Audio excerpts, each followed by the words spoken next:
When the downtown lights start to come out at night, we go insane, we go insane. And when I arrive, I start to lose my mind. I go insane, I go insane. Cause they told me you take too much. Yeah, I sure do, so I can feel that now. If they only knew how this was, yeah, they would too, just to feel that now. Cause I ain't got no friends, I ain't got nobody. All I got ahead is a moonlit road.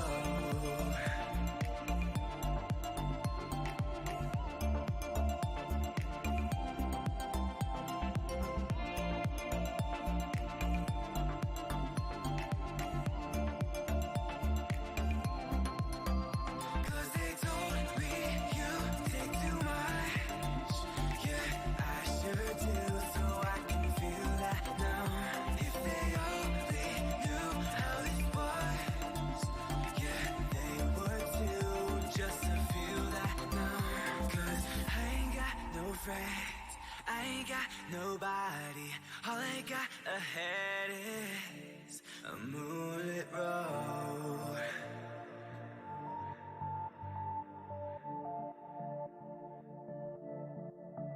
When the downtown lights start to come out at night, we go insane, we go insane. And when I arrive, I start to lose my mind. I go insane, I go insane.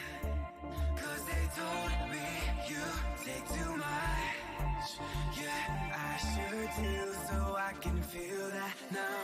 If they only knew how this was, yeah, they would too, just to feel that now. Cause I ain't got no friends, I ain't got nobody. All I got ahead is a moonlit road.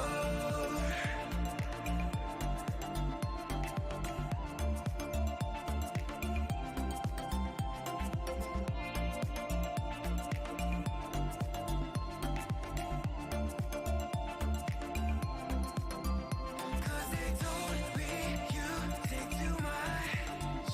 Yeah, I sure do, so I can feel that now. If they only knew how this was, yeah, they would too, just to feel that now.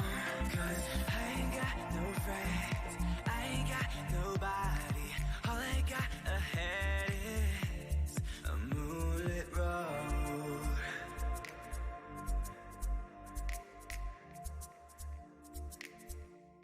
A moonlit road.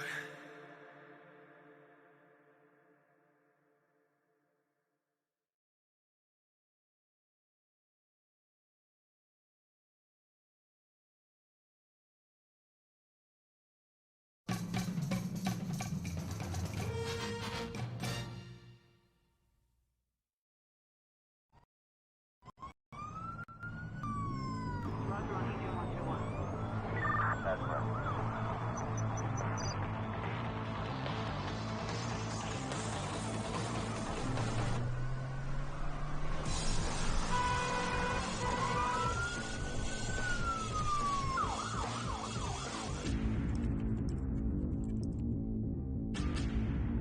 I discovered a zero-day bug that puts autonomous vehicle users at risk. Call the team. I think you'll want to take this. Researchers found our back door. I found a vulnerability in your proprietary mobility stack, enabling unauthorized remote control over Bluetooth. Your AVs are unsafe. My crew engineered a free software patch that disables Bluetooth access to the onboard software. Who are you? I'm David, a.k.a. Colonel Forge. We're publishing in 24 hours. Everybody out! I have a job for you.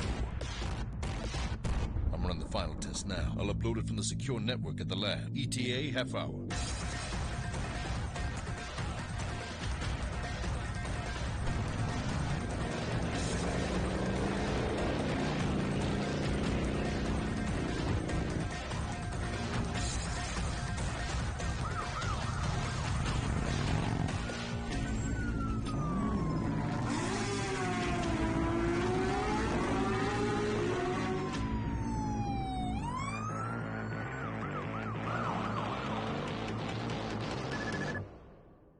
Dude, you're never gonna believe what's going on. What? I laid my bike down. I got run off the road by another biker. I'm in an ambulance, one of those new autonomous models. We were on the way to the hospital, but someone has taken control of the vehicle remotely. I've got your location. Whoever's doing this has to be close. The same biker that ran me off the road is right behind us. I'll be there in 2 minutes.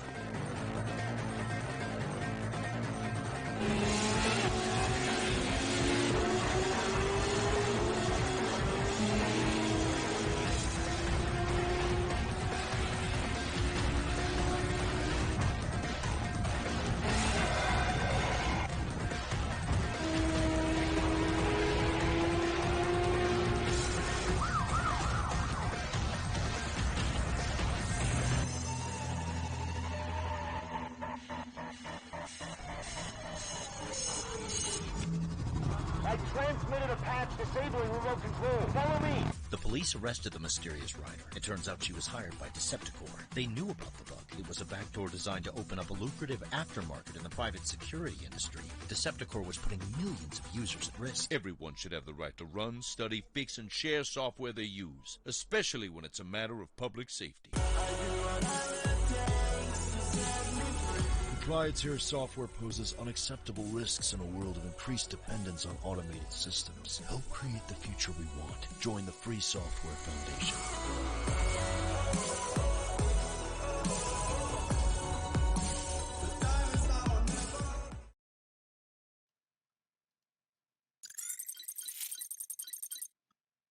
Okay, so I believe we are running now.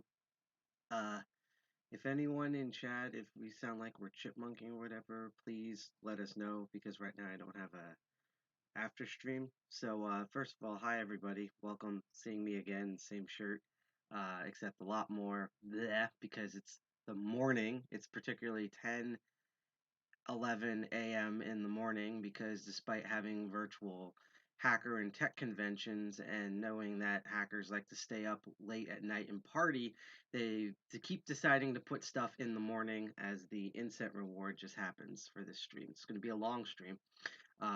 So for those of you who don't know, I'm Side Pocket. I'm one of the two co-founders of DEFCON 201. It's that little logo down there. We are a computer hacker, tinkerer, maker, guess somewhat like activismist organization that's in Jersey City, a subsection of DEFCON groups. We normally meet up every third Friday of the month physically, but because of all of COVID and stuff going on, I know. We because of third Friday, because people have been licking doorknobs during a plague and stuff like that, and rubbing others' butts together in public, we've decided to live stream our meetings. And in fact, yesterday, it feels like it's been 10 years ago, but yesterday was actually our 4-year anniversary stream. It was a lot of fun, exciting. You can go check out our YouTube and PeerTube to see how that went. And if you want to know more information about us as the 201 DEFCON group in the area, or New Jersey group, you can go to our website at defcon21.org, which I'll also quickly put that link in chat. Don't worry, this intro is going to be really quick because the convention's going on right now. And hi, Lady Delaney. If I don't sound very enthusiastic, it's again, I'm like, bleh, because, it's the morning and I barely got any sleep last night, even though you probably can't tell. I'm going to be really dead by the end of this. And we're also on a lot of different social media. We're on popular, because this is the theme this time. We're on popular social media such as Twitter and Instagram. But we're also, for example, on the hostx.social it's a Mastodon. We're on Minds, despite Minds.com being a cesspool of insanity. We have our own Tor node. We're on IRC, on Freenode. And if you want to check out all of those links, I just put a Linktree link to stream over. And speaking of proprietary stuff, there might be one or two stragglers watching on Facebook. And if you are watching on Facebook, you can chat with us, but you have to go through like a whole other system, because again, Facebook is a proprietary, confusing UXI fail piece of hell. So I'm going to put the Facebook chat guide right here. I also just realized something with the Twitch that, as I'm explaining now, I'm going to quickly attempt to run into and correct. So why are we streaming at such an ungodly time in the morning? Literally ungodly. Well, today is the start of a crazy thing that happened last night, actually, where it's really difficult to judge what is known as Chinese Standard Time. So we didn't know if DEFCON China happened on the day before the 20th, which would be technically our time, or the 21st in terms of their time. And it turned out it was the former. So we're not going to watch because it's not live anymore. DEFCON China live later tonight. We may do an alternative stream that we're going to be looking into for those who either missed out on DEFCON China or didn't know what it was about. And it's because trust me, they posted stuff at the last minute and the links are very confusing. So I don't blame people for not knowing. So we might still stream that, but here we go. That's what we're disabling. Um, but we're still trying to keep everything going here. So our focus is going to be tomorrow at around the same time. We're going to be looking at Pancakes Con, which was sort of an independent conference that was done by Hacks for Pancakes. That's going to be really interesting. We'll get to that when we finally get to tomorrow. But today is a convention known as LibrePlanet, which is actually on the East Coast. A couple of DEF CON 2.1 members, including our co-founder GI Jack, are members of the Free Software. The Free Software Foundation, or the FSF. They are a giant advocacy group that got started by Richard Stallman and a bunch of people a long time ago to advocate, create, market, and distribute open source and free software programs, principles, and activism. And normally you would have to travel all the way to Boston and Cambridge, kind of near where PAX East is, that hoity-toity campus. But ever since last year, they did the smart thing and have been doing online stuff. And last year, there was sort of like a hapdash everything put together. This year, while things are still Free Software Foundation, open source levels of confusing, it seems that they now have a more robust active conference. And you'll see that when we get to the moment now. We figure that because it's open source, and we're going to get right into the conference right now, that we would try something kind of unique, and we'll see how this works. We are actually going to view this through not our usual operating system. If that does not work out for whatever reason, we will just default to the normal stuff that we use. But we just thought it would be fun, particularly for this meeting, to try to to try to do something kind of different. And so we're gonna now see if this works out. So we're gonna go over to the screen mode here, and right now it just fell asleep. So hopefully I'll wake it up. So what we're going to be trying is we're going to be using a approved free software instance of an Linux operating system. Fun little piece of history. Before they had before Linux became a known quantity popular thing, um, there was a thing that unfortunately is still around like a zombie known as GNU Herd. And oh boy, so GNU Herd, where do I even begin?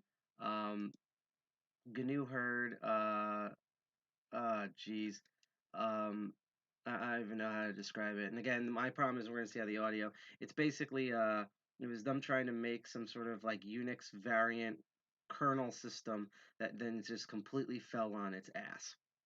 To put it that way. So yeah, and then when Linux came out, they kind of were fighting Linux for a while. Oh, I forgot to turn on the video cam. Here we go. They were kind of fighting Linux for a while, and then basically Linux took off so much that they kind of gave up, and now are focused on making Linux libre as possible, as open source FOSS as possible. And GNU Herd kind of sticks around as like people trying to do stupid tinkery things, you know.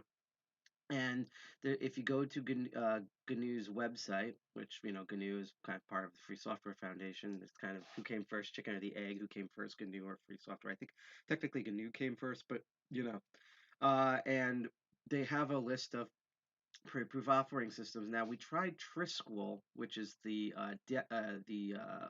Debian, I believe, variant, but for some reason the resolution was really fuzzy, and I wanted to be kind of seen as lead hacksaw, and of course a bit of my background with Linux. So what we have loaded is a version of Arch Linux called Parabola. Quick interesting fact also about the Parabolas. It was the twin sister of Hyperbola, which was another form of Arch Linux that was Super Libre using the Linux Libre kernel and just only open source software, except they had the long time hardened Linux kernel, the long term distribution, whatever it's called, the LGR or whatever. While Parabola still does the rolling release method, where it just updates when it wants to, that Arch Linux normally does. The funny thing is that literally at the end of 2019, the Hyperbola people are so like they're so Libre JavaScript, which we'll get to in a second, that they basically were so frustrated with how non-Libre the binary blobs in the Linux kernel received, that they just went, F it, we'll do it live, and are now a variant of OpenBSD with, I think, maybe Pacman implemented in it. So basically, they're not even Linux anymore. So it's kind of weird, because it's like you used to have Parabola and Hyperbola, the long-term Linux release kernel, and the rolling release one, both Libre free software approved by the Free Software Foundation and GNU, but one was so like ultra vegan but with tech that they just went F it and just jumped to an entire different ecosystem entirely. I'm not saying that's a good thing or a bad thing. I'm just giving a small history lesson here. So I believe we can do this when we do desktop audio. We're going to try this, okay? So otherwise, it's just kind of a cool thing to kind of look at. Um, let's see.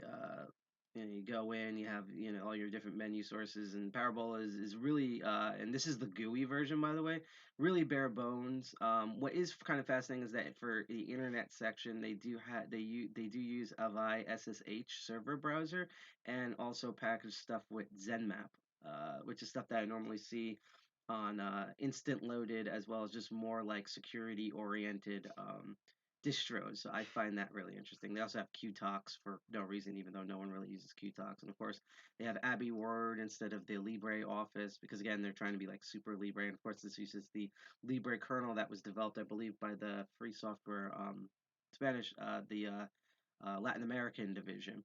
Now, originally, we were going to attempt to view this through IceCat, which is the on they I think they kind of quit developing this a year ago, but it's sort of it was the ongoing like super Libre version of Firefox. The problem that we have with it for this particular instance is that if we can switch the tab here, and this actually might be the first problem, is the amount of resources IceCat actually uses. But if we're not able to switch over the tabs for whatever reason, um, we have the issue that uh, the main thing about GNU IceCat is that it has an implementation of JavaScript called LibreJS. And LibreJS, my joke is, if you have LibreJS installed as an extension in a Firefox instance, you do not need NoScript. It actually does NoScript better than NoScript, and that's not a compliment. It is so anal about, yep, now it's going to switch over, is so anal about the type of, let me just check the stream again to make sure that we have system resources. Okay, we're good. Basically, it's so anal about what JavaScript is kosher or not, essentially, that unfortunately I can't load it here right now because the GNU IceCat itself is lagging. But holy crap! So and I might have to actually reload this again. But basically, is that it doesn't run like the majority of scripts, including stuff that Free Software Foundation has made websites for. Some of this stuff just doesn't work. In fact, it's so severe that most of the plugins for GNU IceCat are plugins to have Libre workarounds for things that LibreJS breaks. For example, they have an entire extension that basically allows LibreJS to chill the F out when it comes to McDonald's Wi-Fi hotspots.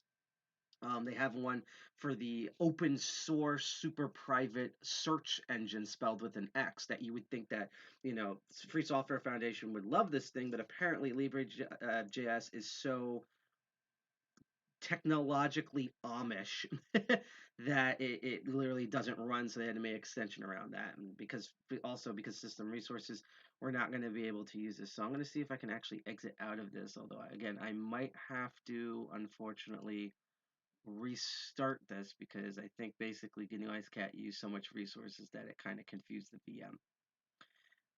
I think that's actually what we're going to do. So if I'm actually going to get this VM to like work in some capacity, and I'm going to go back to face mode here real quick. I'm actually just going to use fade. Again, worst comes to worst, we'll just use the browser thing. I just thought this would be a fun intro. So what we might do instead is we're going to actually use the default browser on here, which is Iceweasel. Iceweasel was one of the other variants of, let's try starting this again, was one of the variants of Firefox back, because there's a thing with like free software and the Mozilla Foundation. I mean, even still so today, but actually this would be a fun way to show this booting. But there so there's still issues with that today, and a lot of it is like some of the image logos and stuff are proprietary to the Mozilla Foundation, and Iceweasel was basically kind of one of those variants where they did like the bare minimum effort to essentially make it like Libre, where Mozilla Foundation would not be mad at things. And if I remember correctly, the particular spat was between the Mozilla Foundation and Debian, if I remember correctly, of how everything went down. Um, Basically, then IceCat was supposed to be the more developed version of like a Libre Firefox, but again, LibreJS, which even some free software advocates I talk to often says is one of like, if Stallman did nothing wrong, then that was actually something he did wrong, which is that again, Libre JS is so incredibly anal that that it just doesn't work. It just flat out it just breaks websites. And so literally, and I'm not going to load IceCat again, but literally what happened was we loaded. I tried literally loading.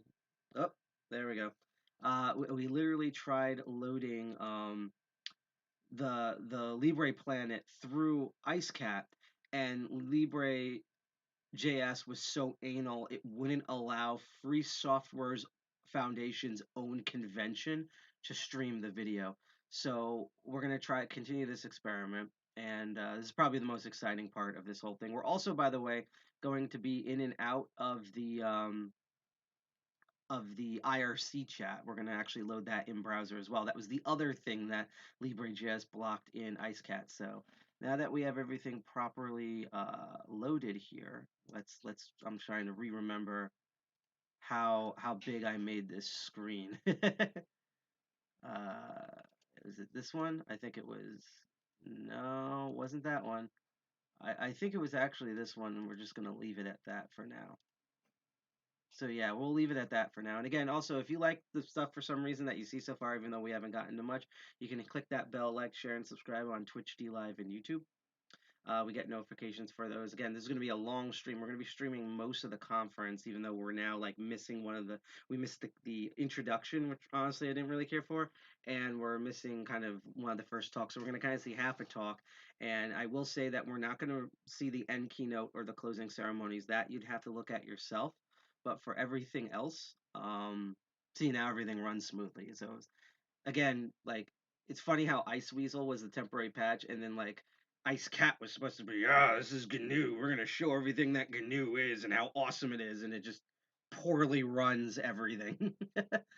Introduced me shock Pikachu face. So we're just gonna let's see here, restore. We're just gonna maximize this. And we're actually going to do this in two parts. Now, another thing about this that they all kind of share is they all have a weird glitch with DuckDuckGo. It works, but you have to kind of go to DuckDuckGo first because I'll show you this if I just type in. Oh, well, first of all, I guess because I did before, the actual link showed up, so that's good. And then the other quick thing we're going to do is we're going to get that IRC running again. So we're going in here. I'm just going to, I don't care if it makes like some crazy variant. They also made a confusing thing, which is part of it being late, where I already registered for the convention, but I guess I had to like register again or some bullcrap because I didn't get any, as where I get to prove I'm not a bot, I did not get any sort of, there's like extra login stuff, and I did not get any of that sort of login stuff. Like that just did not happen. So hopefully we should be able to get some back and stuff. Also later on I'm going to run Mumble and see how that goes. But yeah, so now we're in the IRC here. And we're going to go back to here. Now we're going to attempt to view this conference. So I'm actually going to open the schedule itself in a new tab because we're going to constantly be referencing this. So, and sometimes, especially if you're in chat and you're active, you get to pick actually what we watch to some degree. So the three things that are currently running right now that we're going to see half of is we have Techno Police, 1 year of activism against surveillance technologies. And also sometimes if we click on something and it's too boring, I'll switch it over. We have Software Heritage, a Great Library source code, and Building the Digital Divide in Education with Free Software and Hardware. Now, I believe there, if I remember correctly, my internal brain schedule, my big brain schedule, we're already going to look at a talk about the state of software in schools. So I'm leaning towards the techno police because I want to know about surveillance technologies and the activism against it. So unless anyone has any objections, I believe that's going to be the one that we're actually going to watch first here. So let's go to live. And that was, I'm trying to remember, that's in Jupiter because they're all named after planets. And we're going to attempt to do this. Let's see if the audio actually comes through on this. I'm actually going to, I'm going to start playing this. Okay, so let me just make sure we have that's the volume's low on this, that. We're going to, I don't know about this progress bar. We'll see how this goes. And then I'm going to see if I can get this audio going. People that there we go. what is now you should going hear on, it. because most of the time cameras and video surveillance it's everywhere, but we don't see it. It's like most of the time we think that this is lamps or a light of city lights, and they are hidden, and we don't know that if you take actually the map of a city, which has a lot of cameras, and if you want to go from point A to point B, and we did this exercise with people. We took the map and we saw that if you want to go from point A to point B without being watched or supervised by these cameras, in some cities it's impossible. Here in Marseille, for example, where I am, it's impossible. You are always watched. So it's important so that people know what is going on in their cities and how their behavior can be suspicious or not. It's important that they know. So this is an action we took to let people know what was going on about the facial recognition entry points in the high schools. And we understood that high school children just didn't know about it when they arrived in the first day of class that year. So we informed them what was going on and how this thing worked, etc. We also this was a fresh action from this week, which we did with a local organization in Marseille, which is called Resistance to Publicitary Aggression, because we are having a lot of publicity advertisement here in Marseille in the bus stops or metro stops, which are talking about the security as being a priority, as being very important, etc. So we just did this action of gluing some other messages. So for example, here you see a big camera, and the message was your security, our priority. And so we just said surveillance is your priority. So here it's a policeman that you see, so it's the same message, your security, our priority. And we changed it to our profiling, your priority, because 1 month ago we had some decrees, some law decisions here in France that allow the police to profile and to profile very, very deeply people that go to to gatherings, and the people around them, and their family and their fans, etc. So we also do some joint actions with other organizations, not only Resistance à l'agression publicitaire, but also this was an action that we did for the Day of the Climate with XR organization here in Marseille, and also Alternativa, which is an ecological organization here. So the idea was to say that we don't need all these technologies, we need some action for climate and ecological action to be taken. We also do a lot of cartography with OpenStreetMap local organizations. So here you see the result of a urban walking event that we did with OpenStreetMap association here in Marseille. So the idea was to go to the poorest area here in Marseille, which is La Belle de Mai, which was very well known. Like 2 or 3 years ago, it was maybe the poorest area in all Europe. So media talked about it, and this area is really fulfilled with video surveillance cameras, while they are lacking green parts. There are gardens. They are leaking. They don't have appropriate schools or I don't know, sport areas for people to go there. But they have a lot of cameras. So we did this urban walking. Everybody was welcome to come and this also helps to demystify surveillance objects, because most of the time we see the cameras in our cities and we are afraid to look at them because we know that they are watching us, but we are afraid to watch them. So when we go with this, with our habits, with our jackets, we have jackets for OpenStreetMap organization, where when we go with this and with our maps and we say that, okay, we are going to put down where they exactly are, what kind of models are they looking at a circular way, or are they pointing at somewhere? So this is demystification of the surveillance objects. And people were very happy to do this, because at the beginning they were like, oh, but aren't you afraid to look at them and to stay just behind them? They are watching us. And then after, they are very happy to be able to look at these objects in their city, like they would be able to look at, I don't know, at museums or at beautiful, beautiful buildings in the city, etc. So let me just put it there.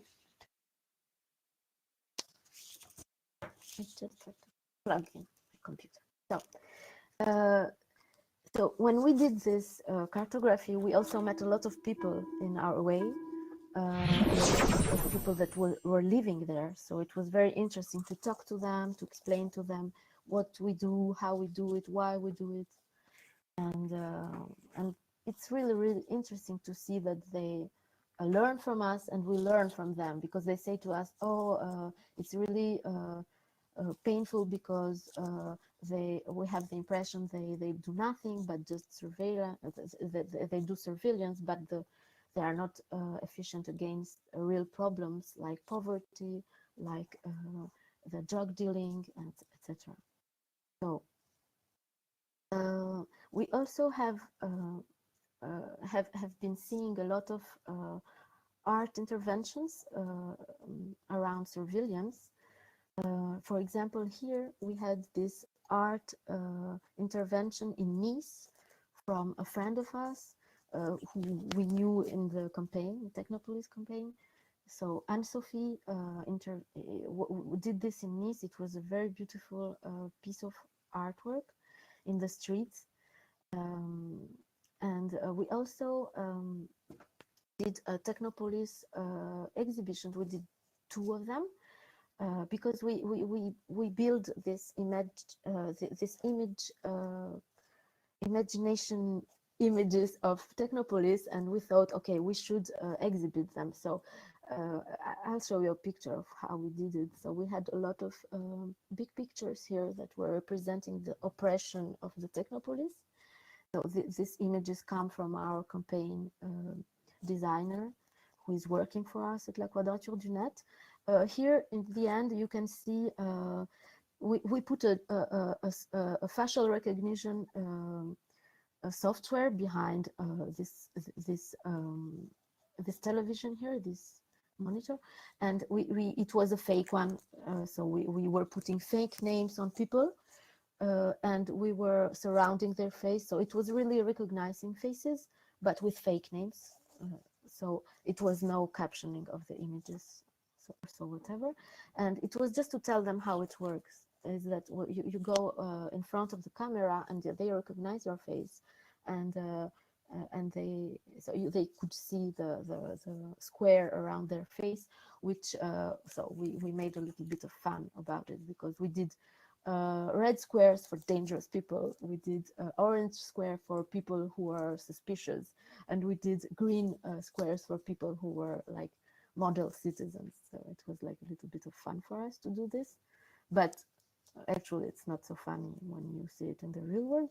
And here in front you could see you cannot see it here, but we did an installation of umbrellas, because it was during the Hong Kong protests, and there was this big beautiful picture of this Hong Kong photograph that you could see everywhere at this moment. We called him, we told him, could we use your photo to exhibit it with some umbrellas, just in homage a Hong Kong. So here you had some documents and cartography maps and things like this. So it was very interesting this exhibition was there for 2 weeks. The other one in Marseille was there for 1 month, and it was very interesting to talk to people, to see how children who came to see the exhibition with schools were they learned about these things, and because they are concerned, because that's their future that is maybe going to be like this. And so what we see now, it's been a little bit more of 1 year of Technopolis. What we see is that we have a proliferation of facial recognition. They are trying to so I know that in the United States you had a lot of cities who prohibited it, and that's very good. We don't have this in France. We have nobody here that is going to prohibit it, or that looks like it will. On the contrary, they want to put it, to experiment with it. And we see that this is like a new way of identifying citizens, because now the police files use images and facial recognition, the immigration files. Now we have biometric identity cards. So it's like the new danger.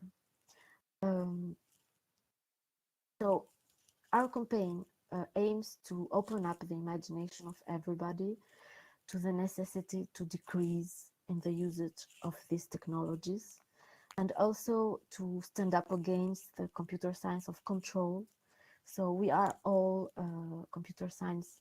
free computer science lovers, free software lovers, but we don't like this control and surveillance. So this has to stop. So this is the purpose of our campaign. And we hope that we will make more legal and actions, but also that people will be aware of this control and what is going on. Oh, because I forgot to say it, but everything is going, that these projects are just very opaque. They don't tell about it, they don't shout about it, and when we know about it from Freedom of Information Acts, they were hidden in hidden spaces where they decide things with enterprises and politicians, but people are not aware of everything of these things.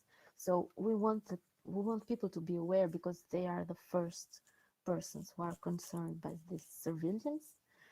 And so that's how we are continuing this. And yeah, but thank you to invite us in LibrePlanet, and I hope that we will meet again to talk again about Technopolis, and we will try to have some more information in English. This is our goal for the next month. So thanks a lot. If you have any questions, I don't think we have a lot of time left, but I was very happy to be here. Actually, so we have about just a short amount of time left, but we have one question in particular, and this one's a pretty good one if you ask me. What are the most important reasons we can show others what the risk of surveillance is? Well, my opinion, if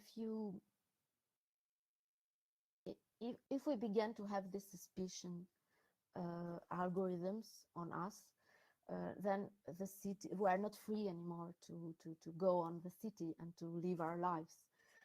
For example, I was talking to a friend of mine when we were just knew about this automatic video surveillance who triggers alerts, and he was saying, I was doing my sport in the street. I was running the other day, and I saw a camera, and I was thinking, oh, okay, now I'm running, now I'm suspicious, because we know this is suspicious, somebody that is running very fast.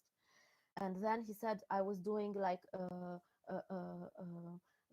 going on and in this one time here and one time here, so I was changing direction all of the sudden, and this is also something that is suspicious. And he was like, okay, then I stopped running, and little by little I was thinking about this, that I'm suspicious because I'm running, because I'm going fast, etc., and I'm changing direction, so I didn't want to run anymore.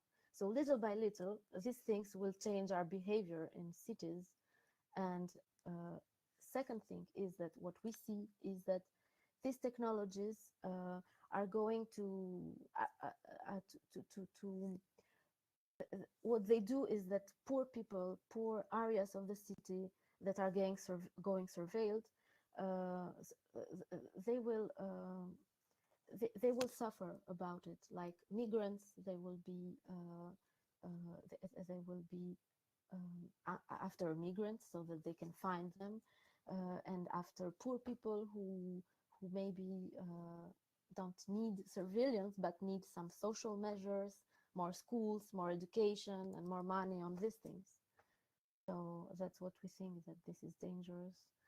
And also because most of the time is against laws, GRPD, and so we cannot just, what they do is that they do it first, and after we talk about it, or after we discuss ethical things. But that's not the way to do it. We should do it first, to discuss it first, see why and how we do it. I understand. That question came from Quillero and IRC, who actually has another pretty good question, and that is, what can we do at our local cities to replicate this initiative? Okay, so I wanted to talk about it, but I did not have the time. We after a little bit, like 6 months after France, there was a Belgium Technopolis, so technopolis.be, who was born, and they are completely independent from us, but we talk to each other, and we from time to time they give us good ideas, and we give them good ideas. So just come talk to us. So write to us at contact at technopolis.fr or contact at laquadrature.net. We will help you to begin. We will show you what we do. Yeah, just come talk, come on the forum. Just you can directly write there in English, and there are people who will respond to you also. So don't hesitate. We could do some things together or share things. That's the purpose of free software and free spirit. Of course.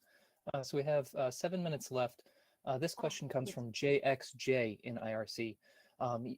This individual says, the surveillance is indeed an issue, but on the other side, the camera could help the police and increase the security level. Is there some constructive way to solve this issue instead of being against all cameras without seeing the inherent positives? Okay, so this is a very good question, and it's one of the first questions that we wanted to sort out. So why are we using these cameras? How are they useful? And what data do we have that show us that they are useful? So first thing is that there is no transparency. So we have very, very few data to analyze about efficiency of surveillance on crimes or problems. So we have some researchers here in France. I don't know about the United States, but in France we have some researchers who analyzed London, Nice. These two cities were like pioneers in video surveillance, and they first of all they had very few data for their analysis that was available, so there's absolutely no transparency. And second of all, with the few data, the little data that they had, so Laurent Mukeli here at the university in Aix-Marseille found out that they were useful. Surveillance was useful in 4% of the cases of crimes or other small everyday problems. So 4%. But we go behind this question of efficiency, because what is going on is that we see that there are some research papers on it, that the more we talk about security, the more we put cameras on a city, the more people feel afraid. So this is the feeling. So I'm talking about the feeling, because the more they have there are really studies, social studies about this. The more we talk about insecurity, the more people feel insecure. So we do not sort the feeling of people like this with this, and the insecurity feeling is very important. So this is what is used for politicians to when they have elections. They more or less they abuse of this a feeling of insecurity. And also we have studies, research studies, that say that in cities where we have a lot of cameras, where we have crime going down, the feeling of insecurity goes up, because they see a lot of cameras, and this makes them think about insecurity. So we have a decorrelation with reality. Third thing, we think that this is not how you solve problems. For example, in the Netherlands, they began to put these electric meters who could automatically gather information about electric power usage of families. And so we all have them here in Europe now. It's very convenient, so people do not have to come and see how much you use, etc. But what they did is that they began using it to cut electric power to poor people who could not pay for electricity because they had these intelligent meters. They cut power to them, and they could not pay, and they did not have electricity. So people are poor. They are poor. They have problems with money. And what we do with technology is that we cut electricity to them. So they are even worse than they were. We are not dealing with the problems which are poverty, criminality in the not in the areas where we put a lot of migrants, and we are not dealing with it. We're not dealing with the causes. We're dealing with the effects. So that's why we think that we have a lot to do before we go there in surveillance and in this kind of solution of technological solutionism. I don't know how you say it in English. We just have just a couple minutes left, so this one might have to be a little bit more brief than it should be. But there is always the argument of, if you have nothing to hide, why should you fear surveillance? What is your counter to that argument?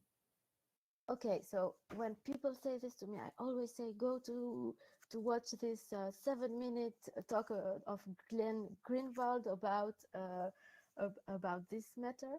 So nothing to hide. I don't how it's called. It's a TEDx. So what?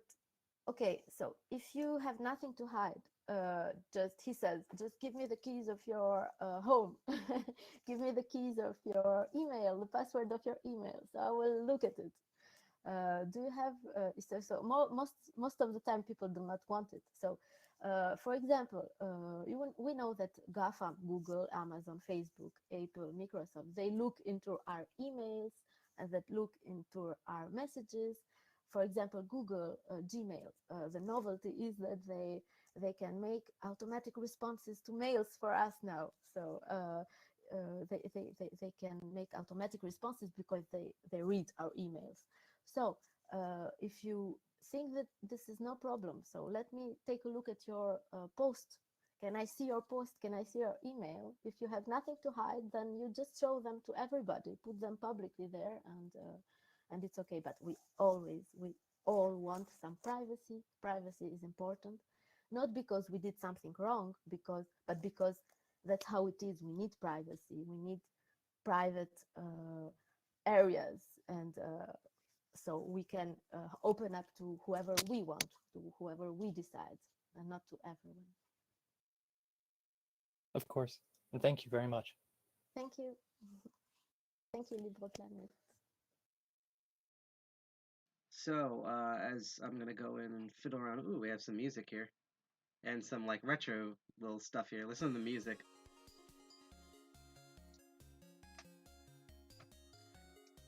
Some like MagFest stuff going on here. But yeah, that was what was the name of the talk again? That was the Tech Police 1 year of activism against surveillance technologies. I'm gonna futz around a bit with kind of the operating system, because if you probably even notice at certain points, the screen was like going bleh, and the reason for that, if I can find it, somewhere buried in here. Here we go. Is by default for some reason Parabola, both the OpenRC version, which is somehow even worse, and this default systemd version. Yeah, it does. It's very old. Has the screensaver turned on, and I'm going to attempt to let's see, something minutes. I'm trying to think of like a really large number, maybe like 999 minutes will do, and 0 minutes, because I forget what to do to like kill the entire screensaver. But I think if I put a really impossible, oh, it only goes to the, I can't enter that number, really? Only, okay, so I guess that's its max number. Yeah, I might have to actually ask for help later of like how do we, let's see. Oh, disable. There we go. Okay, so now I've disabled the entire thing.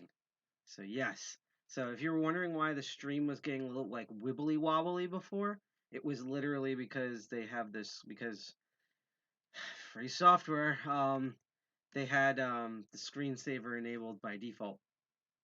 So that's why things were going odd there. I'm going to kind of look into chat.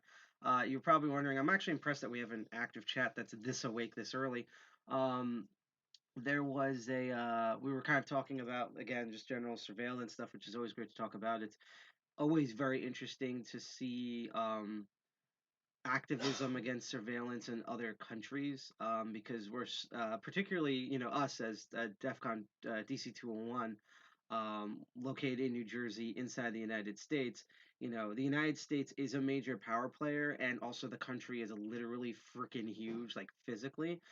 Even then, though, we still have a very default American centric way of looking at things. So it's nice to see not only how other countries are dealing with it, but also kind of knowing, similar with the Chaos Computer Congress when they were talking about policing, how for example, when we think of like police abuse and like Black Lives Matter, we think of it, as an American thing because that's most of the news, and Black Lives Matter is located in the United States, as my roommates begin to die. Um, and what do you call it? And so it's just kind of refreshing in a horrifying way that like you go to CDC in Germany and it's Germany, but they have the exact same problem with policing, and they have the same like thin blue line, whatever the German version of it is, and all that sort of crazy stuff. So again, it's very good to I was to tell hackers it's really easy for a lot of hacking. I think that's why they kept bringing up of we're trying to do things in English. A lot of open source, a lot of tech, and a lot of like hacking, not all of it because obviously there's like Russia and China, but a lot of hacking is still very centric. I mean, all programming languages are essentially in English. So it's like what happens with the Wikipedia Foundation that I really like, which is go and look at other hacker groups, look at hacker groups from like the UK, look at them from China, South America, Europe, and like broaden your horizons because, never mind that there's different hacker cultures in each region of the United States, each country has their own sort of unique hacker culture. And by broadening your horizons, you not only get better knowledge, but also, OSINT and threat analysis. And that allows you to like assess things more at a more broader global scale than you would in this little microcosm. Uh, Sadie wrote, to bring the conversation back for a moment, isn't it weird that we have these amazing technological capabilities and we could use them to aggregate data about social problems and solve them, but the lures of power plus profit, I suppose, are too great to pour freeze to death. One, those have been problems forever. So we talk about this actually a lot at DC 201 and also just between like personal friends of mine. And okay, so I'm not going to repeat this on air because it's a lot too risque, but there's a friend of mine who I absolutely love, who's a regular at Hackers on Planet Earth, and his name is Johannes Gunterfuss. He is a Austrian hacker, artist, and activist in Vienna, Australia, and he's one of the main people at Monochrome.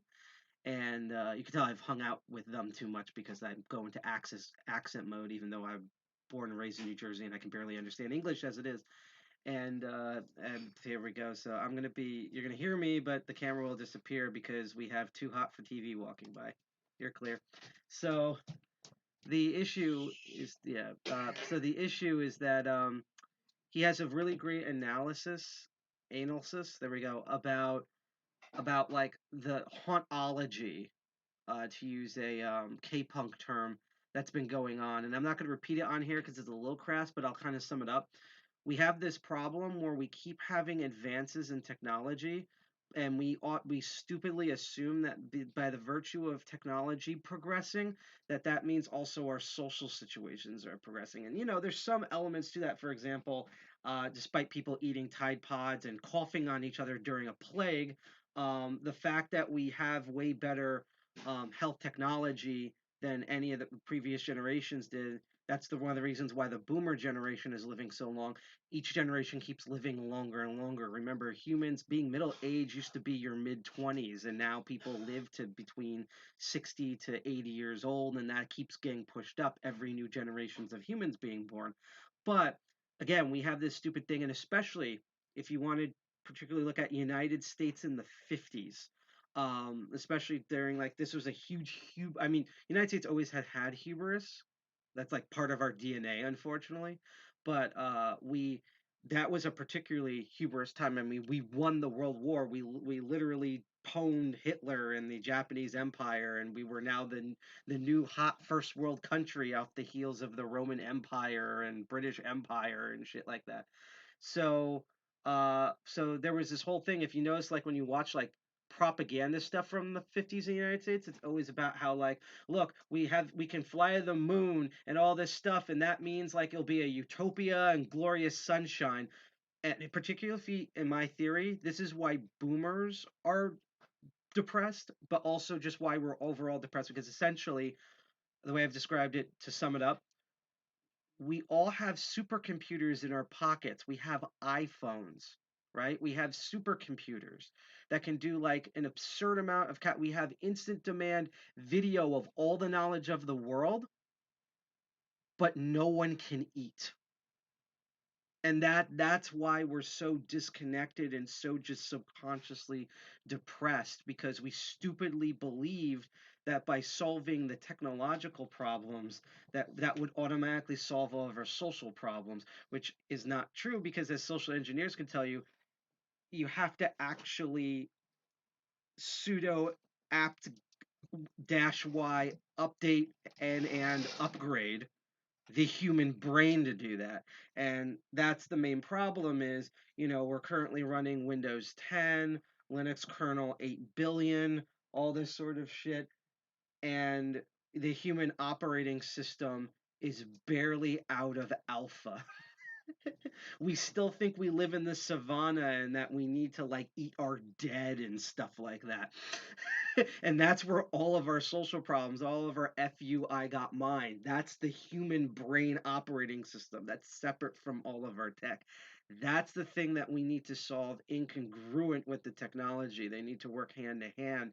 And of course, this is why we have like no matter whether you're talking about British monarchy, United States, weird Disneyland, warped Milton Friedman capitalism, the European Union nanny state, the Chinese we're communists but actually capitalists, and like every of these nations, you see the same thing over and over again, which is there's five people who have everything and everyone else can go f off, and like that's the human brain in motion. That's all of our 4,000 plus cognitive biases just running into each other. Anyhow, I've been blabbering too long, so I'm going to look in the chat real quick, and then we're going to go to, in a minute, there's going to be a new talk, and we're going to go into that. I already have an idea of what we're going to look at, as I said earlier. So yeah, it says, we have all the capability, and we haven't evolved to figure out how to use it for good of humanity, yet we're still focused on ourselves.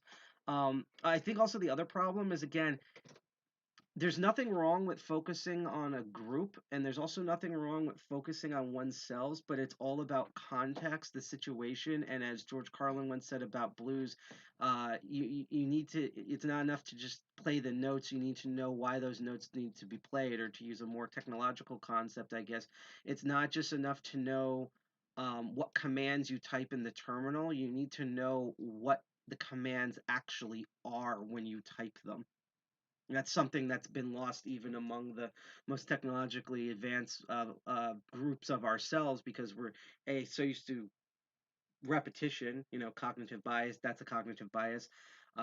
Getting into a safe zone and being not able to see forest for the trees, as well as just essentially, kind of the cognitive bias that's like our biggest strength and weakness, which is offloading information. Your brain can only actually hold so much information, and that's, like, shit you not, is the reason why we have human language. Is so that way we can take information. It's not even to share information, it's to offload it so that it doesn't overheat. This is why when you do math problems or you sit up at 2 a.m. trying to work on Python code, why it feels like physically you ran like a marathon, like a 5K marathon, because that's how much processing power you're using.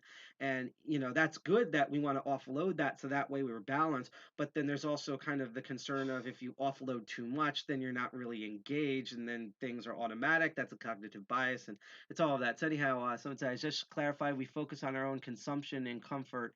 Again, that biological imperative made a lot of sense when we were in the savannah. And a quick, great example, and then we'll go right into the next talk. And I'll try to track back on the chat here. Is that sometimes I wonder, I put this in science and technology again. Maybe I should have put this in like podcast or I don't know. But, or special events.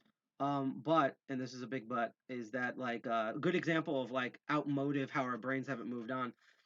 our brains are still, again, hardwired for being in the savannah. And the thing about when you look at any animals in the savannah, sub-Sahara Africa, essentially, um, uh, Western Central Africa, um, you come across this issue of what are the two things you can't really find out there, and that is fats and carbohydrates. And our brains have not updated to the fact that now we can just endlessly create fats and carbohydrates, which is why we have huge obesity problems across the world, and particularly why this is a fun thing to look up. If you look at even 2 centuries ago, humans' teeth, while they may have been chipped, they actually have no dental rot. They have no uh, tooth decay. That came from the Industrial Revolution when we were able to mass produce fats and sugars because that's what causes tooth decay. Like that's a great example of how our brain is still sludge that hasn't come out of the river yet, and yet we're like managing rocket ships and doing 4D chess while Elon Musk smokes joints, and that's one of the bad realities we live in. So anyhow, let's go into I'm going to shut up for a moment, and we're going to go in and let's look at the schedule again. And there we go. And there's multiple tracks. So if you want to watch other tracks, like we're not doing that in the stream, but be my guest. Be my guest. Now we're gonna get demonetized. The other two tracks that we're not gonna be looking at, but again, all of these are equally valid. Is freeing networks when we need them the most. Lessons, frame soft learned. But the one we're gonna watch, which is currently running, is the state of software in schools and what to do about it. Fortunately, we don't have to. Fortunately, we don't have to leave the same room. I also want to warn that I'm still debating of quickly submitting in a lightning talk. So, if I do that, I'm probably going to start playing the keynote, have the audio for me to hear, leave, record that, submit it, then come back. So if I disappear during the keynote or disappear at some point before 5, outside of getting food, that's what I might be doing, unless some major accident happens. So anyhow, let's go look at the state of software in schools, and I really hope they also mean elementary schools because I'll bring up why I think that's great that Free Software Foundation is doing this, and also why I'm so pissed about it. So let's hear what this person has to say. And we're a little late, but here we go.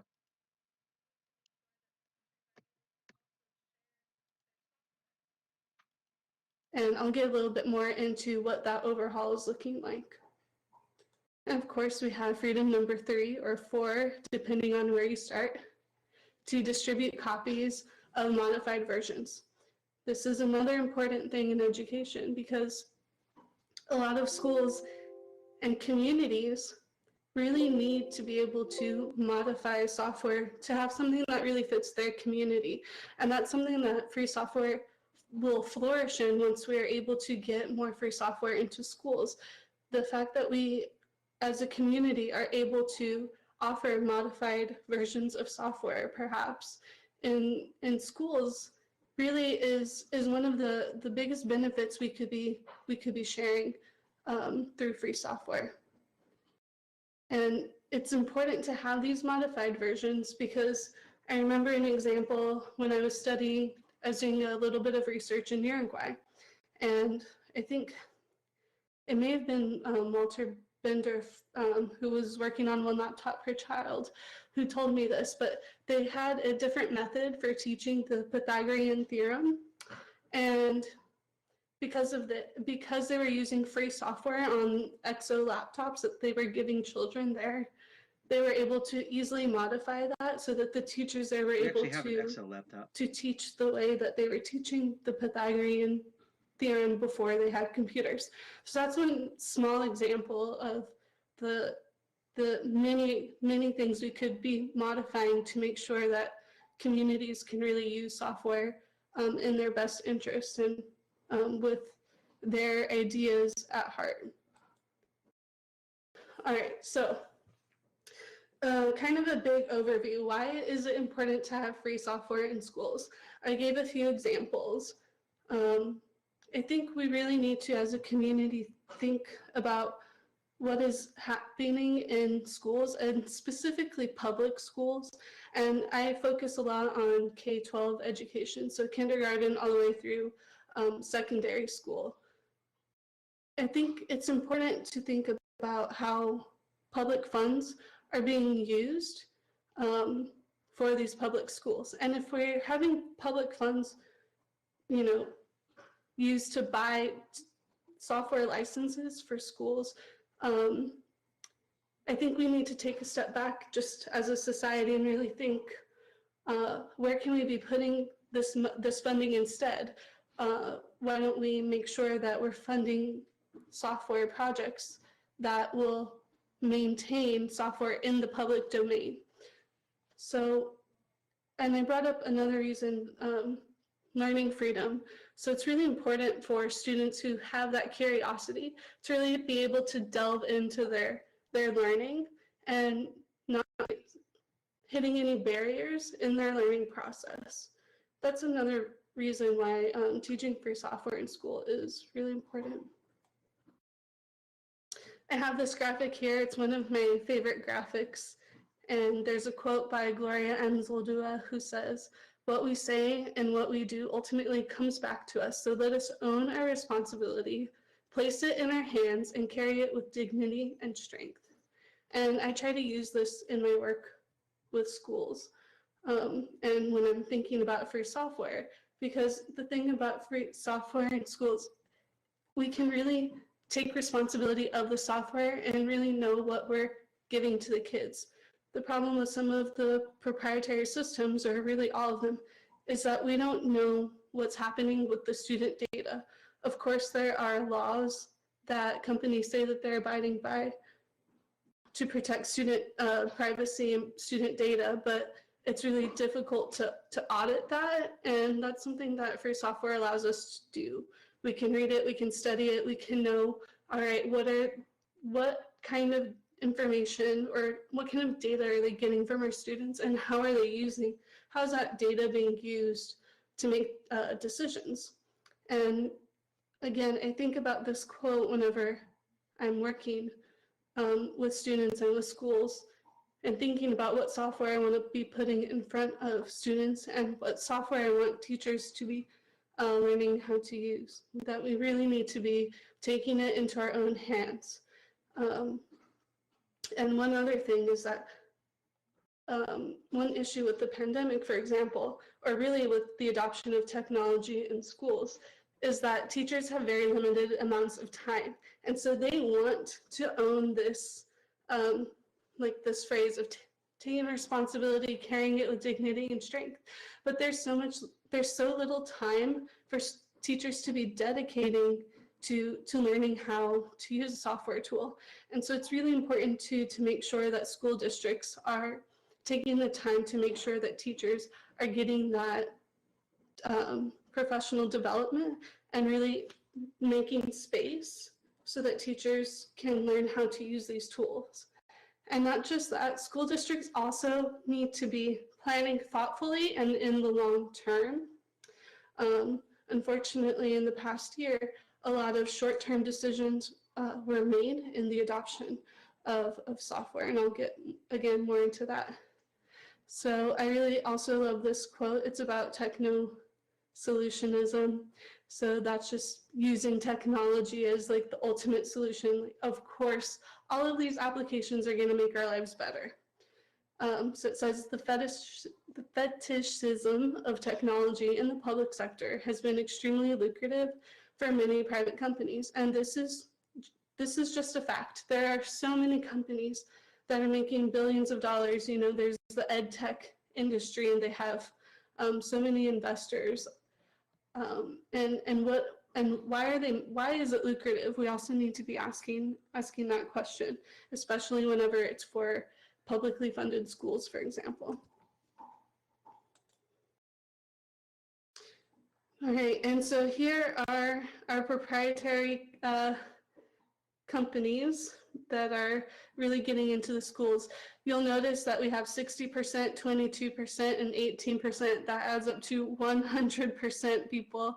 So we have Google, Microsoft, and Apple, who are really just they're all in the schools. And this is as of 2018. I don't have a more a clear picture of what it's looking like right now.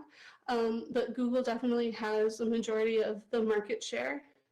I can tell you from my own teaching experience that the school district I was working in the last school year just shelled out Google Chromebooks as soon as they closed the schools down. And that was a big win in terms of the digital divide and giving access to students. But at the same time, we have this market share of practically 100% of the schools, at least in the US, running proprietary software solutions.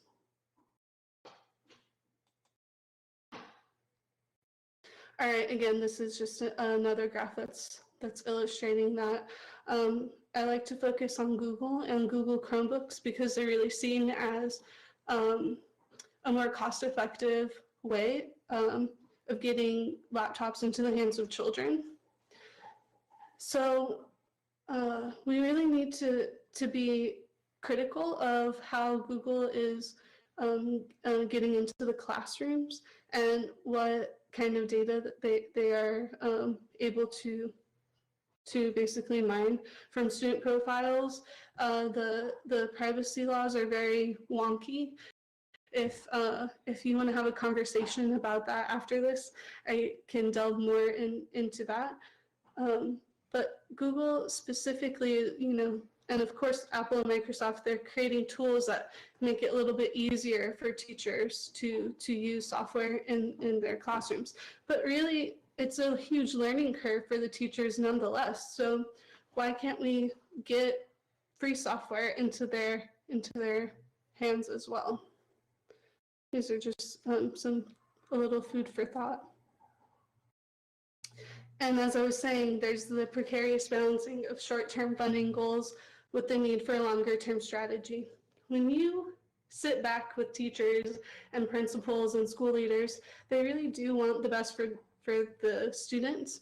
And what's interesting is if you sit down with them and kind of discuss free and open source software, and it really is, it's a conversation.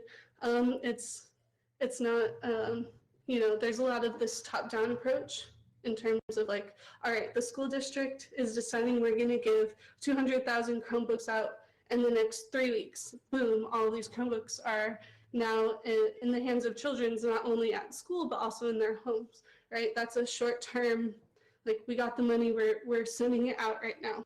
For the longer-term strategy, it really is the long game. You need to be having conversations with teachers, principals, school district leaders, and they really do, they do get it. They are working as public school teachers because they feel that need to give back to community and to help the community flourish. So whenever you sit down and talk to them, what are these benefits? Really think about how you're going to talk about, you know, learning freedom and how free software really allows students to delve into that source code. And of course, it's not every student who's going to do that, and maybe a very small percentage actually. But if you really talk about the ethics of using free software, they do listen and they do get it. The problem is they're not sure where to look.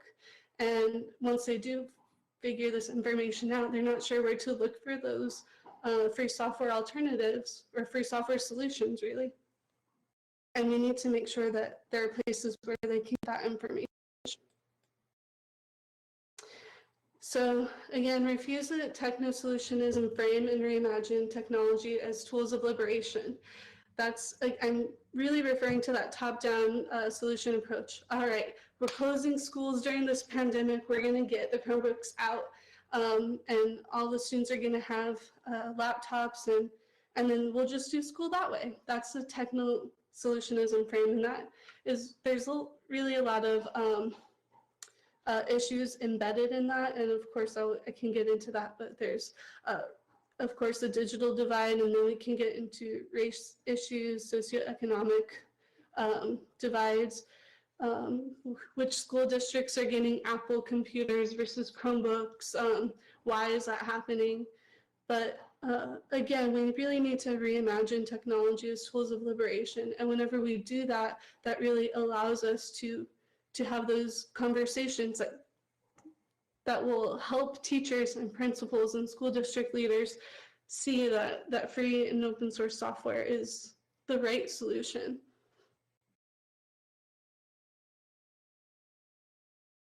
This is a little graphic from the Free Software Foundation.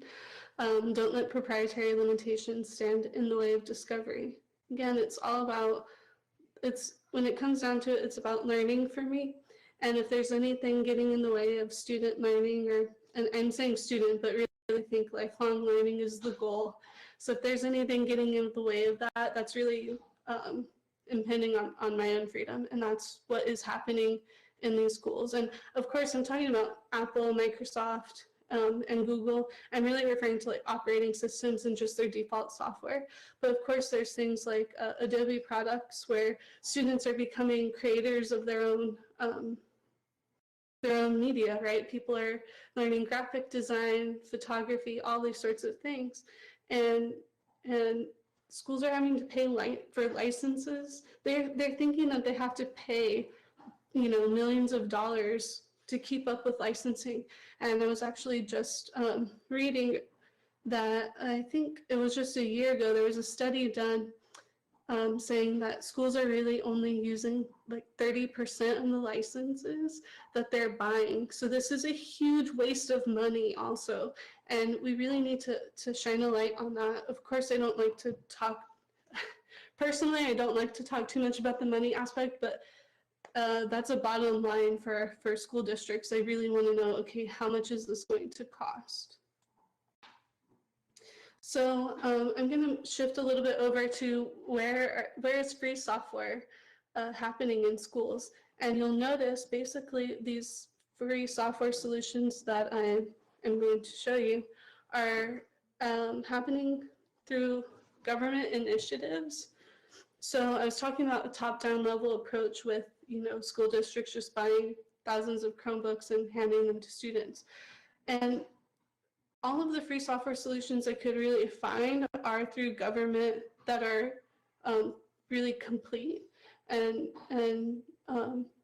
well, I have this first example, Canaima Educativo, and this is happening in Venezuela. This is an older project. It's not 100% free software, but they still have the ideals in their hearts, and they're trying to get more free software into the hands of students and teachers.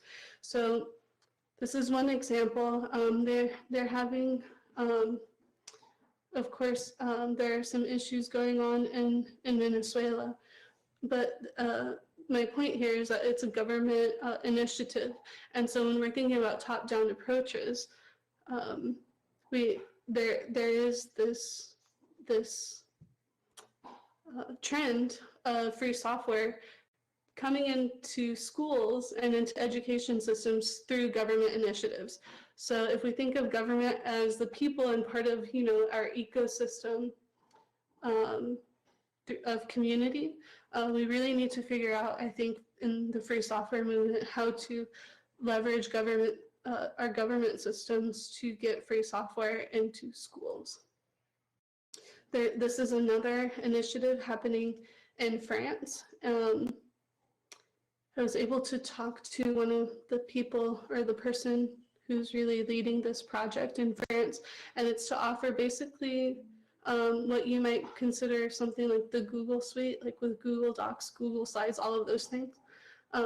YouTube, for example, which YouTube is a whole other thing. I'd love to talk more to people about YouTube as well, but they're trying to basically come up with free software solution. I cannot lower, I'm not sure how to lower my mic at the moment. Let's see, maybe that helps. That's why I turned down the volume on my machine. I guess I'm turning it back up now. There is this initiative, and again, it's a government-funded initiative where they're basically making it so, this is university level, I believe, the university students can have accounts going for Nextcloud, Etherpad, those sorts of things. Sorry, I got a little bit thrown off by lowering my mic, but But regardless, this is another government-funded initiative where public money is being used for software that will be in somewhere near the public domain using free software licenses. This is another initiative. This one's older. This one that I'm in France. This one is an ongoing and very current project. I'm not sure about how current this project is, but again, this is another initiative in India where the government of Kerala really put the time and effort to make sure that they were using free software in their schools. And here's a project that is, I think, well known, hopefully within the free software community, at least for some people. There is a school district in Pennsylvania who they have open source school programs, right? So the students they're actually in charge of debugging issues that are arising with their free software rollout. So this is one of the greatest benefits of using free software, is that the students could eventually become the people maintaining the software and helping debug and helping teachers learn how to use it and helping students, mentoring students to then also become some debuggers, which is really great. And you can see that example as well with the Plan Cibal in Uruguay, where there are students who are now that got the free software laptops on the Exos, and now they're helping maintain servers for those projects, which is just amazing. And again, that's that ecosystem and that community really working at play.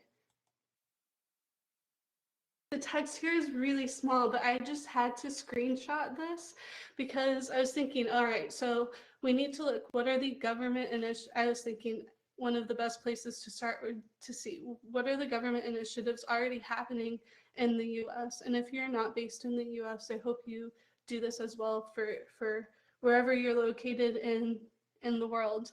But they actually reference the Free Software Foundation here. And I was just so happy to see that, I have to say. This is on the education technology website for the US government. And they're talking about using openly licensed education resources. That is a mouthful, but if you are interested in free software in education, you should also be looking into the open education movement, which is really looking at more like textbooks and content for classes and not really focusing on the software side of it.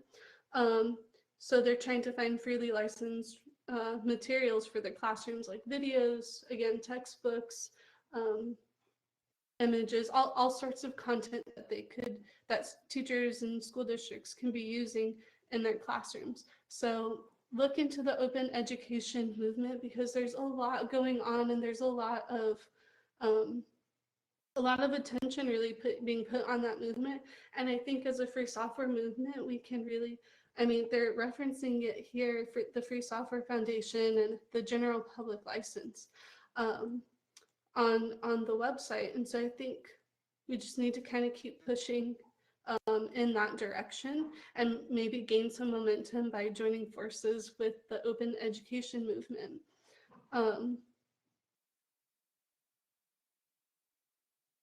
There's another point I wanted to make about open education. It really started gaining traction in the early 2000s, I believe. There were a lot of people talking about free and open source software licensing, and then Creative Commons came to be. So then it started. Then the open education movement really focuses on textbooks. They're really heavy on textbooks, but they're not really focusing on the platforms themselves. So you might see a provider of freely licensed textbooks on a website platform, but that platform, the software that they're running to host that, is not necessarily free software. There's all sorts of there are all sorts of layers there that I think as a free software community, we could really be delving into and trying to use that momentum to get more freely licensed software into schools and school districts.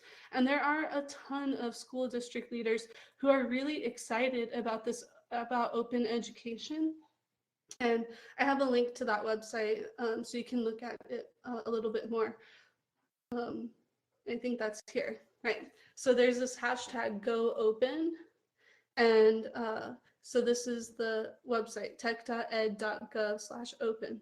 And if you go there, you will see the districts that are already committed to going open.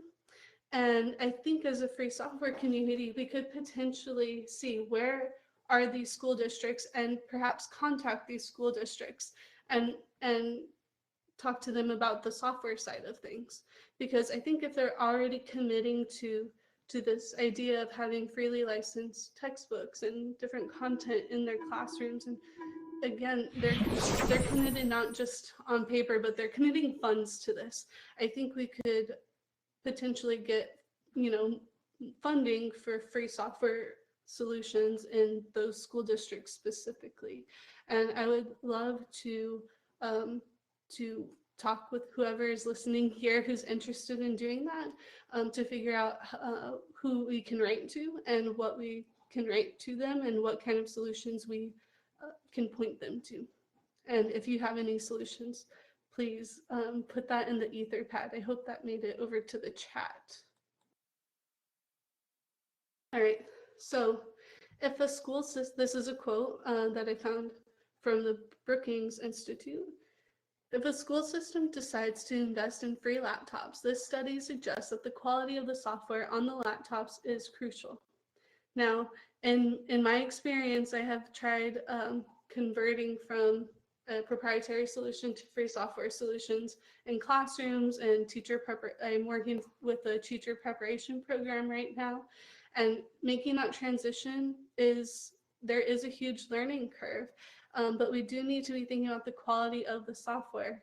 Sometimes I tried to use Big Blue Button, and this was really my lack of foresight here, but I tried to use Big Blue Button with video on for everyone for I think it was like 40 people, and that just did not work. People's laptops were overheating. And that was, again, like a lack of foresight. Like, Big Blue Button is not the tool for that, and the quality of that session was lacking. And whenever that happens, because in education time is so limited to be taking care of these things, it really can turn people off from that free software solution very quickly. So that's something we also need to keep in mind, is that when we are introducing these free software tools, we need to make sure that they're going to work and it's going to be smooth, because it's just really difficult to get that adoption and that commitment if there are bugs, major bugs that will allow, for people's laptops to be overheating and for there to be bad connections and all of that. We need to think about the quality. These are some quality solutions that I've used personally in my own classroom and in the teacher preparation program that I'm working with. We have Moodle, of course. There's also Canvas, and depending on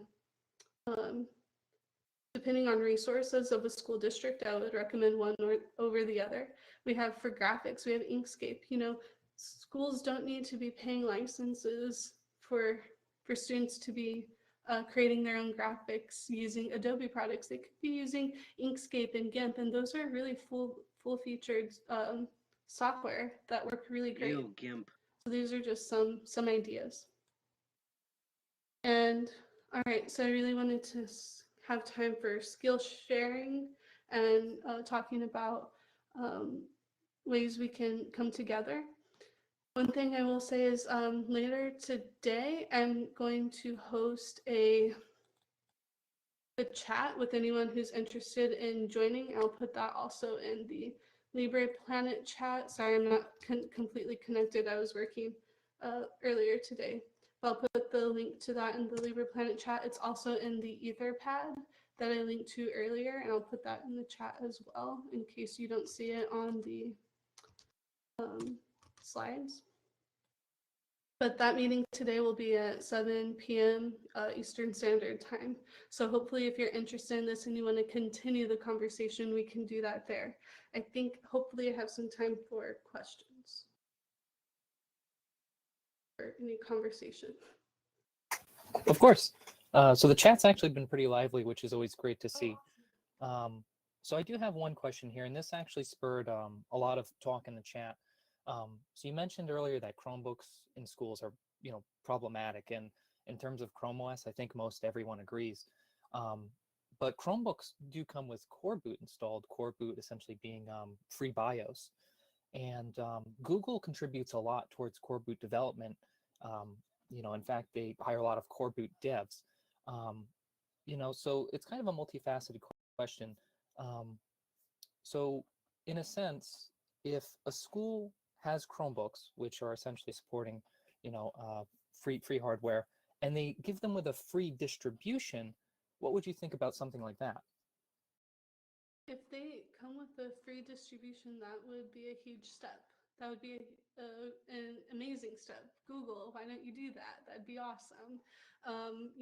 As long as we're taking steps towards having fully free laptops in schools, I think I may have came on a little bit too, sometimes a little bit too strong, but I really do believe that we need to take a step-by-step approach. Sometimes a full overhaul isn't realistic, and so I would love for Chromebooks to come with a free operating system, and if they are willing to do that on their side, that'd be great, because putting the onus on school districts and on teachers and students, that is just it's really difficult for them to take the time to do that, because there's so many other things happening in schools.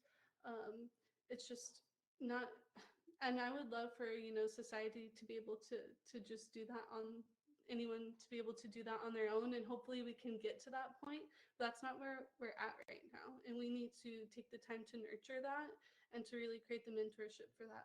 So Google, if they could provide on the hardware, that'd be great, or if they provide training to all of the school districts on how to convert to that, that would also be a good step. Of course. And that question came from Leah in IRC. This next question, sorry, just one second. I want to find out the individual that actually asked this. The question is, are there any good resources on how to start this topic, that being open or Libre software in schools? And also, are there any good resources on how to, I'm sorry, that was actually just the same thing pasted twice. Are there any good resources on how to start this topic on open and Libre software in schools? And that was asked by Napelios in IRC.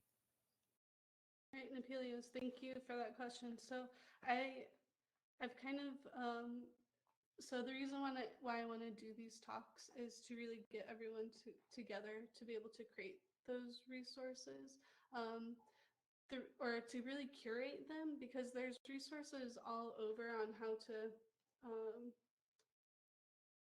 do some of this stuff, but it's really not curated, and that's the work I really want to be focusing on moving forward, is getting that information together by anyone in the community who's interested in it, and I'm hoping that we can do that after this conversation. There may be some resources out there that I can't think of them necessarily. I know that like Sugar Labs, for example, has a lot of good documentation on what they've been doing throughout the years. Sugar Labs is an organization that they have the Sugar desktop environment that is oriented towards I think younger students, but also even high school students use it, and it's activity based, and the desktop environment is just completely different. I think I have an example of that here. Yeah, it looks like this. But Sugar as an organization has some good documentation on what they've been doing and their participation in Google Summer of Code, for example. So that's one. But again, I would really love to get together with people to curate that, because there's so many initiatives that just need to be put into like into one space. Yeah. Of course. That we can use as a free software movement specifically. And I've played with Sugar in the past. It is actually, even as an adult, I do find it quite entertaining. This next question comes from Giamife or Jamife in IRC. This is an interesting one. As a student, what is the best way we can make our school switch to 100% free software? Schools, high schools, universities, what have you. That's an excellent question. If you are a student, I was teaching computer science at a high school for a couple of years, and I would tell my students to refuse to use Google services, for example, to turn in their homework, and a few of them did that. But it was difficult to maintain because there is so much pressure from your teachers to really use those tools, because that's what they're using for basically all of their other students. So I think doing it that way, as like the one student standing up and saying, I want to use free software solutions, can be really difficult, because your teacher really may not have the time or resources to accommodate for that, which is extremely unfortunate, and I wish that wasn't the case. So I would of course encourage you to try that out, and also to talk to the principal and maybe get a few friends of that school. If you're at a university, I would maybe try going through, there's an Office of Student activities and those sorts of things, to try to organize on your campus with, and then talking to your tech department directly. I think that is extremely valuable. And I said talk to your principal, but actually talking to the technology department of a school district is really where you're going to get bigger wins. Of course. This is a brief question. We have about 6 minutes left. Nupilius in chat asked a good question earlier. What's the best way to get in touch with you? Oh, all right. So let's see. I have an email address. I'm Nomu, Noemu on IRC. And should I put my email address on the, wait, I thought I made a slide with that. Did I not? Maybe it's at the front. Okay. Oh, yes, there we are. I have it here. Yep. Another. If you contact me through any of those, I'll get back to you, and we can coordinate through email. Maybe I'll put it in the Etherpad as well. My email. We're getting a few more questions rolling in. We have about 5 minutes left. This one is from Just Anew. What do we do about professors that force students to use proprietary software? When they ask this, they're referring to professors that are using software that their department is not requiring, so more so individually. Oh, ooh. If they're requiring you, I'm thinking that you've probably tried having that conversation already, so you need to decide whether or not you're going to have the energy and the time and resources to talk to whoever is running that specific department, or again, trying to get a group of other students who can back you up on this. Because if it's just coming from one student, unfortunately, it's just really difficult to convince a professor to change their entire work. But the thing is the professors and teachers, they have a workflow, and they're trying to minimize the amount of time they're having to spend on looking at assignments and that sort of thing. So that's really like where they're coming from. So if there are more students, you have a better chance of them saying, okay, I can change my workflow if it's a percentage of the students. So I would really start talking to your peers. That's a good point. This next question comes from QBFKGWNR. What should students do when meetings are held on non-free platforms like Microsoft Teams?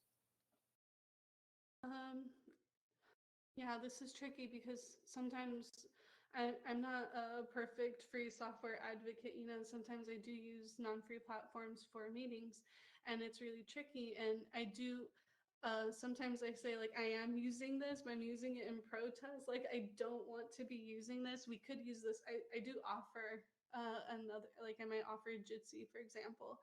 And actually, I did that a couple of times, and we switched over to Jitsi, and that was great. They actually, you know, allowed me to express my concern. They listened to it and allowed us to switch. I know that that won't happen for everyone. So I think there are ways to dial in as well to those meetings if you feel like uncomfortable using a non-free platform. If you feel too uncomfortable to go into it and say you're protesting and can we use this other one, for example.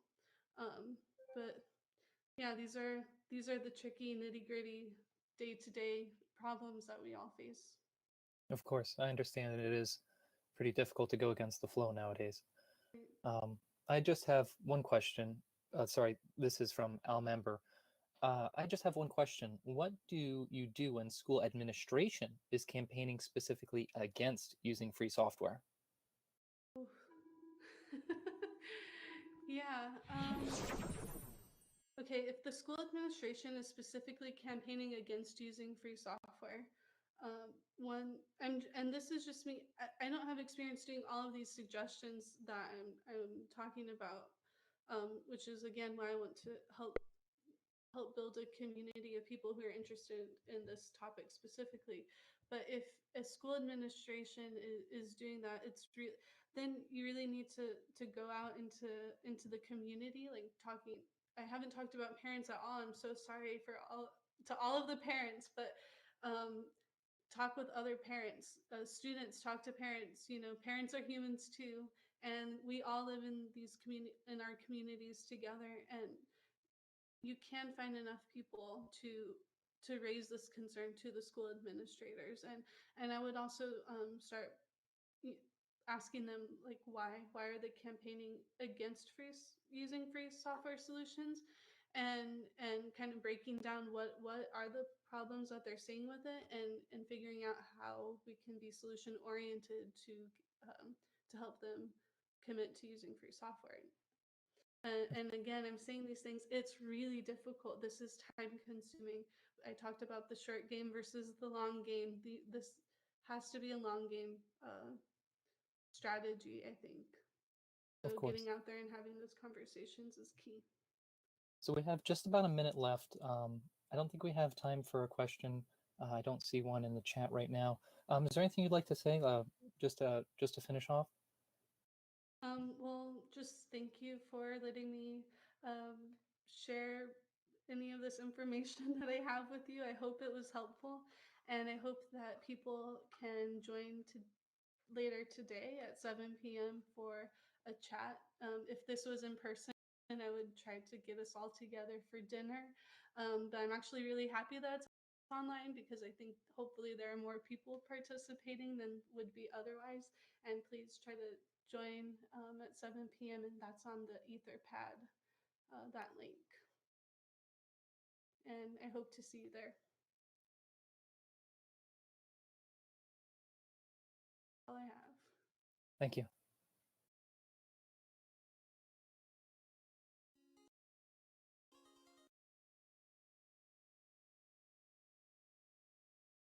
Right, you're top tier.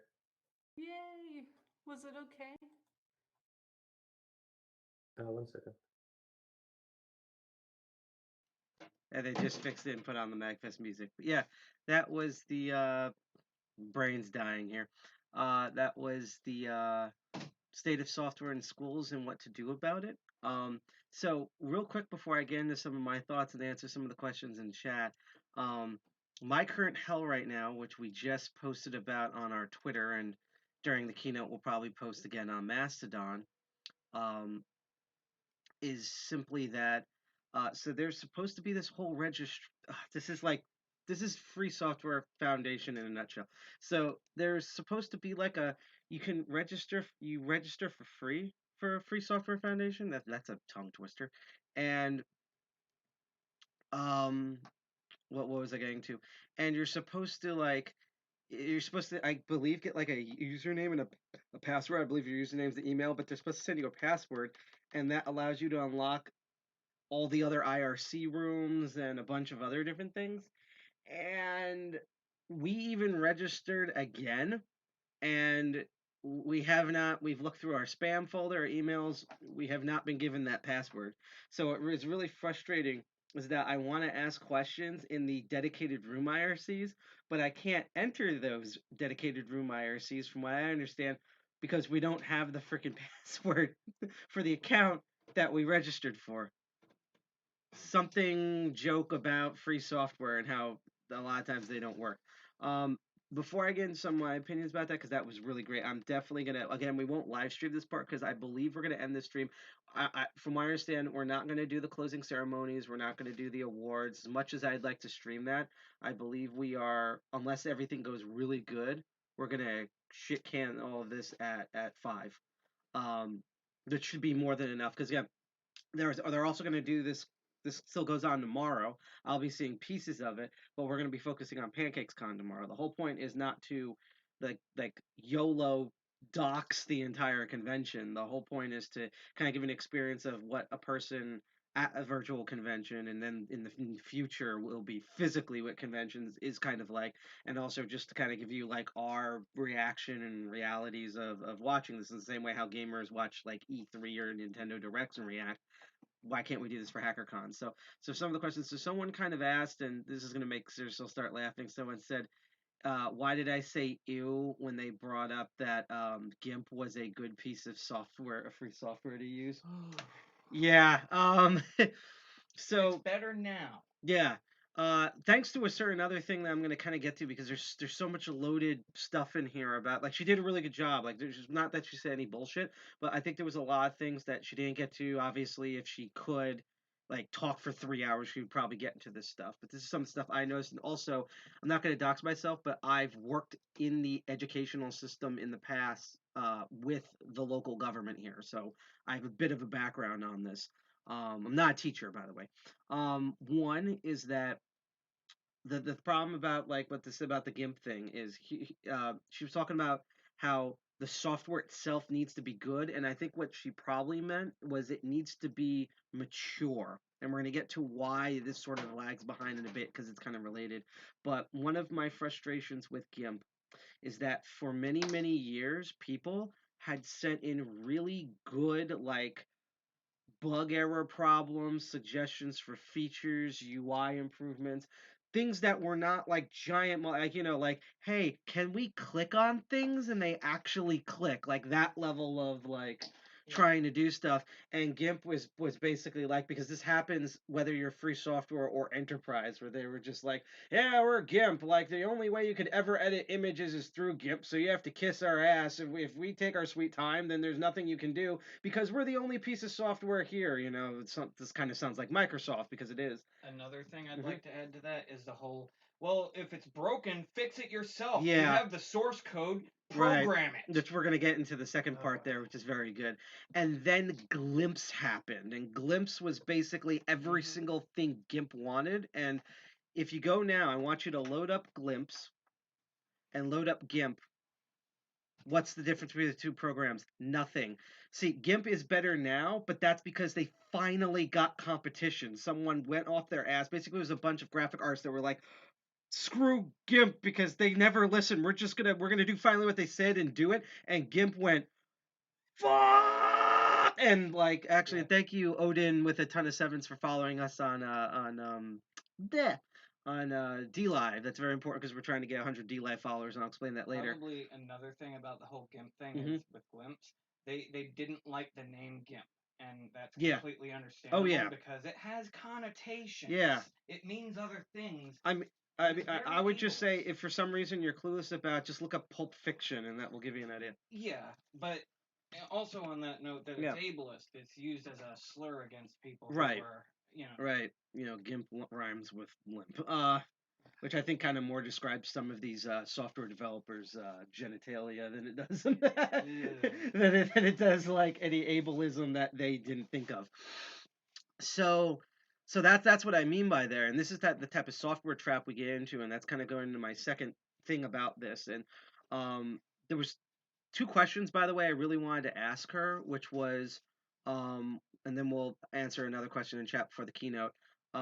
One is how the pandemic changed this landscape, because I know for a fact, because they've done this, that apparently since March of last year, a lot more, which is probably why they have that .gov initiative, schools have been using competent open source software, particularly for conferencing, because as we've seen, for example, with Zoom being a closed source proprietary software, about now that all the kids are online, we have like doxing kids, digital Harvey Weinstein bullcrap, and that's a major concern. And a lot of the open and free software stuff don't have those problems, and are at least competent enough that they mostly work. Uh, and so I was curious, because since I've heard things like that, how much has that, like, schools that were originally apprehensive are now actually giving free software tools a try, because of all the problems people are having with Zoom and Microsoft Teams and Slack and stuff that were problematic, but because we weren't all online at the same time, they were basically coasting on on their own coattails, and now when they have to actually put their money where their mouth is, they're just floundering. Um, and the other thing that I sort of wanted to ask was, and I'm glad she brought up that there's like diff people in open source are now looking at different things. So instead of just looking at like platform tools, they're also looking at like not only textbooks, but also like how teacher programs work. Because I know for a fact that one of the reasons why you have, like, it's 2021 and we still have teachers that are either, and I'm going to be honest, either incompetent or, more accurately, afraid to teach any form of technology, no matter how basic it is, like involving like circuitry and electronics and stuff. And the reason is, to be honest, is that it's most of these teachers aren't stupid. They aren't incompetent. They know how to teach, and the subjects that they do know, they're really good at teaching. But particularly in the United States, and I think that's why they covered a lot of European countries in their talk, there's a thing where, in order to do teaching, don't worry, that's just my soul dying. Is you need to be able to syllabus, document, and compartmentalize. So like when you teach English, it's very much like okay, you have to start off with sounds, and then once the kids get sounds, they need to know vowels and the difference between consonants and vowels, and then we teach them nouns versus verbs, and then how to string them again. That's how teaching works. Teaching with technology, while you can do that, and of course, for example, the United States military does this, which is college level teaching, and colleges even run into this problem, has what's called, which is funny because I did this talk yesterday, the Disney Tomorrowland problem. I kind of wish I brought this up yesterday. So I don't know in chat if anyone's ever heard of what's called the Tomorrowland problem. I'm going to give a couple of seconds, and then I'm just going to explain what it is. So probably no one's going to answer because I'm going to explain it anyhow. Yay for me. So the Tomorrowland problem is that the worst part of Walt Disney World, except for Euro Disney, but I'm not going to get into why, which is now known as Disneyland Paris. That ages me, by the way. That I still call it Euro Disney. Is that Tomorrowland is the worst section of the Disney theme park, and the movie Tomorrowland. That's the other thing we're all trying to forget. And the Tomorrowland problem is that, like Fantasyland, that's made up stuff and stuck in the past. You can leave that alone for 20 years and then occasionally update the animatronics. Same thing with Frontierland, you know, Cartoon World, Star Wars. Like, you can do that. The problem with Tomorrowland is tomorrow always shows up, meaning you're wasting a ton of money and resources, because since tech is constantly evolving within months, never mind years, you're constantly putting money in the hole, money and resources, to constantly update Tomorrowland. Like, you have to basically update Tomorrowland like every week, and it drives the Imagineers who designed Disney World and Disneyland crazy. And teaching has that same problem, which is, I'll put it this way: when I was in high school, our teacher was fortunate enough that she originally learned Fortran on punch cards and actually brought her original punch cards in, but we were learning primarily C, C++, and Java after learning a certain form of BASIC. We were also sandbagged with Macintosh computers, but I'm not going to get into that now. And at the time, I remember this, Perl, if I remember correctly, just came out, and we were hearing about this weird language that some Japanese group developed that's called Ruby. And it wasn't even taught. That was just like rumors floating around on the internet. So those people who are really good at C++ and Java, I'm sure they do teach those classes, but like look at the coding landscape now. Like, I mean, we can argue all day that like Java's still taught, but like, literally look at it. You go online for any coding classes, what is it all dominated by right now? Python, probably it's like Python, JavaScript, Rust, and Go, I'm imagining is probably most of them. And this is what I mean about that. And literally, like, okay, so high school for me, so that was 2006, and I know it seems like 20 years later, but I saw that change within 3 years. By the time I was in my second year of college, that already happened. And like that's the teaching problem is like, okay, so we sit here and we teach about like let's pick a tech subject. Like, okay, again, like I took multimedia. What did I learn? OG Final Cut Pro, OG what's the one that Mac uses to edit? Final Cut. No, I mean the simple one. iMovie, yes, iMovie. And because my teacher was crazy, I actually learned on the VHS Casablanca system. Obviously no one teaches that anymore. Like that's what I mean is that like unlike English where like there's stuff that evolves but barely changes. Same thing to some degree with especially history, social sciences. Technology is constantly changing, and so teachers have a really hard time compartmentalizing and processing that. And then when you have to deal with open source, which not only changes every hour, I mean look at all the Git polls that don't get answered, but that most of it's also incomplete. You can see how that would drive everyone crazy. Um, and then I just want to answer a thing that was up. So hi, I don't know if you're still in chat, DJax. One of these days we're gonna have to talk about each being on each other's streams because you have a really awesome podcast show that I'm very envious of with its production values and the cool people you have on there. I would love to go on there and talk about how crazy I am. We're gonna get into the keynote in 1 minute. And what was the other thing I could bring back? Okay, so last thing I'm going to bring up, and then we can talk and chat. Oh, Rust, yeah. Nah, I'm trying to forget about Rust. So Forget that RS. yes. So the other thing about this too is, and I like that you said that one of the big problems with open source is that we need like competent, mature software, and this is actually going to go into two problems that I have. And I'm sorry because again, uh, I like a lot of the stuff that the Free Software Foundation does, but again, we even have as a DEFCON group a criticisms about our own group that we're trying to improve on, as well as like DEFCON itself, Hope, the hacking. Like we're just complainers because we're New Jersey. That's all we do is complain and honk the horn.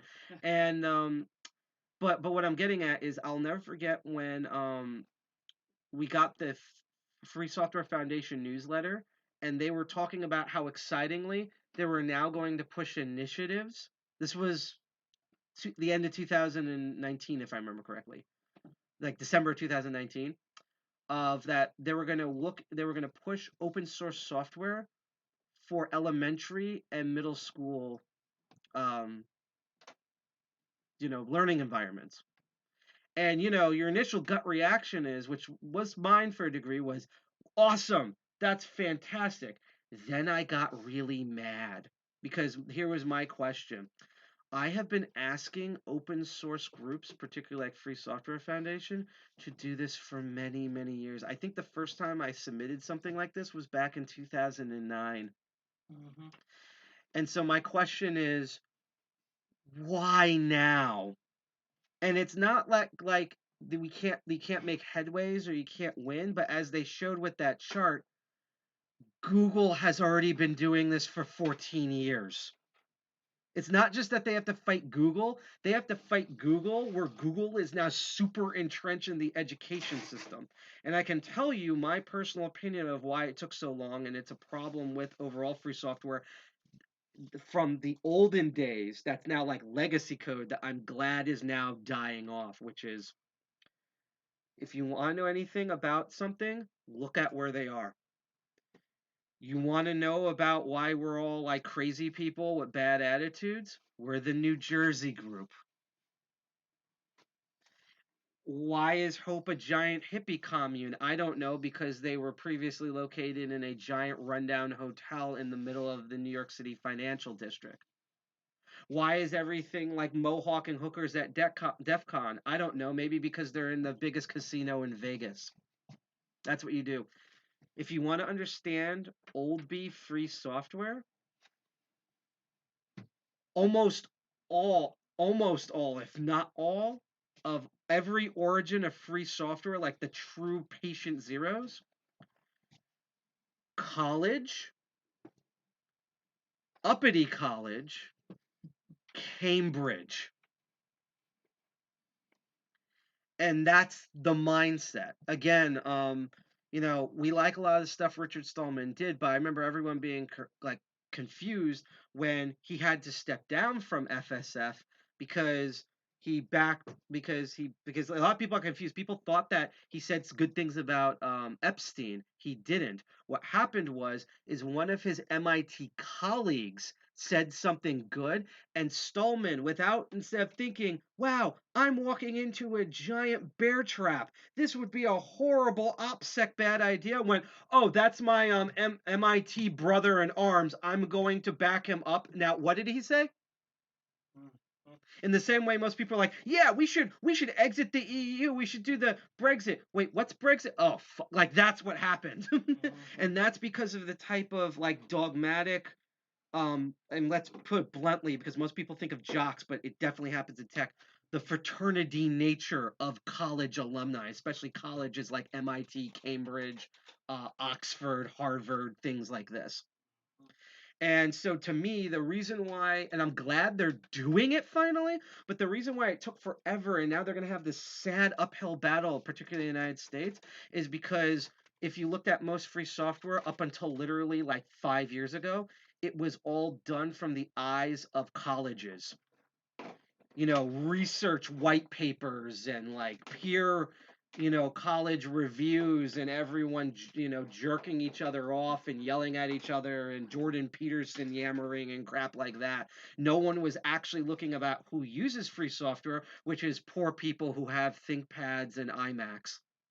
The MIT Athena system. Yes. Enough said. So, like, again, I'm really glad for this, and that was an excellent talk, but I just wanted to reiterate, like, why this is going to be a struggle and, like, why Google's entrenched. It's honestly the same reason why, and a lot of people have a hard time admitting this, it was really easy for Microsoft in the mid to late 90s to just dominate on the OS without even trying to do advertising.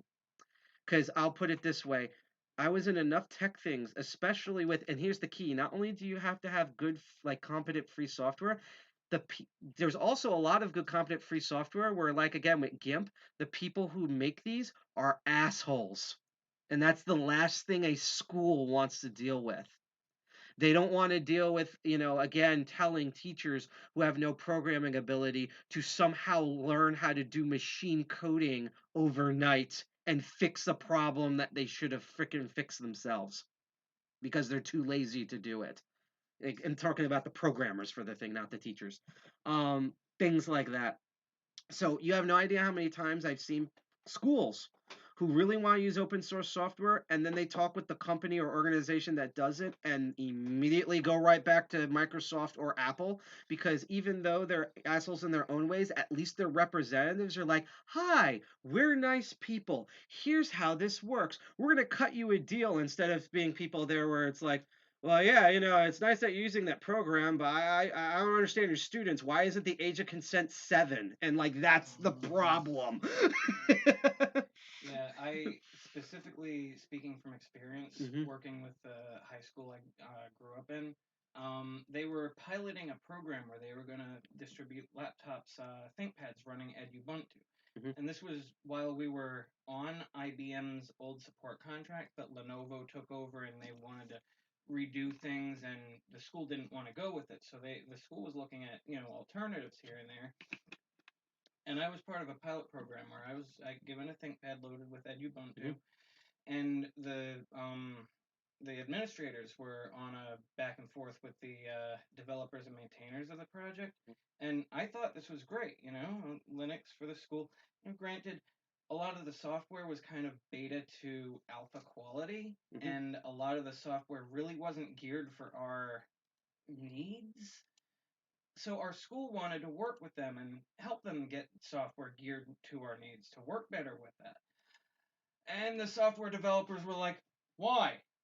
You do it yourself. It's open source. Fix it. You're developers. It's free. You get what you paid for." And the school just dropped them and went to fucking Max. Yep. Welcome to also what's known as the nerd echo chamber, where engineers are so used to talking to engineers that if you put them with someone else who's not an engineer, they just completely crash. So that's again also fraternity type systems. This is one of the reasons why at DEFCON 201 we try to do like the broadest reach possible. It's not just SJW brownie points. It's OPSEC. It's trying to actually get progress and get the word out there.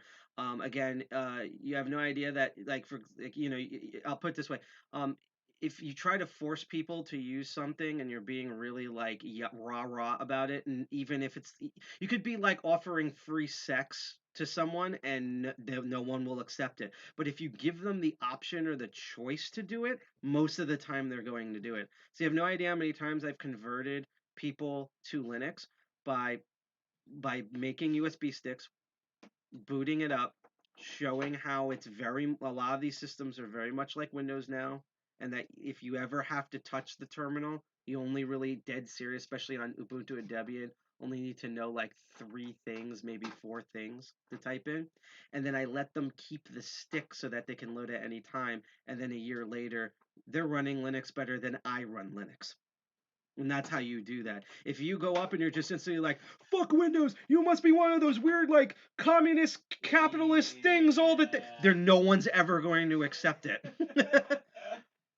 Again, like, you could just be like, you have to have sex with Tara Patrick right now, and people would be like, why are you yelling at me? Leave me alone. That's how that works. So yeah, I think I've blabbed long enough that we probably cut into the keynote. So we're actually going to use the keynote I'm going to go on a break. So I'm going to run this in the background. I'm still going to listen to the audio of it. The keynote is going to be called, so in the United States, we already have something that's struggling called the Open Technology Fund. This is Julia Rita, I believe how you pronounce her name, is basically trying to build a European version of the Open Technology Fund for general Europe. I'm assuming she means Western Europe, because usually when people say Europe, even in Europe, they mean Western Europe. Every time they mean Eastern Europe, they actually say Eastern Europe. Occasionally they say Central Europe, and that's actually probably Eastern Europeans all yelling at each other. But I digress. So I'm going to take off the camera and the mic, but I'm still reading the chat. I'm still listening to the keynote, and then we'll be back for the rest of the talks. So, and again, I love talking in chat. So if you have something to say, as long as you're not being completely stupid, please say so in chat. Otherwise, again, we like our lurkers, so keep lurking and keep learning. Also, if you like the content so far, again, we do multiple shows, and we're live streaming our meetings when we can every third Friday of the month. In fact, again, yesterday we had our 4-year anniversary. I can't believe we're that old. Oh, Jesus Christ! Like, we're about to enter, like, DEFCON 2.1's about to enter first grade. Like, this is this is a problem. I'm just glad we're not in diapers anymore. So, but you can like, share, subscribe, hit that bell for notifications on Twitch, Live, or YouTube. And if you're probably watching this, you're probably doing one of our cool things that we specifically wanted for this and are so glad for, even though it is a bit iffy, which is that Peer2 does live streaming, and we're really happy to be on Diode.zone. They have really awesome science and technology content on there, and we really like the owner, especially with how they were like immediately they responded to anti-fascism faster than Twitch. It's not Twitch, Twitch, but faster than Twitch or Twitter backhandedly corporatized support for like not being fascist. So like we're very happy about that. So yeah, I'm gonna load up the keynote now and stop blabbing, and let's find out about Europe's Open Technology Fund and what we can do, I guess, to support it. So see you in about an hour.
million, I think, which is not very much for the budget of an average European country. So there's actually no excuse for why the EU doesn't have an open technology fund, or in fact 5 open technology funds. So this is something that I would like to change.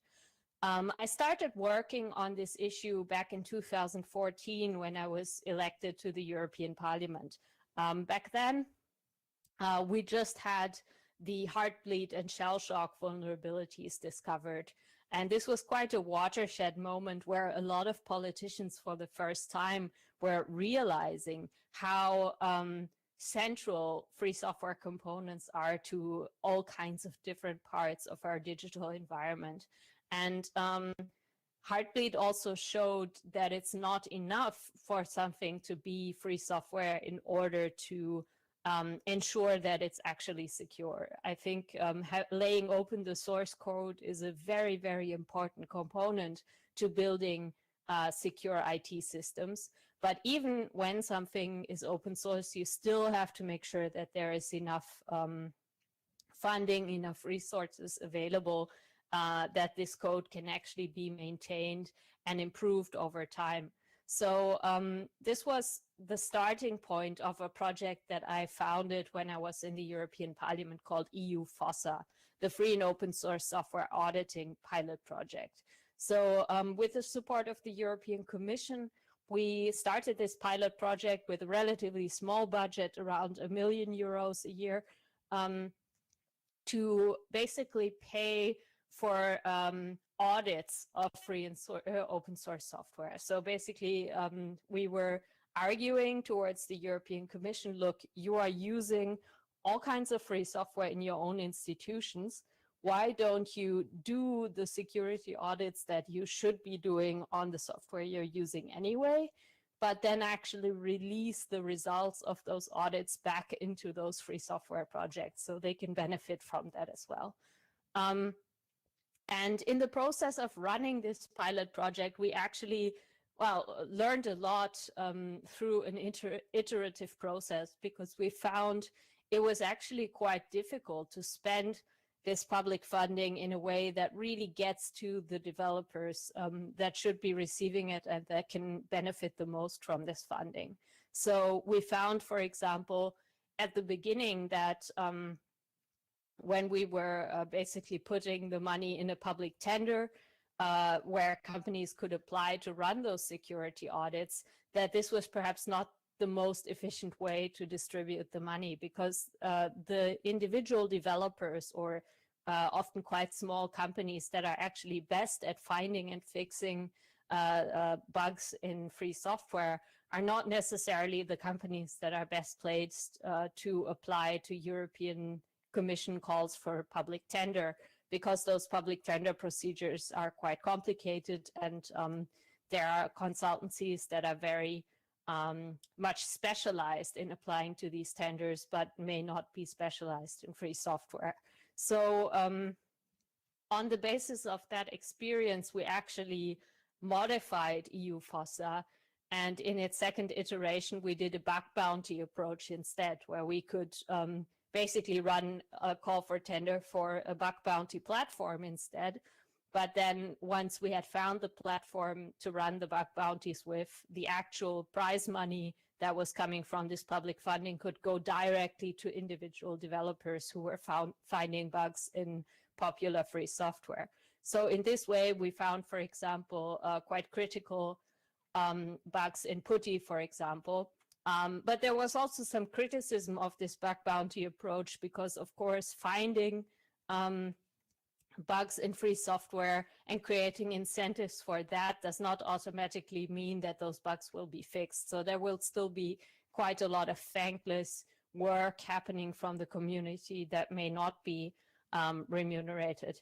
So I'm actually quite happy that after I left the European Parliament, the European Commission kept thinking about this idea and has now partnered up with Integrity to actually pay a bonus for certain bug bounties if the person who submits the bug bounty also provides a fix for it. So I think this is quite a good incentive, and I think it's good that the European Commission is offering this money, particularly in the context of bug bounties from matrix.org. So now here you also have a European public sector investing in security technology and encryption technology, which I think is something that governments all over the place should really be supporting. I also want to look at Germany as an example. I think there are other public funding programs for free software in other countries around the world, and I would be very happy to hear about them from you. But the German context is, of course, what I know best. And since I'm a board member at the Open Knowledge Foundation in Germany, I'm most familiar with the Prototype Fund, which is a program that we run at Open Knowledge Foundation, which where we receive money from the German Ministry of Education and Research and invest in prototypes. So this is one sort of very low level, very easy to apply to way to receive funding for new innovative free software ideas.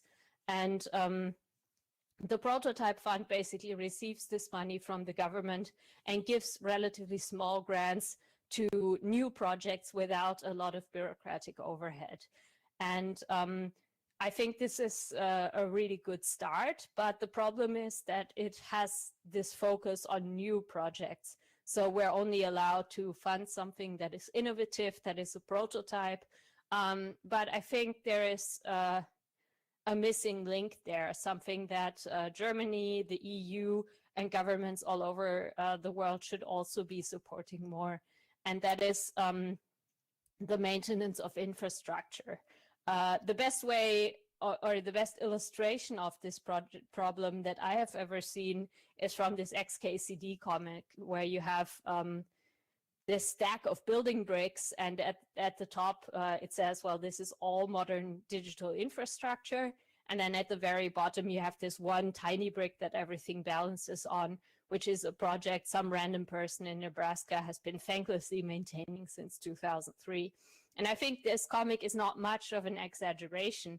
So the difficult problem, I think, that governments that want to support free software infrastructure need to figure out is how to actually get money to that person in Nebraska to make sure that the maintenance can continue and that they have the support that they need. So for this purpose, I have gotten together with a few activist friends from other organizations, including somebody working at the Open Technology Fund, somebody working at the Prototype Fund. And we've started basically creating a concept for what a digital infrastructure fund could look like that could be run by the German government, but also by different governments around the world. And so we have learned different lessons from the FOSS project that I ran at European level, from the Prototype Fund, and also from the OTF to come up with a number of principles that we think need to be fulfilled for such a funding program to really have a positive impact.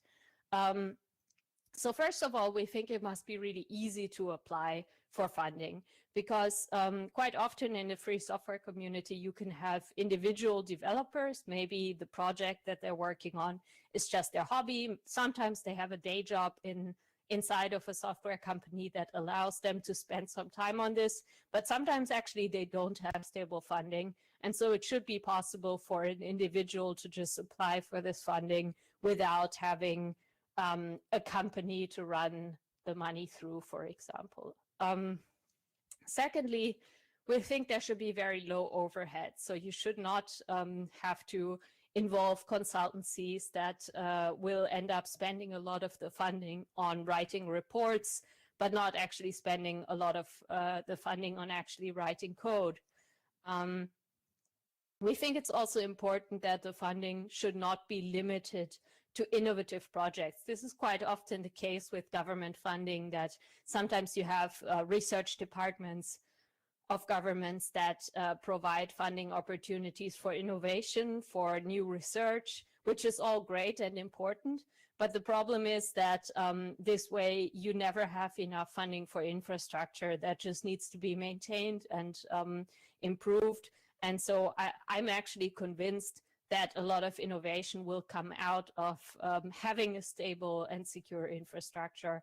And this is just a little bit of a blind spot of a lot of funding programs that exist. So upkeep and usability improvements of free software projects should be eligible for funding.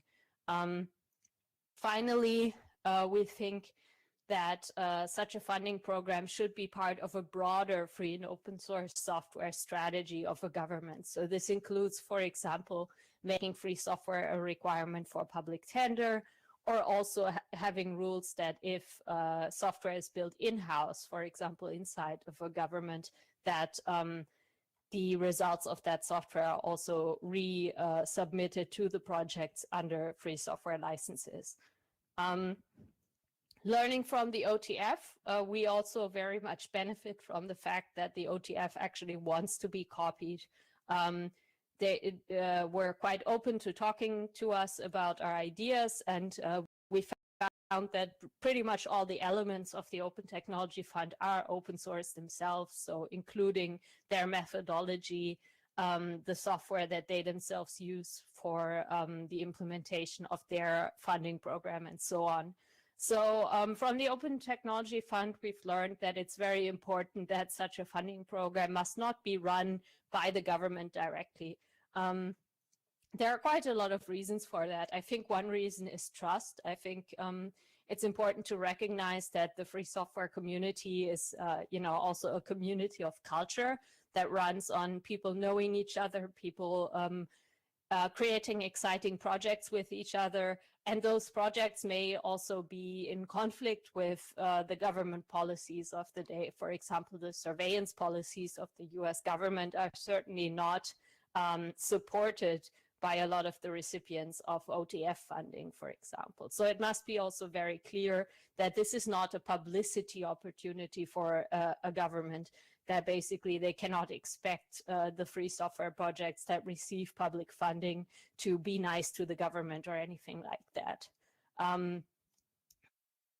So another very important aspect that we found as a basic principle is that the nationality or the tax residence of the individual developers should not matter.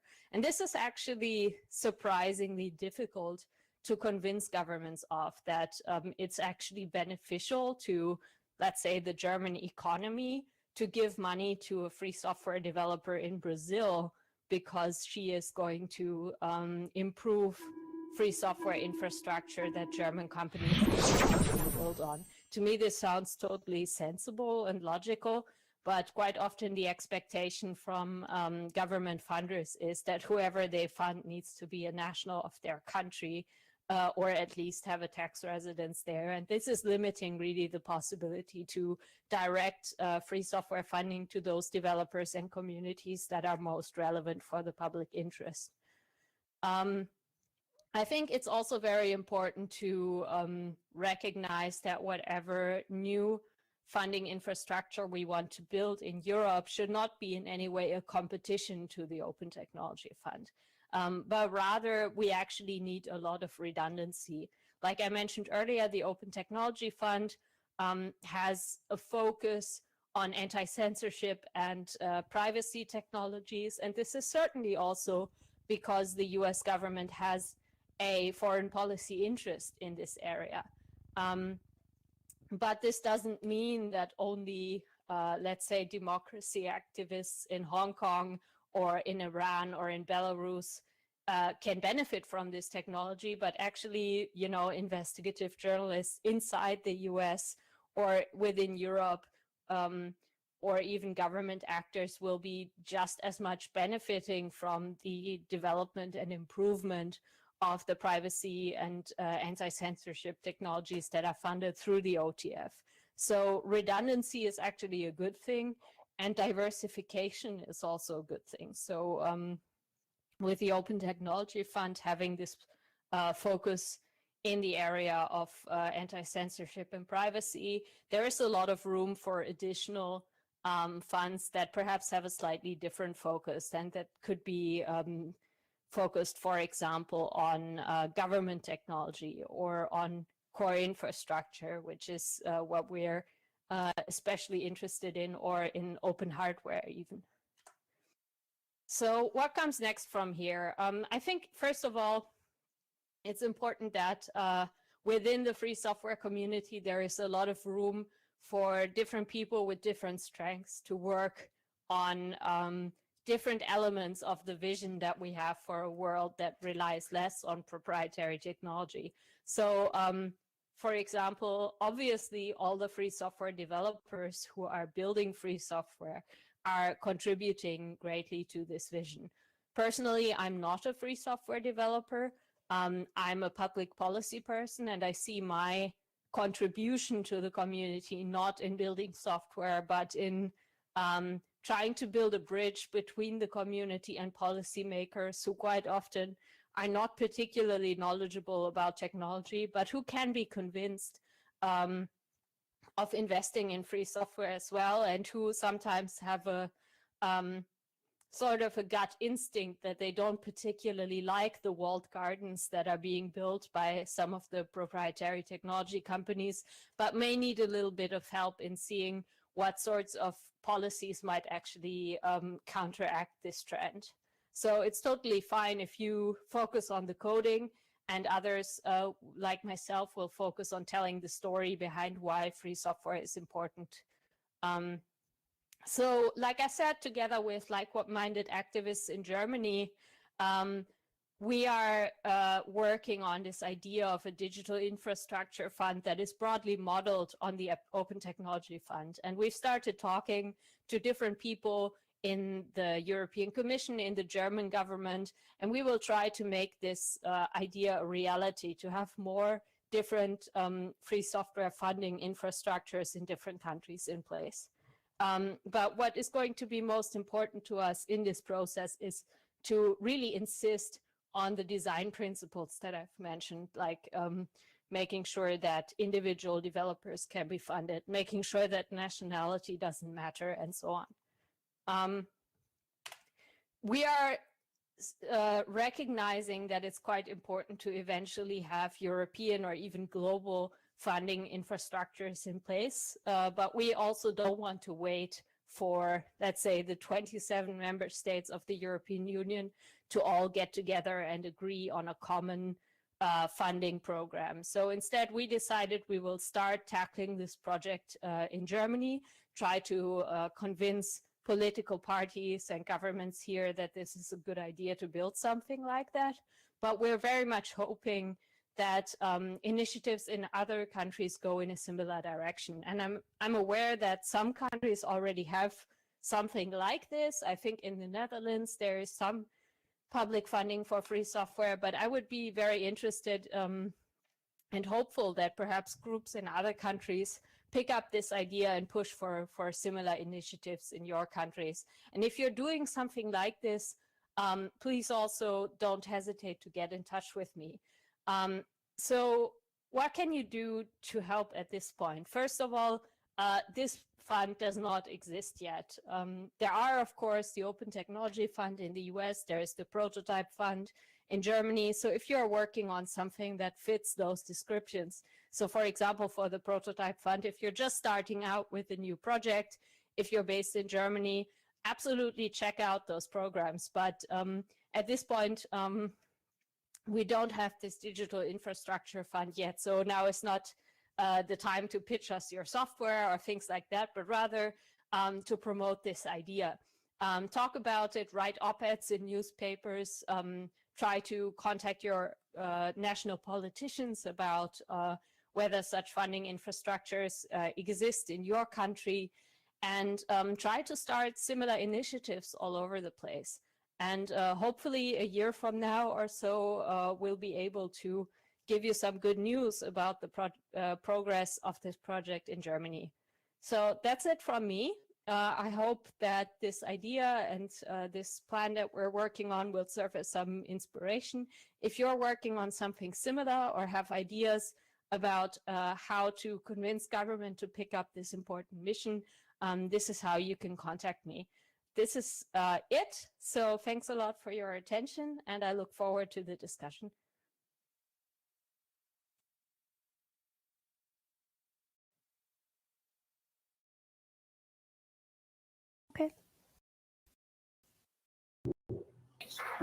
you're working on something similar?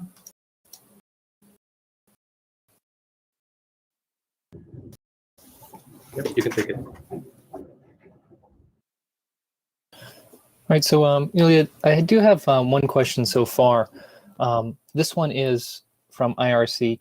The question is, will government fund architecture that can't be monopolized? For example, can't have monopoly unicorn in the local economy, and how politicians should feel about that? Yeah, I think this is one of the big issues that we're battling with when trying to convince politicians to set up funding, that quite often the expectation from politicians is that you're funding a national champion, and that the benefit to that country will come from basically supporting the local industry.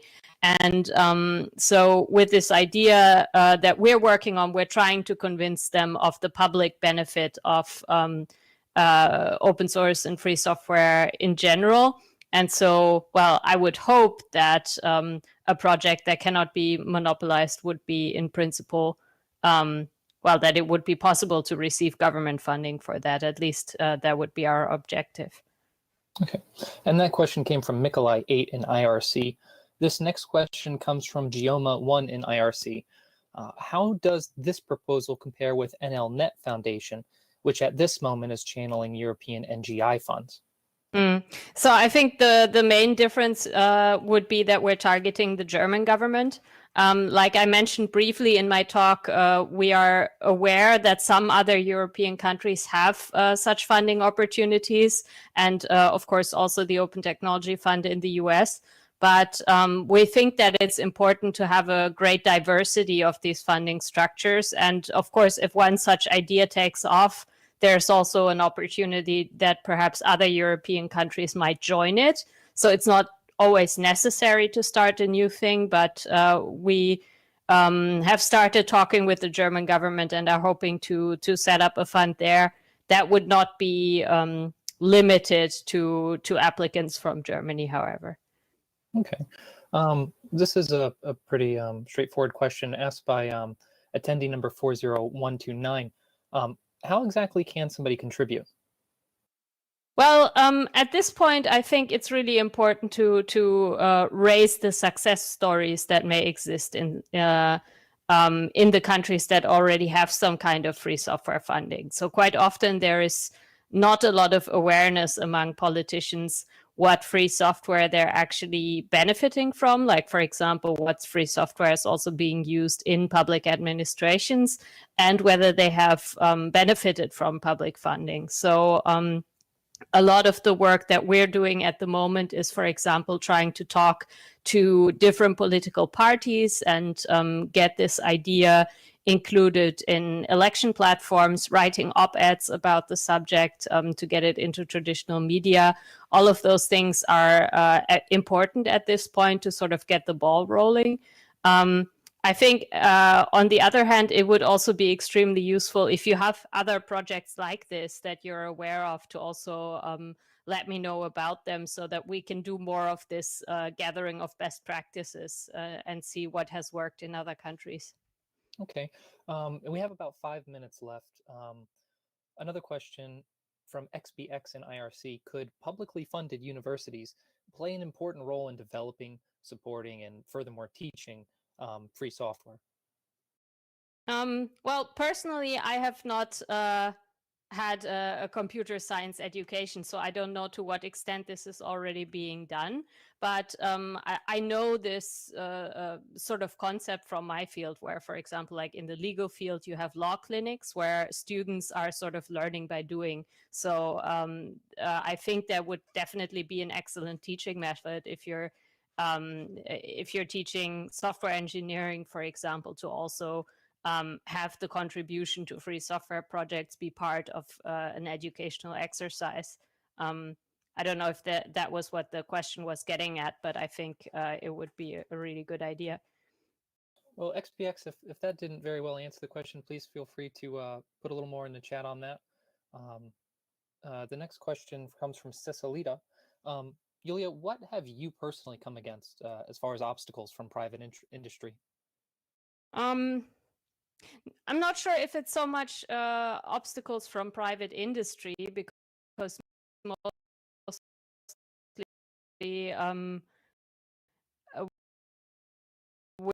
we're, we're trying to get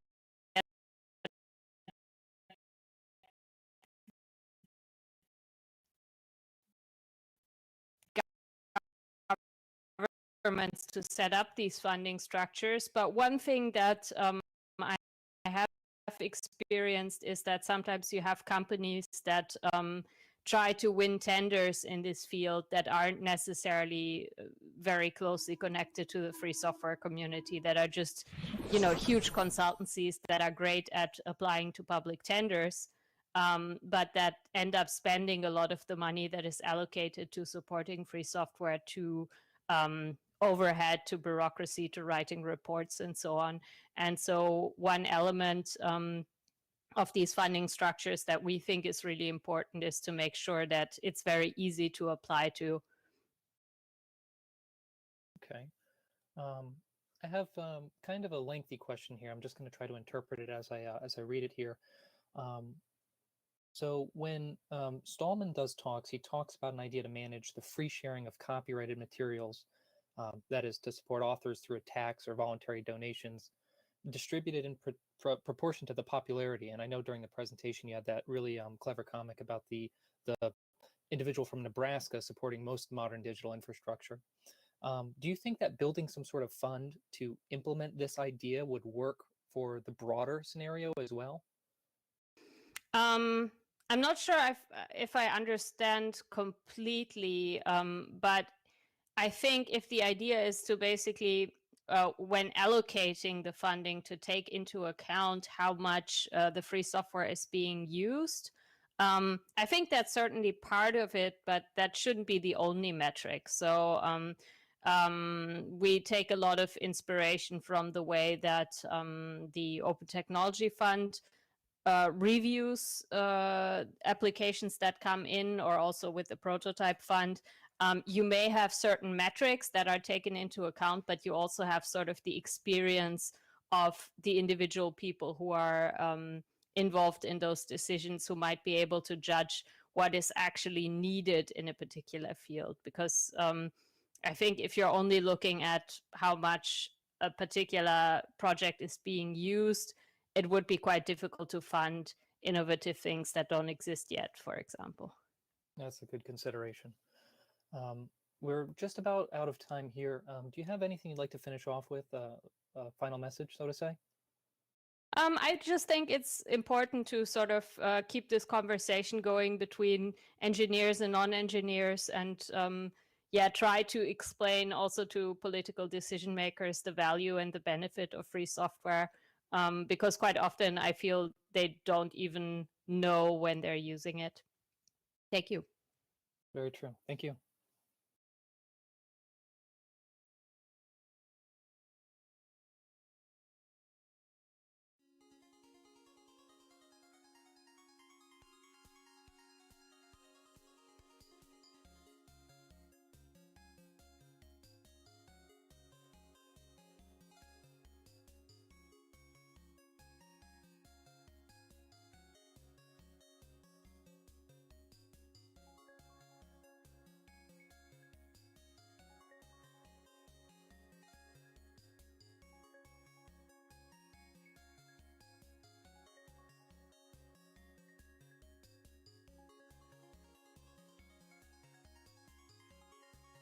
And as we switch over to the face cam on Fade, you can see Cyril hanging out in the background.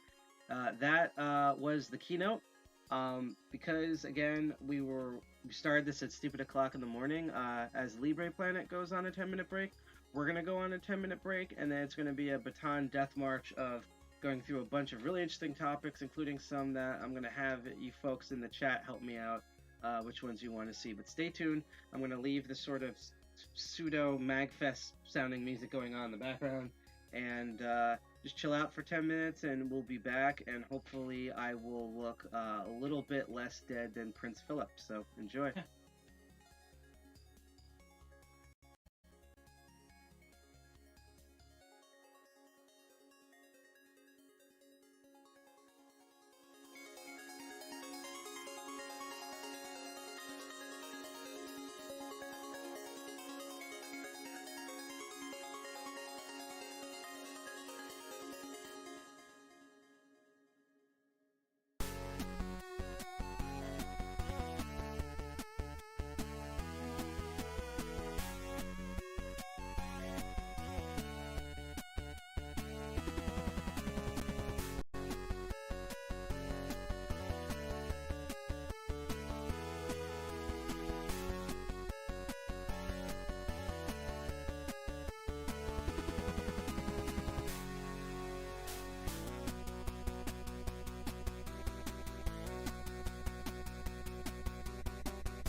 audio.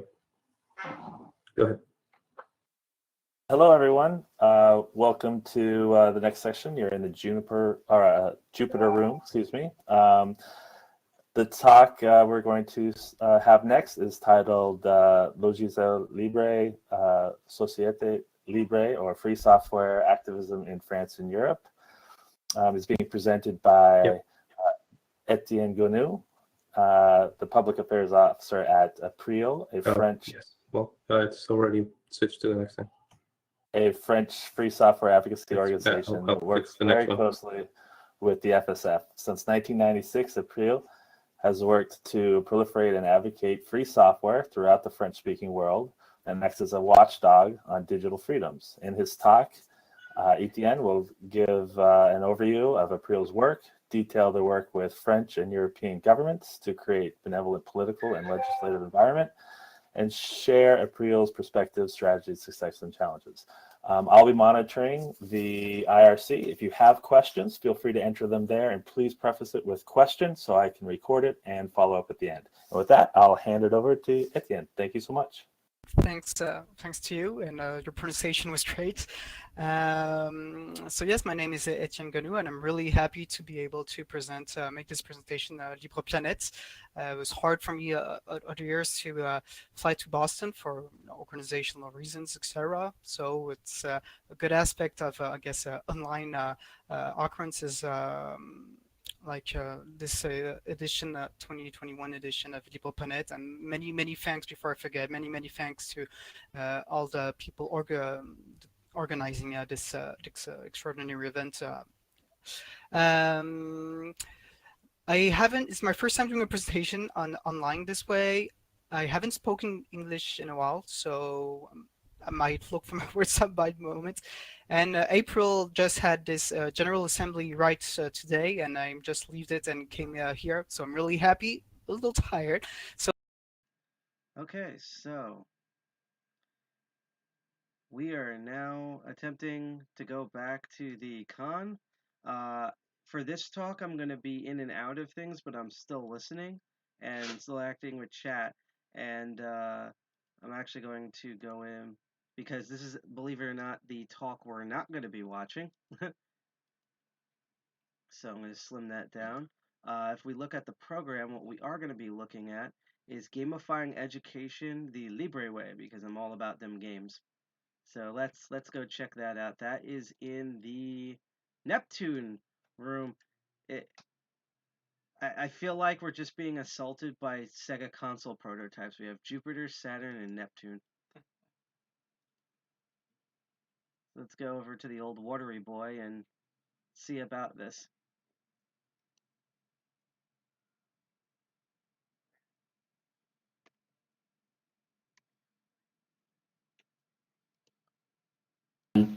Their interests.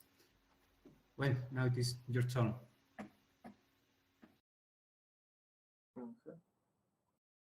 So, gamifying education the Libre way.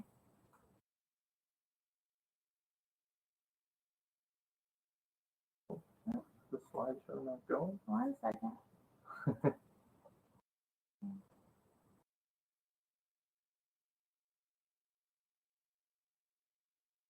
There we are.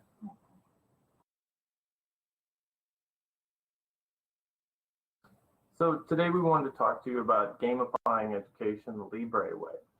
So the ways that we want to do that is, first we want to talk about what is gamification.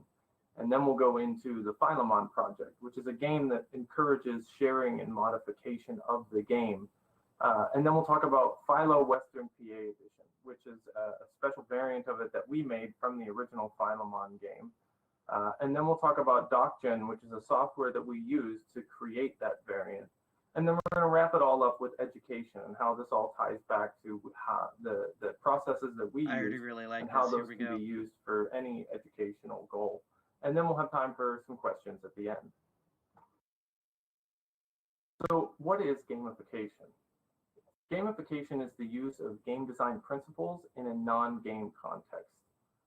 It's all about motivation and forming habits. So we're trying to get people to engage in activities that they normally may not have thought about, or they may not have some initial motivation to do. The key thing with education and gamification is that gamification is not the same as educational gaming.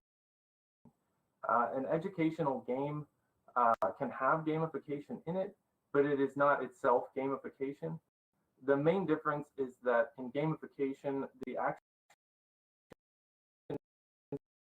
that you take are actual, they have consequences outside of the game. They usually affect something in the real world. Whereas when you do something inside an educational game, it's really just for that game and nothing else. A good example of this is Data Dealer, which is an educational game about surveillance capitalism and how companies use your private information to make money.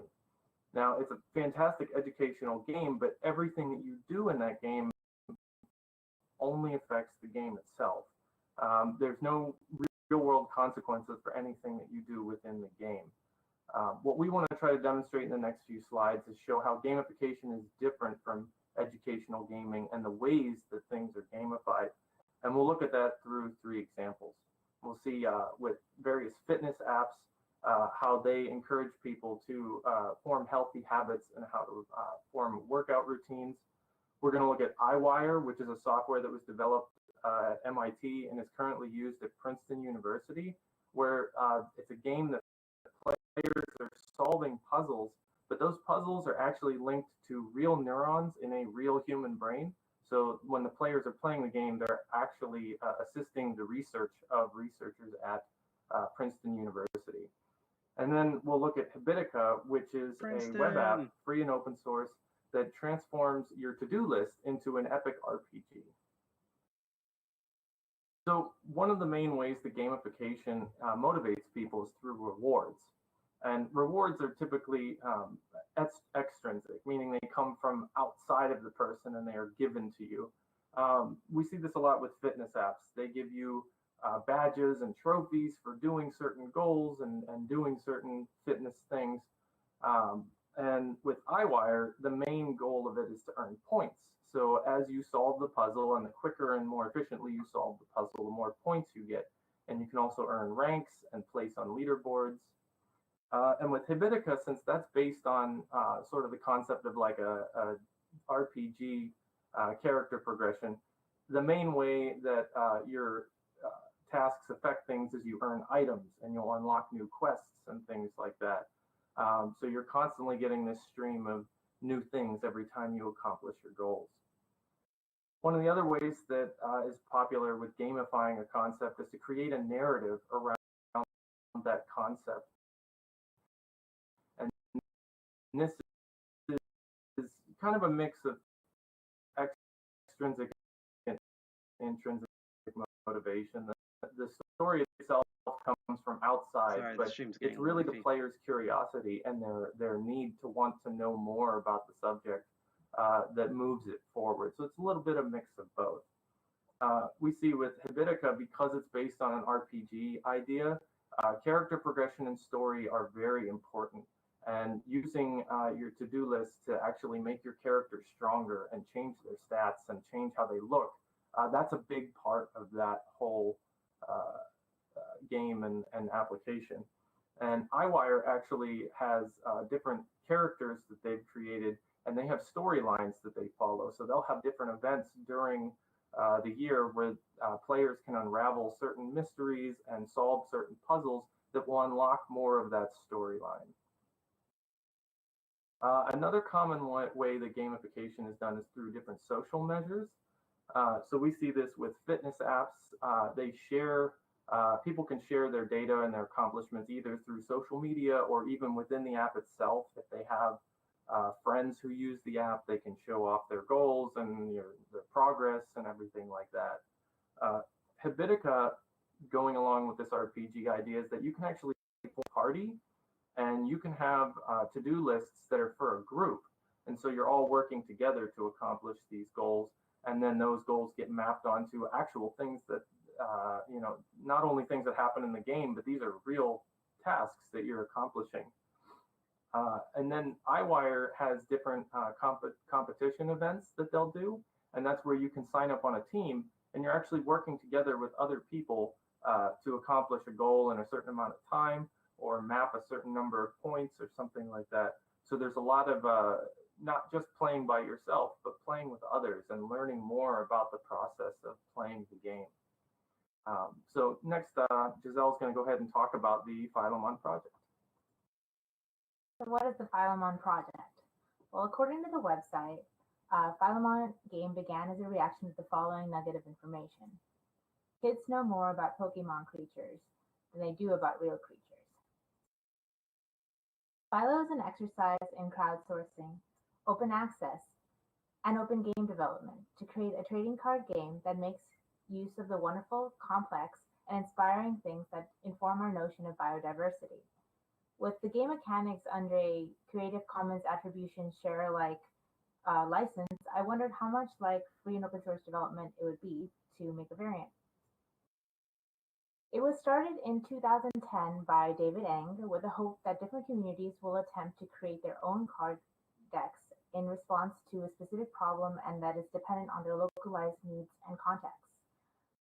There are 26 decks on the website since 2012, and some examples of these decks and remixes of the game include the West Coast Marine Biology deck, which is created by high school students and introduces a new game mechanic regarding water depth. Filegenios in Colombia, which is a deck with species localized to Colombia. A first grade classroom in Vancouver, which made an expansion deck for another deck that was Vancouver based. Women in Health Research, which looks at the challenges of gender inequality. The Genetic Society of America deck, which looks at the process of genetic research. And the Phytochemistry deck, which highlights plant species that are important because of the chemical compounds that they provide.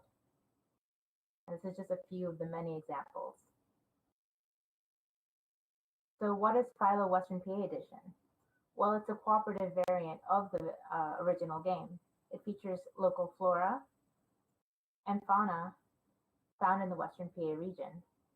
The original game is a competitive game, so we wanted to provide people with a way to play the game in a cooperative way, so as to make it easier for people who shy away from competition to join in on the fun. All this was created during my virtual artist residency for the Creative Learning Network of Pittsburgh, who were looking for teaching artists to create educational content for kids. The project is published on their site for middle schoolers looking for educational home activities. The educational resources had to fit within the Pennsylvania school guidelines and was a way, and I thought it was a great way to share the project with the community. So how to play. Here's a video explaining how to play our cooperative variant.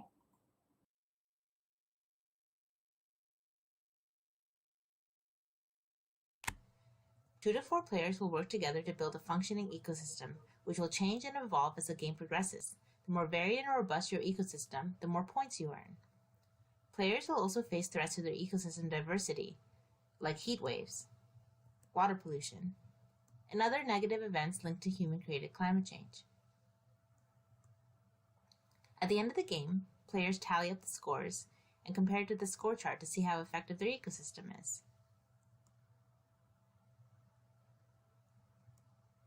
Species cards contain all the creatures in the game. Each species has a common name, the everyday name for the species, a Latin name, what scientists call them, and a classification. This is how organism is scientifically categorized. Species also have a diet, what the organism eats, a scale, which shows the relative size of the species, and a point value. This is how many points a species is worth in the game. In addition, species have a terrain, this is the place or places they can live, a climate, which is a preferred long-term average weather of an area, and a description, which explains how the species may be played, any special rules, and fun facts. Credits can be found in the lower left of the image in order to let people know who took the picture. And finally, licensing, or the legal stuff. We use these licenses, which means that anybody can share, copy, or distribute the cards so long as credit goes to the artist, with the exception of public domain images, which do not require attribution.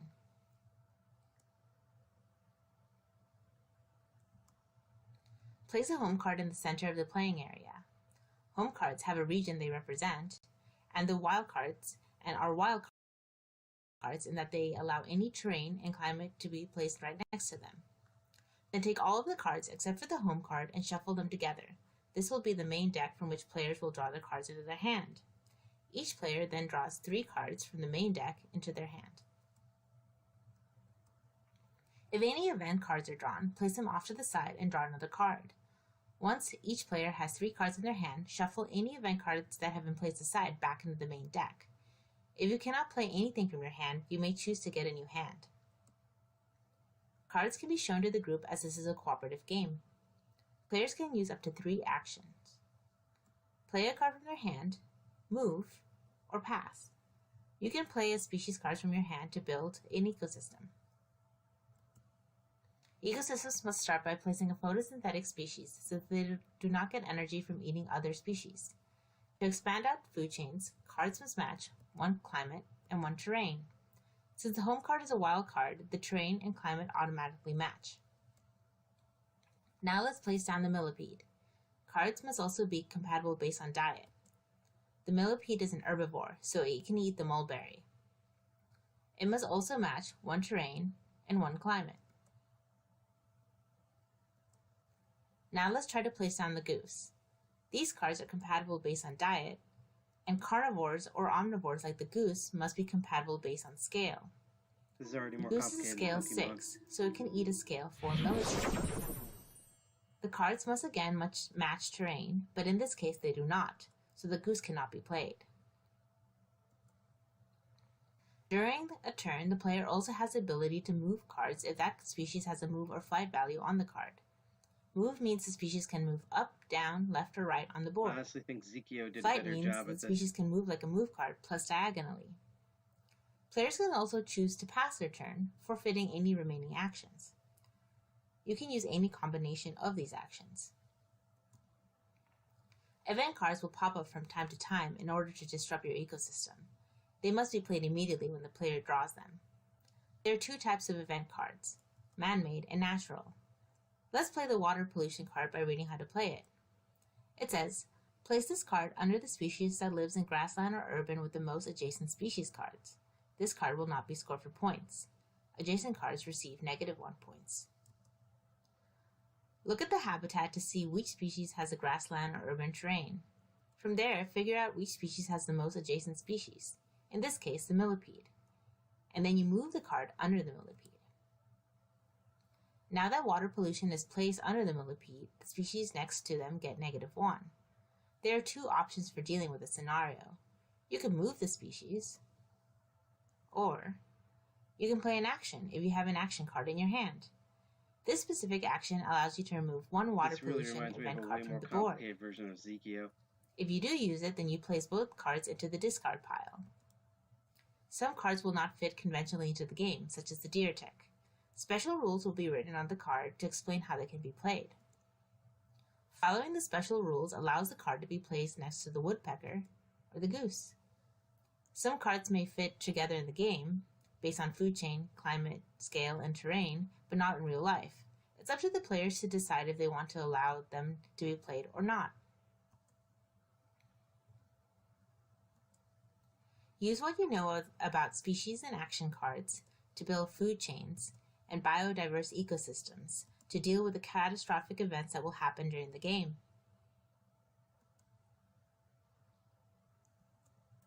When the last card is drawn from the main deck, the player plays their turn and the game officially ends. Tally up the points and see how you did. Can you build a sustainable or even flourishing ecosystem?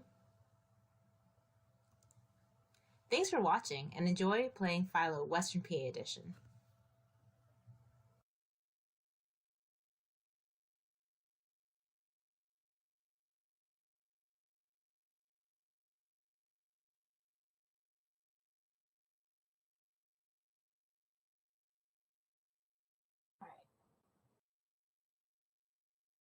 So next we're going to talk about DocGen, which stands for Document Generator. DocGen is a command line utility that's for creating repetitive documents from spreadsheet data. It was originally developed in Python. It was later ported to JavaScript with a simple UI that has the same functionality. When we were making Philo Western PA edition, we used DocGen to make all the cards. But it can be used to make anything. You can use it for mailing labels or table placards, anything where you have a spreadsheet of data and you want to represent it in some visual way. In Philo, a core part of the game is making a deck. It's kind of like Magic the Gathering or Pokemon. You're going to be facing off against an opponent who has a different deck, and you're going to try to, mess with each other's ecosystems. But since our game is a cooperative game, we don't really have that element as a part of the game anymore. But we still kind of liked this idea of building a deck because it fosters a lot of really interesting educational opportunities to put different animals and environments together and things like that. So we decided we wanted to use DocGen for this and allow people to use DocGen to create their own decks. And this is sort of where we gamified it. We're encouraging this use of the game mechanic to actually spread information and build a community around the game rather than it being just an influence on the game itself. So Philo doesn't really have a lot of stuff on their official website of how to make cards. They have a couple templates and a how-to guide, but they don't really provide, like, from start to finish, a way to create an entire deck of cards. And DocGen itself is also not super easy to use if you don't know HTML and CSS and spreadsheets. And especially since we were targeting students and specifically middle school students, we wanted something that was a lot simpler to use and something that almost anybody could use with just a regular web browser. So we actually created a web application based on the code from DocGen, but expanded to create an entire deck of cards from scratch. So we're going to go ahead and demonstrate that now.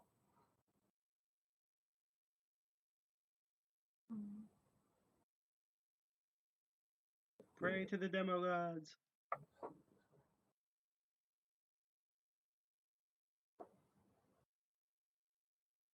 So we have here the Philo card generator. So this is what it looks like when you first open it up.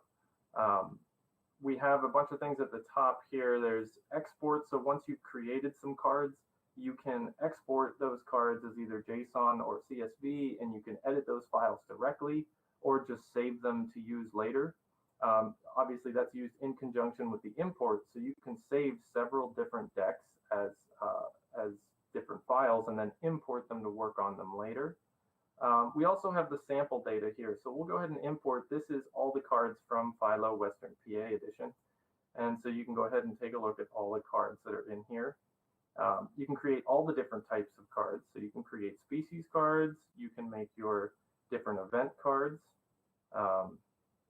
And also the other cards, just the, like the home card and the token cards. And we also have some helper cards that just sort of give you a quick reminder of the rules. So you can have these extra cards in your deck as well. So the thing that we wanted to do with this is make it really easy to use. And so anytime you edit a card, it's going to show up in this preview panel immediately. So if we wanted to go ahead and create a new card, we can go ahead and click the plus button. That gives us a blank card to work with, and we can start entering in some data on here, and it will actually show up on the card immediately. So you can see the changes in your card as you do them. So I'm going to go ahead and fill in some data here. And so this interface is makes it super easy to put these cards together. And we've actually been talking to David Eng, the creator of the original Philomon project. And he was very interested in us working with him, and we are going to begin working with him on adding this to the official Philo website so that anyone will be able to use this tool. I mean, they already can, but it's available through the artist residency from the Creative Learning Network of Pittsburgh, whereas we're going to be working on a version that's a little more generic and maybe get wider exposure through the Philo website instead. So you can see here we can add, some details about the mouse. If there's any special rules we need to note about the mouse, we can do that. And then we go ahead and save it here. And it's going to add that to our list of cards. So if we go all the way to the bottom, there's our house mouse card in the list of cards. And then when we're done and we want to create a deck, we can go ahead and hit print. And then we can choose which cards we want to print out, how we want to print them. And then when you do that, it's going to open up a new window with all of the cards that were created. And we can actually check all the way at the bottom here, should be our mouse card that we just made. Yep, and there it is right there. So you can kind of see this gives a really easy way to compile a deck and print it out and get right into playing the game without very much effort.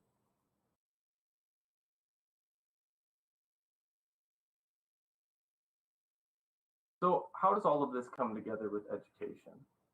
Well, we've already discussed that gamification creates meaningful experiences that extend outside of the game. One professor, Dr. Scott Nicholson, who's a professor of game design and development at Wilfrid Laurier University, said that gamification for long-term behavior change is best done with intrinsic rewards rather than extrinsic ones. According to Deci and Ryan's self-determination theory, there are three things that are connected with intrinsic motivation: mastery, autonomy, and relatedness.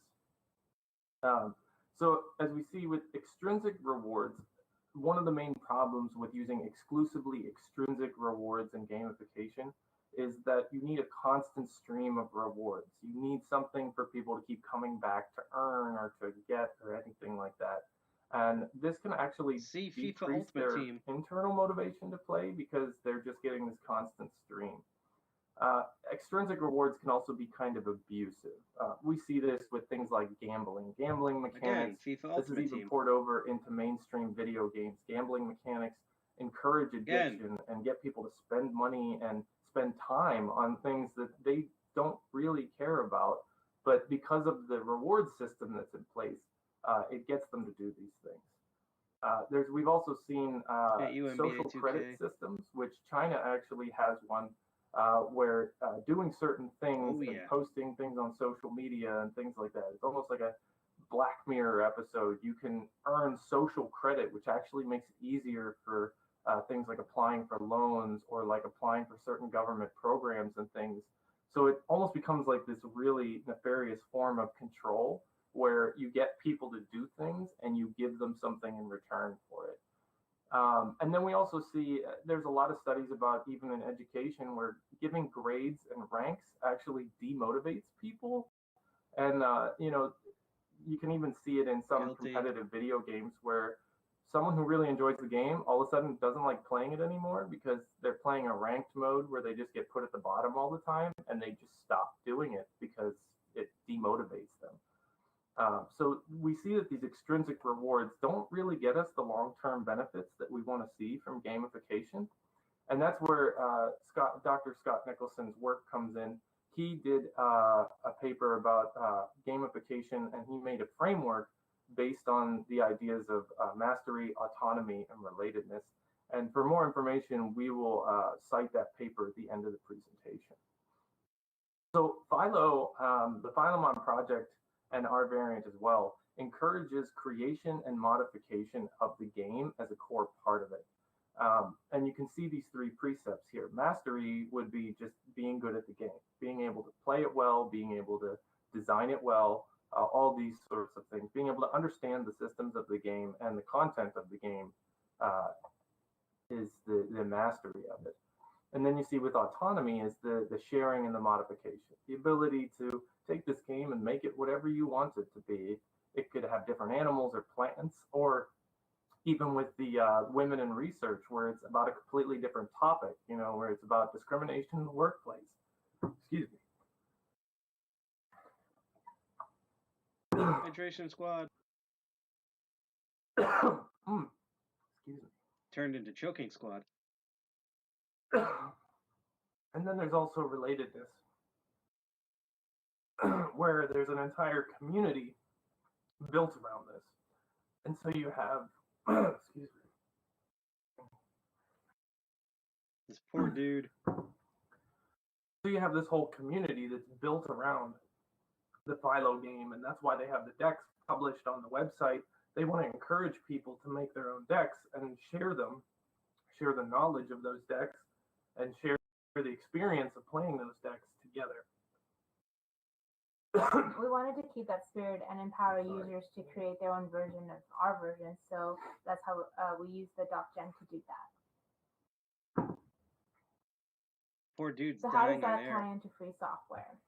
Well, the 4 freedoms are the ability to run, study, share, and build upon the code. The freedoms overlap with self-determination theory in these ways. With mastery, that can be achieved through studying and building upon free and open source software.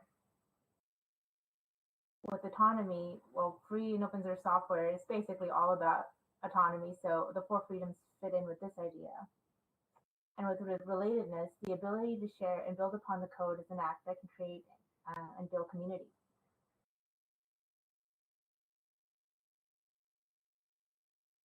So as far as education, the next time that you find yourself needing to lead a workshop or have some kind of class project or anything like that, you can try to think of these 3 precepts of self-determination and meaningful gamification and sort of apply those to whatever your project is. You can look at mastery as creation in public, right? We see this with both software and anything really. If you create something that's going to go out in public and everyone is going to see it, you're more motivated to make it really good and to show your competency, because you're going to be judged on that and it's going to be used by other people. So it better be correct. It better do or explain things the way that it's supposed to. Autonomy, you want to try and encourage a curriculum that allows sharing and collaboration, and the freedom to sort of take the project in any direction you want. You know, with some education, it's just sort of a linear path from, we're going to go from this subject to this subject to this subject. And it's been shown in a lot of studies that that doesn't really do anything. A lot of times students become disinterested because they're not allowed to explore the topic at their own pace and with their own interests incorporated into it. And then if you can incorporate relatedness, not only in the project itself through group work and collaboration, but also extending out to communities that already exist in the subject matter, or even fostering maybe a community. You know, with Philo, the whole idea of creating decks and sharing decks was something that, you know, had been done in other games for years, and Philo was like, we should do that too. So creating your own communities as well as extending out to other communities can be very helpful as well.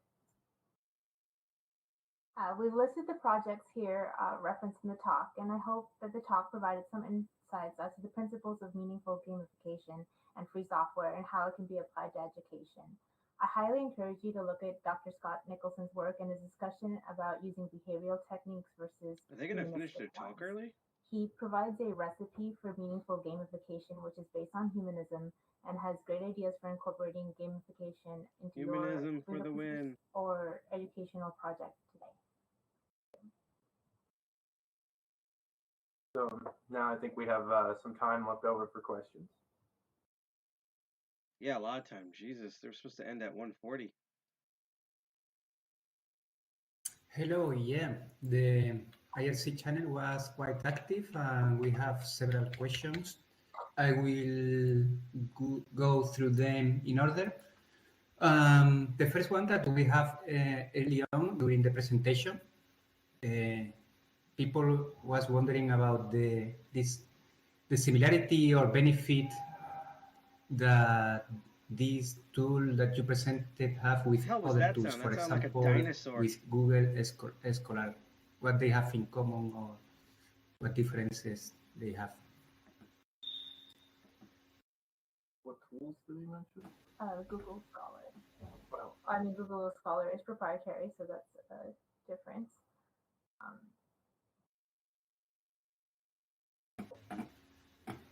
Yes, I understand they have a different approach. Thank you. If you have any more questions, feel free to ask. And the other one is what type of students are using this tool currently? I guess they are wondering about the age of the students, for example. Middle school, so around 10, 11, 12, 13 range. Okay, thank you. Some people asked about, sorry? I was just saying it's also a resource for teachers as well. That's sort of what when we've been discussing with David Eng is he wants more resources for teachers to be able to use Philo to teach not only about ecology, but all kinds of things. And so he's really interested in us working with him to create a tool for teachers to create their own decks. Okay, thanks. One question, this comes from Joseph Smooth Penguin. And the question is, how did kids react to Philo? Usually kids are really excited when they make their own decks, we noticed. And so like the fancier the deck and then the ability to choose what species are there, the kids get attached to certain species, and I think that's what kind of draws them in the beginning because they're like, oh, this is such a cute animal. Like, I want to keep this alive in the ecosystem. And also if it's either a deck based on an area that they live in or if it's a deck that they themselves have made, they really like when they can see animals and plants that they recognize, that they're like, oh, I've seen that before. That's in my backyard. Like that's really cool, and they love that kind of stuff. So that's why New Yorkers would be terrible at the game. Yes, sounds cool. And we have another questions, or well, a set of questions by Omsai. His number one question was, do you know the approximate effort in hours that students take to create their own desks? How many iterations did they go through? That's dependent on the teacher in the classroom, just the size of it. I've heard that teachers will, assign the students to make one card, and then the whole class comes together, submits their one card, and they make a deck that way. But yeah, the time length depends on the class. Yes, I understand they can be adapted then. The question number 2 by Omsai was, it looks like the game is designed for in-person play. I guess it is referring to how many players? Well, if you're talking specifically about the Philo Western PA edition, since that's a cooperative game, it can be played with any number from 1 to however many. I guess you're kind of physically limited by the number of cards. There's only about 40 cards in the deck, so if you have more than 4 players, the game's going to move at a pretty fast pace. So that may reduce the enjoyment a little bit. We recommend 2 to 4 players for our variant. The original game is meant to be a 2-player game where it's 1 versus 1. But all the different decks have different rules and different variations of the game. So it really depends on which variant of the game you're playing. Okay, thanks. And the last question from Homside is there interest in adapting Philo for online play, or do you have any recommendation for a free software online card game like Tabletop Simulator? I guess that's an interesting question. I know that the idea of sharing the decks and all of that was definitely meant to be an in-person thing.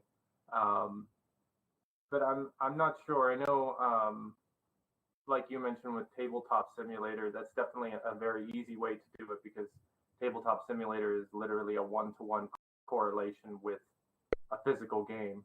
I think with a digital game, you'd lose some of the autonomy of Philo in that a digital game would restrict you to certain rules, and because it would have to operate within that structure. So it would really depend on how it was implemented, because it is a core thing that with all board games, but especially with Philo, is the ability to modify and change the game in any way that you want. Okay, thank you. We have another questions by attendee 4129.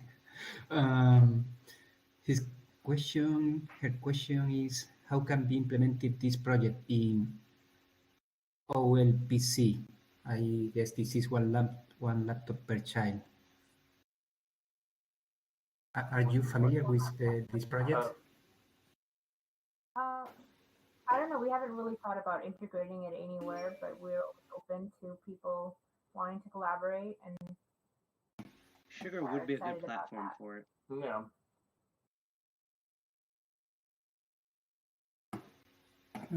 I am looking for the last questions. Some people are asking about the principles that you mentioned about mastery, autonomy, and resources. I really wish we could ask questions. This is frustrating that we can't log in. They wanted to confirm that they were. I understand that they were those, right?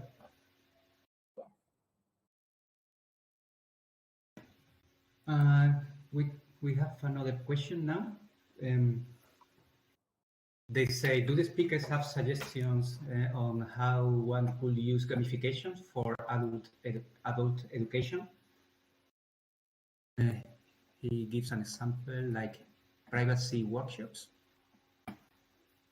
I would refer back to that recipe for meaningful gamification and Scott Nicholson's work. He goes through at length for how to incorporate that, again, humanistic point of view with gamification, and it really depends on their specific needs. So it's hard to give a general,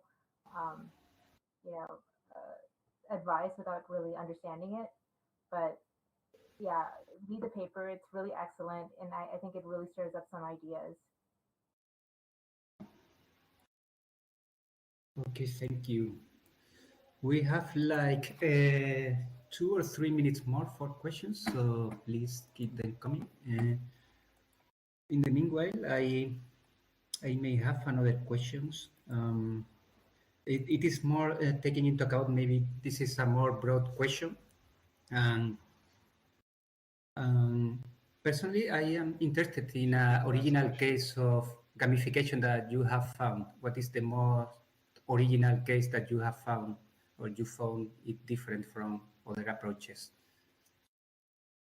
This is a more broad question. Rephrase that question. What do you mean by original? Yes, in general, in your experience, when you have found examples of gamification, did you find some original approach that you noticed that it was, hey, this is different from what other people is doing? I mean, I think this, again, meaningful gamification is, I guess, a different way of looking at gamification, because usually when you see gamification out in the wild, it falls back onto extrinsic rewards, which is, the badges, grades, and all of these other external things. So when we came across this idea, and then we were thinking about free or open source software, we were like, hey, it actually like fits in with a lot of the values, and we started making those connections as we discussed in this talk, and that's why we kind of wanted to build out DocGen to maybe gamify the making of Philo, and we were thinking of more ideas for expanding DocGen so that it gives people more internal motivation to continue creating cards and learning about the environment, and therefore caring about the environment. I think the example that Dr. Nicholson gives is a science museum, and how most museums have a pretty strict no touch policy, right? Whereas science museums, that's typically not the case. They want you to interact with all of the exhibits and get your hands dirty, so to speak. And he sort of related that to gamification. The gamification is the meaningful gamification is that sort of idea of you want people to not just engage with it on a surface level. You want them to actually take the subject and make it a part of their own internal motivation so that they will continue to explore and interact with that subject even after the gamification has disappeared. Okay, I think we have like 30 seconds left, so I invite everybody to continue the discussion on the IRC or on any other channel that LibrePlanet has. I want to thank you, Giselle and Charlie, and all the attendants for the questions. It was a very interesting topic. I hope to contact you soon about and know more about Philo and all the work you presented. Thank you. Thank you. It's so weird to hear them say Philo, because I know a person who goes by a name that's similar to the word Philo. And so it keeps throwing me off because I think they're talking about this person that I know. So I'm just sort of like, what? Oh, no, they're talking about a program. Wait, what is this? And part of it's also because I'm really tired. If you've been seeing me yawn and fidget, it's because, again, I barely had any sleep last night. And for some reason, they keep taking these conferences and putting them at stupid o'clock in the morning when, like, we've been having a pandemic for over a year now. And so everyone's used to waking up by the earliest around noon, you know? So, like, I wish LibrePlanet was, like, from, like, 2 p.m. to 10 p.m. or something. Because that would be, I think, a lot better for everyone online, especially people who are going back to work or remote working, who, you know, still have shifts that end between, like, 5 to 8 p.m. So, you know, that would be more convenient for them. But I am going to say a couple of things, and then we're going to go on a odd sort of... We're still going to watch this stuff, but be on an odd break as the Crazy Magfest chiptune music plays. We're going to head to the Jupiter room after this because we're going to put on the Right to Prepare talk. I am going to take the camera off, and I have to do a bunch of personal things. And again, I'm still going to have like the talk on my phone and keep up on it. So again, if you like all the stuff that you see, if you like what you see in chat and you have questions, you want to shout something out, provided you're not trolling, you can talk in chat, because I love talking to people in chat even when I'm not on cam physically, because I'm always looking at the chat room. Otherwise, you know, we love our lurkers, so I always say if you're lurking, you're probably learning, so keep doing that. Basically, whether you want to chat or lurk is up to you. Gamification is interesting because I used to work in video games. This is probably appropriate music. So, like, I have a very game developer's view because I used to be a scenario and level designer for not only contract work for other companies, but I used to own a small company for a while. That's what we did, was design. Ooh, that's a nice stereo effect right there. And so, like, it's weird talking about gamification. Like, I'll put it this way, they nailed a lot of stuff, but I think choosing that nature card game was a bad example because, one, there's a card game from back in the day when I was younger called Zekio. This is basically Zekio, but it's like way more complex with it. That's why Zekio at least lasted for a couple of years, because that was just way too complex. The other thing about card games or games in general is that if you see a game like Street Fighter 5 or like Halo Infinite and stuff like that, like these like what seem like super complicated esports games, they didn't start out that way. All of the game series, even within the game themselves, start out simple. I mean, look at Splatoon. You had like 5 different weapons, and you can put down ink and swim in ink. The ink are 2 different colors. Whose color covers most of the map wins. It's that simple. But over time, partly due to the developers, but mainly by the community, that's how things get complicated, is that you sort of make these like structures that are both rigid yet flexible. It's kind of like tensile steel. And then what you're hoping for is that the community, you know, finds out how to speedrun it, and they find out how to make combos and new ways to engage that you never came up with it for. And that's where the complexity is in. If you usually try to build that complexity from scratch, unless you are really good at design and know how to do it in a truly organic way, it becomes so complicated that no one wants to engage in and falls flat on their face. I mean, especially now with these sort of games as a service or gas type games, you'd be surprised of how many games have actually failed or struggled because they were actually way too in-depth in concept, because they thought, oh, we have to add all these depth because we need the esports scene. So instead of letting it go organically, they try to smack everything in the face, and that means only people who are kind of experts about it play it, and there's no one else. It doesn't organically build up from that. We don't have noob to intermediate to expert to gaming god like that ramp. It's just immediately gaming god. So you don't really have an audience because who wants to help? Who wants to learn all this complicated shit? This is crazy. So yeah, but I'm just happy that they're thinking of like ways that instead of like the whole like just read the man pages of like how do we engage people to learn like free software stuff? How do we engage people to learn things like programming and networking and stuff, and make a video game about it? I think a better example, which is that type of game I've actually wanted to make, is something where you're a shrunken human and it plays like Doom Eternal, where you're like running around doing crazy old school like Quake type shooting stuff. But again, instead of it being like demons or like aliens, you're a shrunk down person, a human body, and you're like going around blasting like cancer cells and viruses, which would be very appropriate to now. Like that's the type of, stuff that, kind of cool. You can make it, look cool and act cool, but you still learn some things, like, and again, that's just a simple concept. I didn't like talk about how there's like 80 weapons in the game and stuff like that. It's just all that, wow, this shipped out. Seriously, just left to do some personal things for like a week or two, but like, I'm already missing him just by listening to this type of music. This sounds like the stuff he would make on his Family Tracker program. So yeah, like I said, the next thing that's coming up, if you weren't there for our intro, I was trying to find like a LibrePlanet type intro, but LibrePlanet is like very like missionary drive sex sort of thing, where they literally just throw up a GIF logo and the transition. It's kind of like our earlier live streams. And so I found their Right to Repair, which is like super, it's well done, but it's super over dramatic, even though I get the point they're trying to make, and the voice acting could have been better. But we did that as the intro, and that was all about Right to Repair, and mainly like the real world legalities you could enter in from having a more closed source clamped down world. And so the next talk we're going to be looking at, as I go in, because I have to actually switch rooms here on Parabola Linux, which is one of the approved Libre kernel or Libre Linux that GNU likes. It's like officially on the GNU page. We're in the Neptune room. We're going to hop to the Jupiter room, and I can tell you what kind of the schedule in general looks like. We're going to be looking at, again, Right to Repair, and I'm going to go, it's going to be by iFixit. I love iFixit. I've always wanted them on DEFCON 201, pre-recorded talk or live talk or in person or something. Love their work. And then I'm going to have some help because I'm leaning towards the does your GPU work with free graphics drivers, but there's also a tour talk.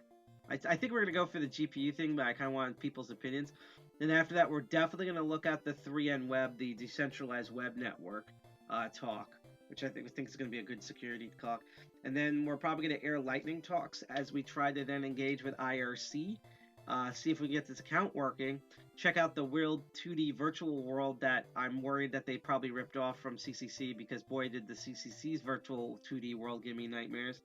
And we're going to try to, I think they have a Mumble voice chat thing running, so we're going to try to get that running and see how it goes. So again, I have some personal things. I have to basically go on an extended break. I know technically I did that during the keynote, but I was helping out my roommate.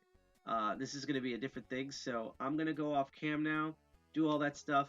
I will be back at, we'll talk a bit about Right to Repair when the talk's over at 2:35, and then at 2:45, we're going to get right back into it, and we're going to watch this all the way to like 5 or 6 o'clock. And again, at the end, we're going to do a bit of like open source Libre experiments here, checking out LibrePlanet, getting things to run in Pac-Man and stuff on Parabola. So on Parabola Arch. So it sounds like a British novel, by the way. Or like a superhero name, like Parabola Arch, or like that's a cocktail. Parabola Arch, that's a cocktail. I have a Singapore sling and a Parabola Arch. It sounds like that. Kind of sounds like an insult. I'm leaning towards a tropical drink. Anyhow, that's tuned to. I have to move some plates around and furniture. I'm going to turn the camera off. Enjoy this talk by iFixit from Right to Repair. Educate yourself. Thank you for watching the stream. If you are interested in some of our other shows, like I know Archvile, Linux Perspective, speaking of Arch Linux, is going to return this Thursday at 7 p.m. I'm trying to debate if we're going to do an overnight type of thing for DEF CON China, but we're definitely covering PancakeCon tomorrow, as well as my show Master of Unlocking, which right after PancakeCon, like 3 hours after, I'm going to do, and it's going to be a very interesting lockpicking episode. But if you're interested in that and also knowing about upcoming meets and specials such as this, you can hit that bell on YouTube, click like, share, subscribe on Twitch, D Live, or YouTube, or PeerTube, which we hope you're watching from, because that is the LibrePlanet GNU free software, open software way, and we're really glad to be on the Diode Zone platform because they're really cool people, and we really like the content that's uploaded there. So anyhow, we're going to switch back to the Jupiter channel.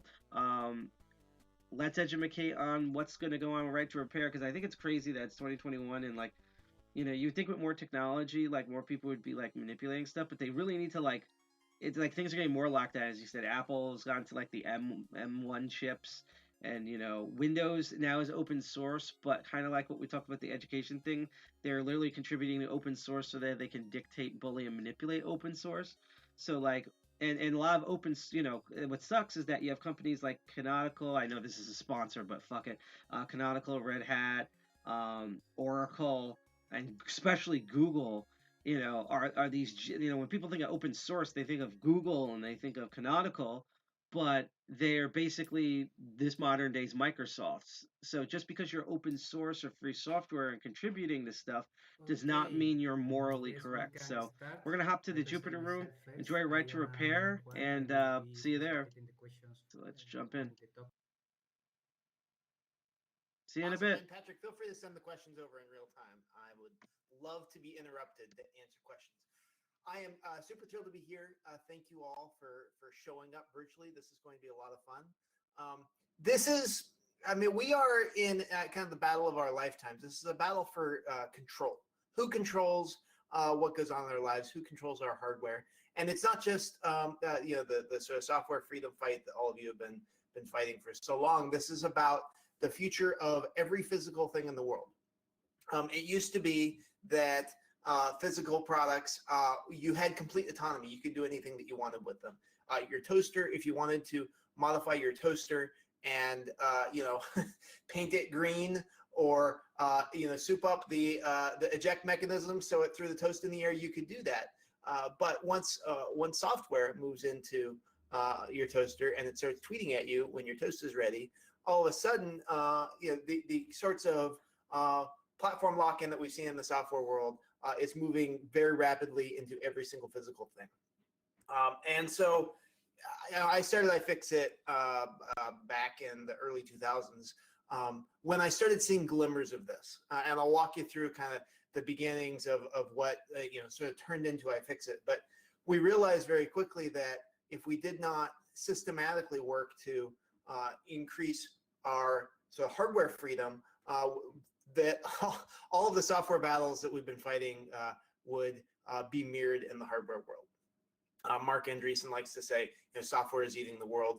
The Internet of Things, unfortunately, is happening very rapidly, and the idea that you might need to jailbreak your light bulb to upgrade it to a more secure version of Linux is very real.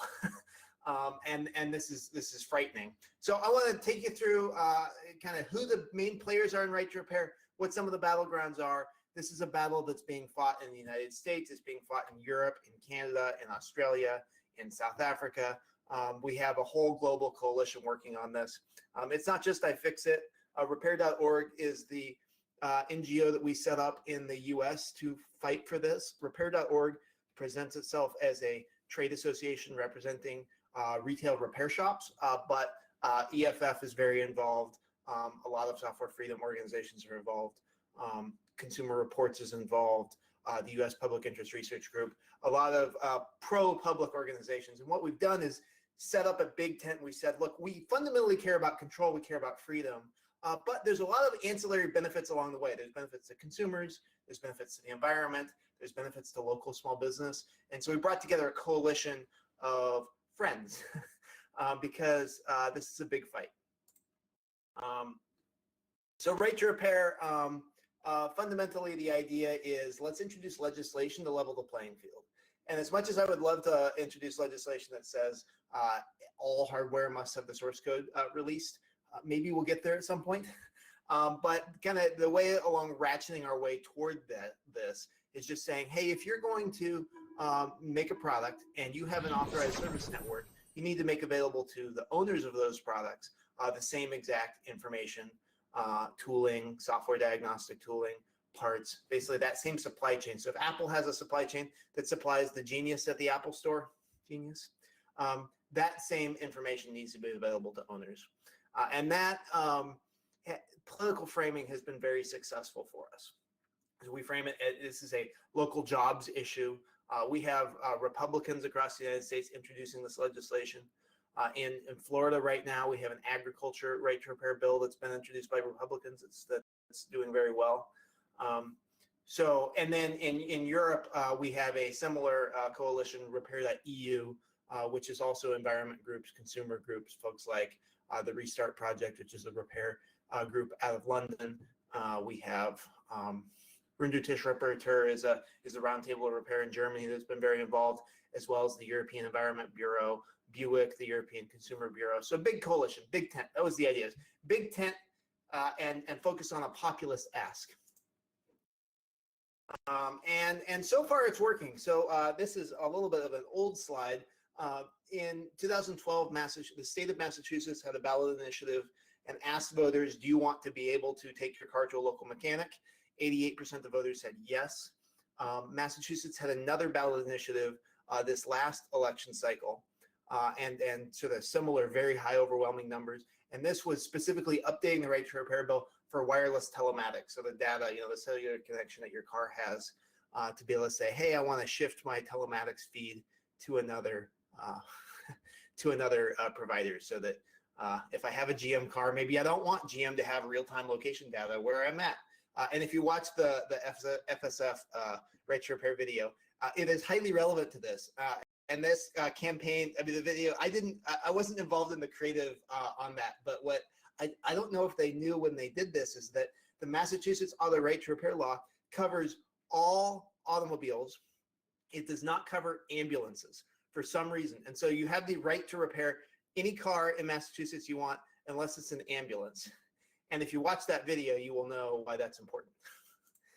Kind of fascinating. So iFixit got started because of letters like this. So I was trying to fix my laptop. I was a university student studying computer science. I'm a software engineer. That's my gig. I like to code. And I was looking for a service manual for my laptop. Couldn't find it on the internet anywhere.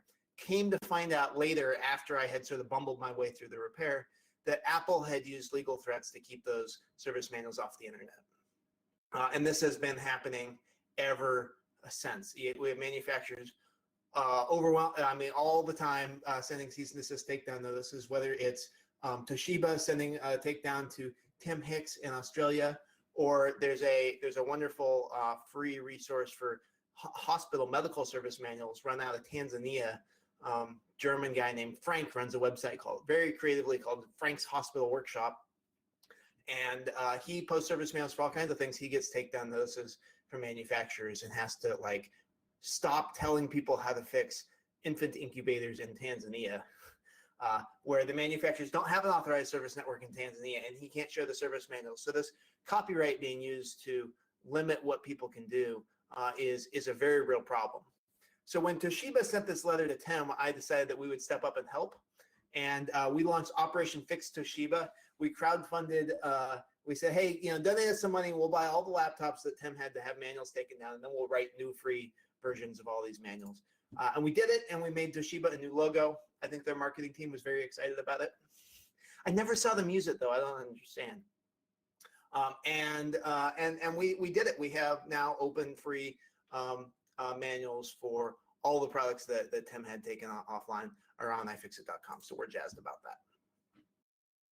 But there is a big but. The problem that we have in the world of hardware is just the sheer multiplicity of models that a repair manual, repair information needs to be highly specific to each product. So if you look at all these different iPhones, iFixit, my team has disassembled every single one of those iPhones and written painstaking, detailed, step-by-step repair manuals for how to open these things up. Opening and repairing an iPhone 7 is different than an iPhone 8, is different than an iPhone 8 Plus, is different than a 10, is different than a 10R. All these are different. Fortunately, this list is not that long, right? So we can do it, and we've managed it, and we're comprehensive with Apple products. The problem is when you get with other manufacturers, this is what the Android landscape looks like. At any given moment, we think there's something like 5,000 Android phones in the marketplace, and it swaps out every 18 months or 2 years. Trying the traditional open source route of creating a new service manual from scratch online for every single product is a challenge. And so we have done our dangest to keep up in our community. And if you're interested, please, the next time you take something apart, take photos, upload it to iFixit, and we'll sort of increase access to knowledge. But at some point, we need help from the manufacturers. And that's what Right to Repair is all about, is to say, hey, your manufacturer already has a service manual. Let's get that into the public domain. Along the way, as we've been working on kind of increasing public interest, public knowledge on this, when I talk to people about repair and I say, hey, why don't you fix your thing when it breaks? The number one question, so the pushback I get is, well, what about my warranty? And my response to this is, well, if it's broken and your warranty is valid, then why aren't you just having the manufacturer fix it under the warranty? That's my first response. The second one is, because these void if removed stickers that are on everything are completely illegal in the United States.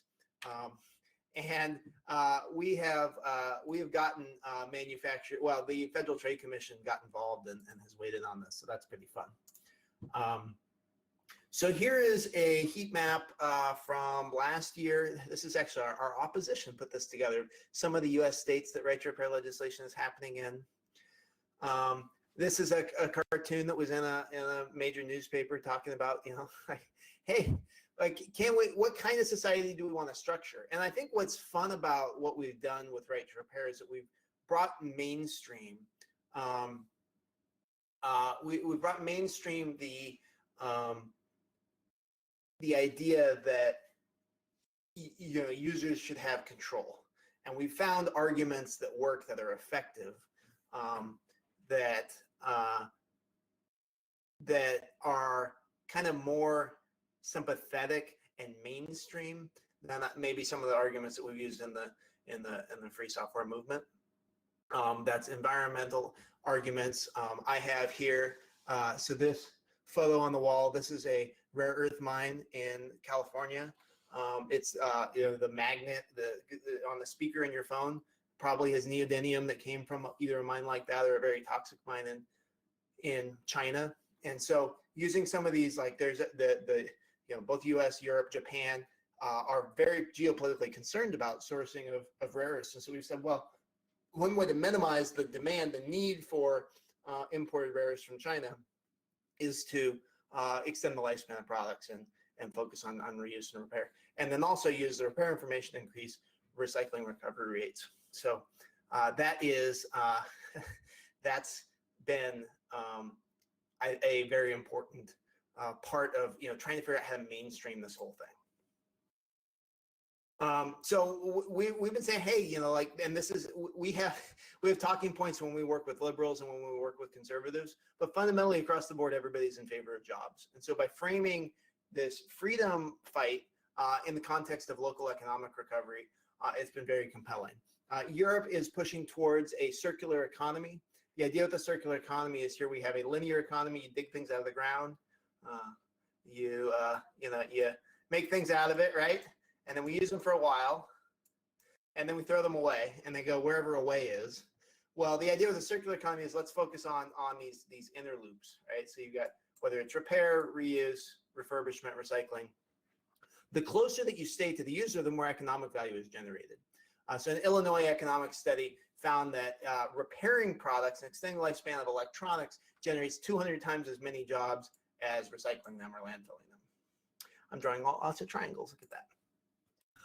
So this is and so Europe has really bought into this, and the European Commission has passed the circular economy package, and part of that is right to repair rules. So getting involved in the mainstream economic debate and saying, hey, let's frame the freedom argument that we have in the broader context of where we want to go with our economy, how we're going to achieve national or continent-wide objectives, has been very successful. And we tell people, we're like, hey, repair is a cornerstone of our environmental and economic future. And I have shown this slide in so many contexts to politicians, to activists, and we don't talk about free software. I care very much about this, but the way that we're framing it, the way that we're bringing it to the masses is we're talking about, hey, you should have the right to fix your things. That's common sense, and we don't get into the details. The moment I start talking about source code, politicians' eyes glaze over. And so this is one win that we had, those warranty void if removed stickers. It's purely psychological. It doesn't change anything about the product, but we got the Federal Trade Commission to agree to demand that manufacturers stop. And they sent letters to Sony and Nintendo and Microsoft and said, stop putting those warranty void if removed stickers on products. And this, I think this is just a massive psychological win, because overwhelmingly consumers just like, it's just a thing that eats away at our perception of freedom. Yeah, the warranty is just a contract between you and the manufacturer. It just saves you a little bit of money, but it's the thing that prevents people from opening up their devices and looking at it and wanting to see under the hood, whether it's under the hood of hardware or under the hood of software. Following up on that letter, the FTC had a big workshop that they called Nixing the Fix, and they had a whole bunch of us come in and talk, and then they did this kind of cool diagram. So this is, you can kind of zoom in. I showed up kind of at the bottom over here. And they had, the manufacturers said, no, you can't work on your things, or, people will hurt themselves. And we're saying, this is crazy. Who's hurting themselves fixing things? The harm that's being done to society is manufacturers locking people out of the devices that they own. And so this has been very fun. We have new FTC commissioners now, and I'm told that the FTC is going to be coming out with a report summarizing their findings in this soon, which will be very interesting to see how that goes. I've got a question from the audience. People want to know, how much free software is iFixit using to produce content? Service manuals, graphics, marketing tools, analytics. Yeah, so all of our engineers, we work exclusively on Fedora. And I make all of my, every new engineer, whatever their background is, I'm like, hey, welcome to iFixit. Here's your GNU Linux laptop. Good luck. And that has been wonderful training. I'm on the technical side, so I would answer this with, what is the stack that runs iFixit? We run on Fedora, we run on MySQL, we use HA Proxy and Varnish as Varnish has been a game changer for us. We use a queuing service for rendering images called Beanstalk.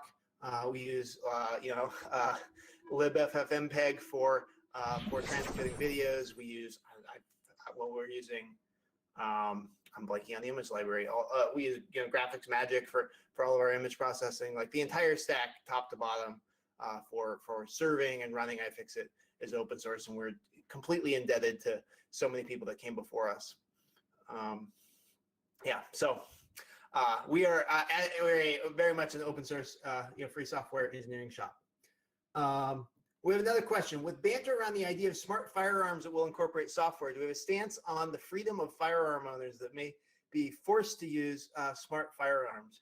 Anytime you're forcing software into something, I'm very concerned about it. Because yeah, okay, so you're gonna say your gun has a fingerprint sensor, and then do what? Can I audit that software? So I would be supportive of additional safety measures on firearms, but I would not be excited about safety measures that involve electronics. So can we figure out a way to make a smart firearm that doesn't have a microchip and doesn't have software? That sounds awesome. If we're adding software to things, let's not. It's like voting. Does voting machines need software? I don't know that they do. So, but while we're talking about hardware, let me show you. So, there's our freedoms around what we can do, like legally, but there's also just the practical limit of what can we do to get in, and like how hard is it to physically open these things. Like we have the legal right, you can take your phone and you can smash it with a hammer, and you got the legal right to do that, but practically, can you get it open without breaking it? And so iFixit has repairability scores where we take new products and we rate them 1 to 10, how easy or hard they are to fix. You can see there's a wide range in scores out there. And I wanted to show you sort of the real world impact of this. So I went to Akihabara Radio Town in Tokyo, which is this amazing market. It's anime and electronics, the two greatest things in the world, right? And as I was wandering around, there was one, and this is a stairwell down into this basement. And this sign in Japanese says, "Welcome to Junk World." And of course, I had to go in, a skull. And it turns out that this particular shop, they sell broken electronics. And there is a popular subculture hobby where people take apart electronics and fix them, and then give them away or sell them. And so these guys just sell broken stuff. And this table here had all broken laptops and tablets. And if you zoom in on this Microsoft Surface sign, it says Surface Pro 3. I fixed it, scored the Surface a 1 out of 10. It's very hard to fix. Bet you can't. Ha ha. And they actually had all the products on here scored by price of how easy or hard they were to open. So that's pretty neat. Wouldn't it be cool if other things in the world were sort of scored by how open or not they were? Thought that was pretty cool. So here is like specifically, I want to like not just like doom and gloom you. I want to show you a story of redemption. And so this is the Microsoft Surface laptop, which is a product that we were very frustrated by because we started trying to open it up and there were no screws on the bottom. And it turned out the whole thing was like glued and riveted together. And so we had to like cut the thing open and totally destroy the laptop in the process of getting it open. Very frustrating. Integrated storage, integrated everything, just not fun. So this is how you get a 0 out of 10 on our repair score. Fortunately, Microsoft listened to us. And with the new Surface Laptop 3, same external design, same form factor, same weight and everything. But inside, there's screws. And you can open it up. And it can score a 5 out of 10. So we're starting to see manufacturers respond to some of these. Europe has been talking about products having a repairability rating.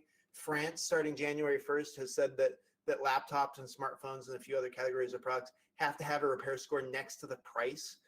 And that repair score includes public availability of service information. So we have a question, why can't we say like 20 specific Android models have complete service manuals? You can certainly, like iFixit has manuals for hundreds of Android phones. So if you're looking for a phone for yourself, one easy filter is just go and see if we have a manual for it on iFixit. If we do have repair guides, you're set. If we don't, then maybe look somewhere else. But now this French score actually factors in whether the manufacturers themselves are releasing that information. So we're very excited about that. Zooming back over to the legislative change. So, practically, can we open products? Well, what does it look like to pass legislation? This is that ballot initiative for cars from 2012. Showed this already. We are kind of imagining, so we have over 25 U.S. states so far in 2021 have introduced bills. We have bills moving in Colorado, in Oregon, in Massachusetts, New York, Florida, Montana. There's a hospital only, device only, like medical device only bill in California. So this is hot and heavy right now. And if you want to get engaged, please hop onto repair.org. You can go to your states like massachusetts.repair.org or New York.repair.org. We have a handy widget for writing your legislator, or you can just give them a call. So that's what's happening on the state front. The other thing that I'd like to talk about quickly is copyright and anti-circumvention.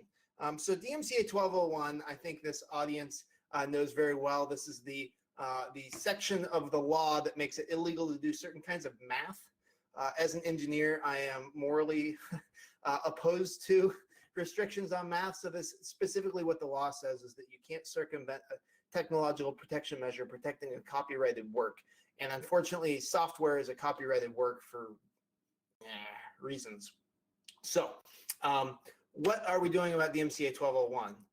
Well, every 3 years, Congress built an escape hatch into this law, and every 3 years we can apply for exemptions. So for example, jailbreaking an iPhone would be illegal unless we had an exemption to 1201 that legalized jailbreaking. Unfortunately, we do, thanks to the Electronic Frontier Foundation, who are pretty good people. So the Electronic Frontier Foundation got that exemption. We've gotten other exemptions for things like unlocking cell phones and moving them from one carrier to another. Starting about a decade ago now, something like that, iFixit started weighing in and applying for repair exemptions. And we got a broad exemption for repairing a bunch of electronics. And then we applied on behalf of farmers and said, hey, can we make it legal to jailbreak tractors for the purposes of repairing them? And we got that exemption, which is cool. Unfortunately, every 3 years, we have to go and ask for that again. And so right now we are in the middle of that process. We had to file our exemptions this last summer. There has been rounds of rebuttal. You can go to copyright.gov/1201 and see the filings right now. We've sent our most recent filings. The thing that we're pushing for, we're asking for a broad right to repair exemption, broad repair exemption. EFF is asking for a broad modification exemption. And then specifically, the one area that they said they didn't want to let us modify electronics in order to repair them last time was game consoles. Copyright Office thinks that their job is to protect video game creators from piracy, and so they have taken away the freedom of everyone to be able to repair their game consoles as a result. So we're diving in and zooming in on that one in particular. So where are we at in the process? Well, there's been legal filings back and forth. Copyright Office has all the information, and now they're going to have a bunch of stakeholder hearings, which will all be virtual on Zoom over the next month or so, and then they'll be putting out their recommendations and issuing new exemptions maybe into the summer. So that's a process that we're very engaged in. It's a very technical, legal thing, and we're super grateful to EFF and Free Software Foundations Engaged and other folks for working on that. Oh, here's the law. Bad law. Bad. The goal is to repeal this law, but that's going to take a while. So that is that's my kind of high-level overview. At this point, I wanted to kind of pause and take questions. I would love to zoom into technical details in different ways with you, whether you want to talk about tractor hacking. We run a tractor hacking project at tractorhacking.github.io. We need security researchers to help us on that.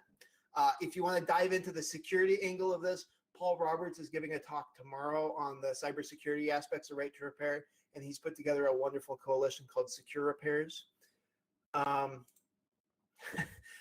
There's a question about copyrighted math.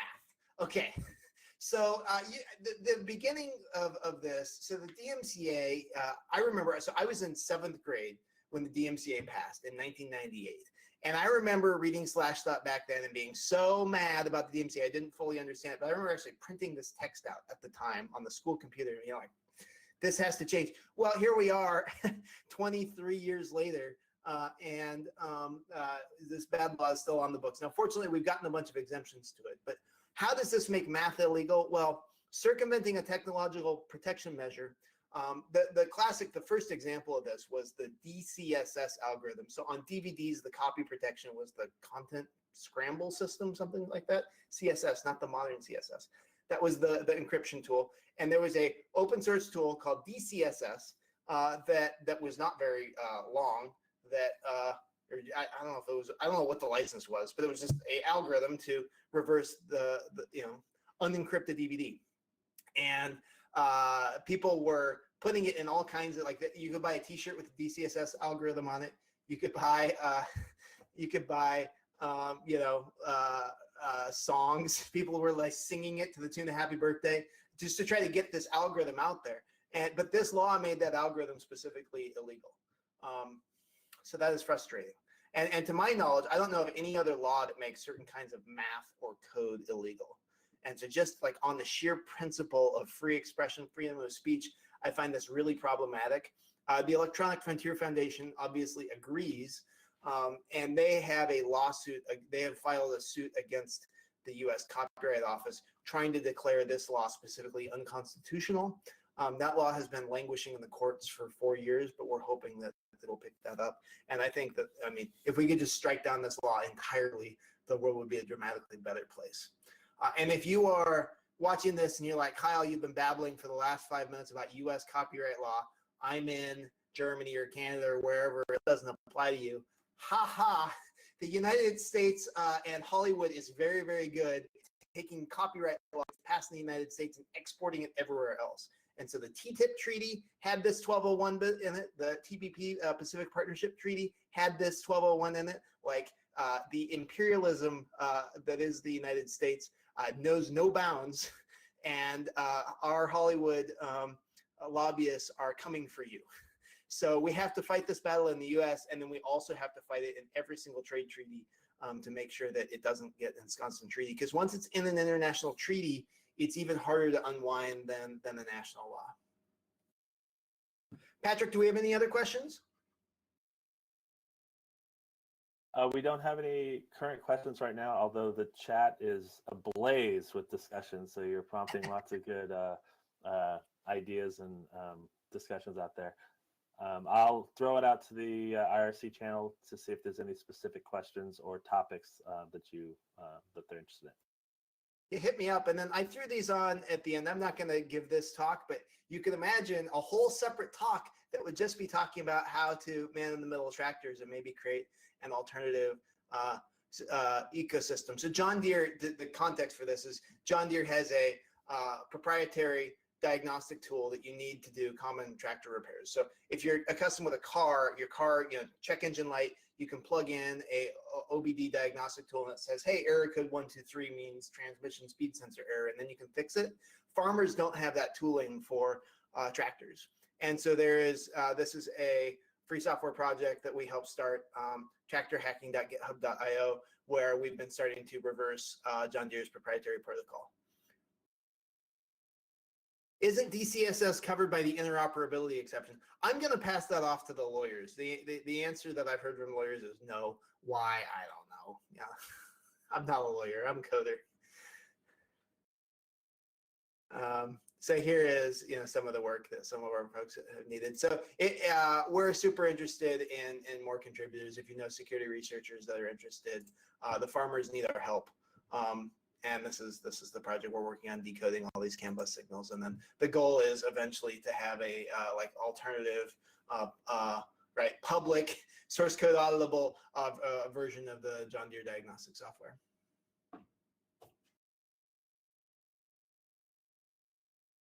So that's where I'm at. iFixit, we're continuing to write repair manuals for everything we possibly can get our hands on. We have a network of about 80 engineering universities that are helping. We would certainly welcome your help. The goal is, I think that access to service documentation is a fundamental human right.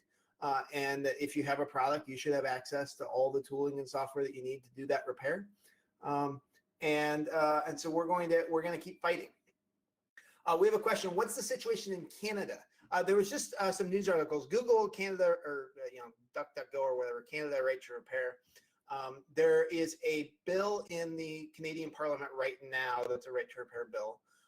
I think it's a little bit of a long shot. I don't think we have as much of a coalition there. Open Media is the NGO that has been leading the charge on that. And so if you're interested in getting involved in Canada, reach out to Open Media, or you can reach out to me. My contact info is here, and I can plug you in with the right people. What's the status of the warranty stickers for other countries? This is one of those questions. It's a legal question. It turns out warranties are like highly country specific and also very esoteric.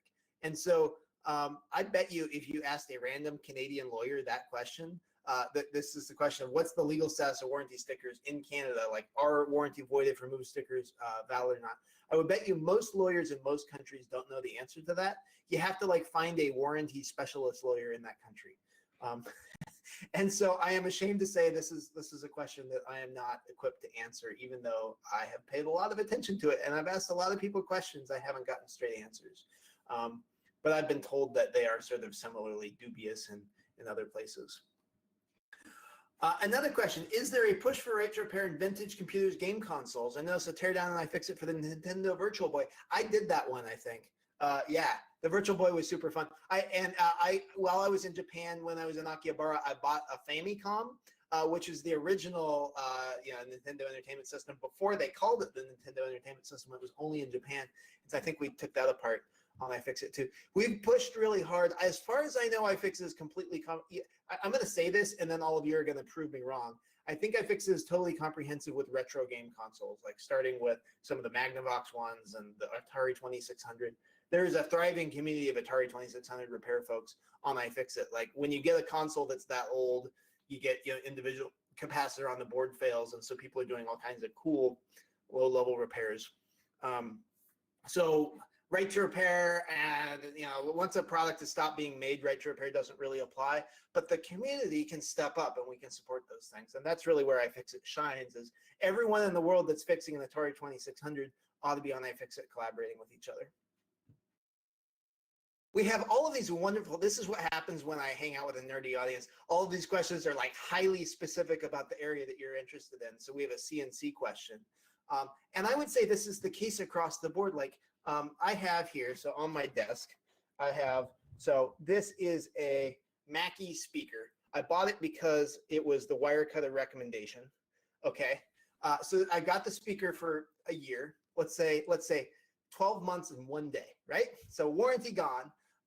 And it stops making noise. And if there's a toggle switch on the back to switch left-right audio. And if I wiggle that switch, I get audio. And so that switch is failing. And then in the course of failing, it's taking out the whole system. So I Google for this, and it turns out this is very common. And I call Mackie, I'm like, hey, can you sell me the switch? And they're like, no. So it turns out someone on the iFixit forums had sort of figured out the circuit diagram for around the switch, and they posted documentation. They kind of created their own schematic, and they said, hey, if you don't want the switch anymore, you can just bypass the switch, and here's the pins to solder. So I pulled the speaker apart, I solder a jumper switch across it, and we're good to go. That's the kind of freedom that we need with our hardware, right? If the manufacturer isn't going to support it, okay, at some point, fine. It's up to the rest of us to kind of take that on. And I would say all of us have our individual thing that we care about, whether it's your automatic cat food feeder or your laptop or the CNC machine that you work on, or you're a scientist and you have a microscope. Oh, I got so many questions about scientific equipment. Or you're a technician at a hospital and the X-ray machine software is locking you out without a service password. Like there's so many of these specifics. You think about every single thing that all of us interact with in our lives. And we all have different spheres of things that we're working on. We all have different spheres of products that we care about. But the ability to repair and tinker with all of them cuts across everything. CNC users have been complaining about being forced to use a manufacturer website service and send files from their computers to their cutting machines. Oh, you're talking about Cricut. Yeah, we published an article about Cricut on iFixit yesterday. Yeah, this is a disaster. As I was looking into this, there is a open firmware equivalent that you can load onto your Cricut. I would bypass them completely. I would boycott that company. This is crazy. Cricut is this new thing where they're saying if you want to upload more than 20 files a day, you have to be on a subscription. Like physical products tied to a subscription service online, bad across the board. Never, ever, ever. People want to know, are we going to support LibreJS on iFixit? We have published source maps on iFixit, so I would hope that all of our JavaScript, you can get access to it, but we are not technically compliant with LibreJS in terms of how the source map is linked, and that is on our technical roadmap. Yeah, we're trying, but the goal is not at all to minify JavaScript. We're just trying to make the site usable and fast for people, and the source maps should be available. Do we have a generalized tutorial on the basics of taking an embedded hardware device and getting to console on JTAG, etc.? We don't, and that would be a wonderful thing to do. So if you want to help us with that, it's a wiki. Please come and help or find someone that can, absolutely. Patrick has a question. I think this is good. And Patrick, how much time do we have? And I'll read this question. So this may be a weird one, but how did we even get here? How did we end up with a world where it's even questionable whether someone can repair their property? Yeah. The way we got here is that somehow along the line, someone decided that software was copyrightable. I mean, that's a big part of this, right? And this is what we've been fighting in the free software world for a long time. So that's a major problem.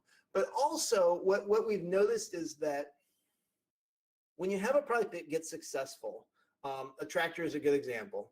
Like at first it starts out and John Deere sells a tractor and they do everything they can to help farmers fix them. And then they set up their service network and they start making service revenue where they're going out and they're charging $150 an hour to go out and fix tractors. Well, at some point that turns into a big business. And so there's $1 billion line item somewhere in John Deere's, right? And there's a division at John Deere that's making $1 billion a year fixing tractors. And they start saying, hey, what are ways that we could expand our market, right? And they're like, well, we're doing $1 billion a year repairs. Farmers are doing repairs on their own. Independent mechanics are doing repairs on their own. What if we could take some pieces of that pie and take it back to ourselves? This happened with Nikon and Canon. There used to be independent camera stores in every city in the world where you could take your camera to get fixed. And they had access to service information and parts from Canon and Nikon. That system, about 5 years ago, Canon and Nikon both decided they were going to just stop selling parts to the local camera shops and tell everyone, well, just mail your cameras into us and they'll do the repairs. And the idea was they'd be more profitable because that profit that the independent repair shops were getting was going to go to the manufacturers instead. Well, this is short-sighted thinking, because what actually happened is people just stopped fixing cameras, and it was yet another reason to switch to smartphones instead of SLRs. In the tractor world, farmers don't really have a choice. And so as John Deere is moving to more and more proprietary diagnostic software, they are increasing their market share of repairs. I have a friend who runs a fairly large local farm. They have a couple full-time mechanics, and they have a big shop. And they'll say, hey, if we have a Ford F-150 truck and the transmission goes down, we can repair that. We have the tooling. We have the diagnostic software. We can do it. If we have that exact same repair go wrong, failure on a John Deere tractor, we have to put the tractor on a trailer, haul it to the dealership, and have them do it, solely because we don't have the software tool that we need to program the new transmission. And so it's purely monopoly. It's all about money. This is a long-winded way of me saying it's follow the money. And manufacturers, because they create the product, they create the intellectual property. They have the trademarks, they have the patents, they have the copyright on the communication protocol. They've got this very handy 1201 law that makes it illegal for us to go in and try to create our own diagnostic software. They have been very handily given a monopoly. And I don't think that they were forward thinking enough to be involved in the DMCA discussions back in 1998. I think it was Hollywood versus the internet at the time. But the sort of control that Hollywood managed to negotiate for protecting movies has taken freedom away from every other item in the world. And I think if you were to go back and talk with the congressional reps who negotiated that law in 1998 and said, did you realize that Section 1201 was going to apply to every single physical product in the entire economy? They would be shocked. The entertainment economy is not bigger than the repair economy, but the laws that the entertainment economy has passed are now stifling that repair economy. So frustrating, yeah. How did we get here? It's a good question. If you want to dive in even more into the history of planned obsolescence, there's a wonderful book by Giles Slade called Made to Break. Highly recommended. And if you go on iFixit, you go into the Right to Repair section, we have a whole resources page with all kinds of other, if you want to really dive into this and get into the history of it. There's a lot of academic literature. There's a lot of communities focusing on this. There's a wonderful group called the Maintainers. That's an academic network of people talking about this. Yeah. Do we have articles on car hacking for supercars like McLaren's? I don't think so. We would love to have that. We'd be interested. Yeah. Yeah, absolutely.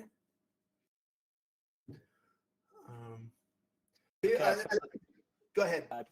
Kyle, I put the call out, and I believe that's all the questions that I've been able to capture from the chat. But if I've missed any in IRC, please post them again. We've just got about 2 minutes left in the times here. So Kyle, if there's any last things you want to touch on, I'll grab any last questions. And, go ahead. Well, so let me just kind of talk through ways that you can get involved, because this has been rapid fire and I've talked about a lot of things. Areas that you can get involved: join repair.org or repair.eu, or in Canada, get in touch with Open Media. Those are places to start, because those are the coalitions that are working on this legislation. You can write your legislators. So if you're in the United States, write your elected representatives. This is your state legislator or senator, and ask them to co-sponsor the Right to Repair bill. It's really easy. If you go to florida.repair.org, we have a handy widget, and phone calls actually matter a lot too. So those are kind of the initial lightweight ways. Also, we'd love to have you involved on iFixit. We're trying to document, we're trying to take apart every single dang thing in the world and get instructions online on how to take it apart. And that's something that no one individual can do, right? This takes a village. How can university researchers get involved? You're welcome to email us and we can point you in directions. It sort of depends on your specialty, but we have kind of a call for research regularly we put out. There is a fantastic academic conference coming up next month, I think, called PLATE, P-L-A-T-E. It's Product Lifetimes in the Environment. And it is a fantastic conference all about this. And you've asked the question, how did we get here? A lot of sociologists and historians at that conference talking about that, and also looking at product psychology and how we can get better over time. And I would say, to take a step back, I know that we're focused on free software and we want to advocate for, open software systems. But we need to think about all of the products in the world, and all this, like the amount of software that is out there in the world is increasing exponentially. And it's because you can, like how easy is it, how cheap is it to get a, little home security system or home camera that, talks to some cloud server. So consumers are being inundated with software in their lives. Like the number of lines of code in a typical household is just growing like crazy. And if we want an iota of control over that, we have to start engaging with the manufacturers directly, because it's just not viable for us to like replace all of what they're doing with open tooling. We got to find a way to inject this. And right to repair doesn't get us all the way there. It doesn't get us to free software on all the hardware out there, but it's a step in that direction.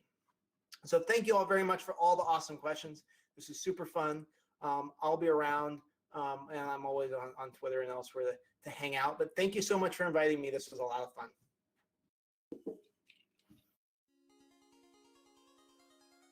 All right.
And I am back.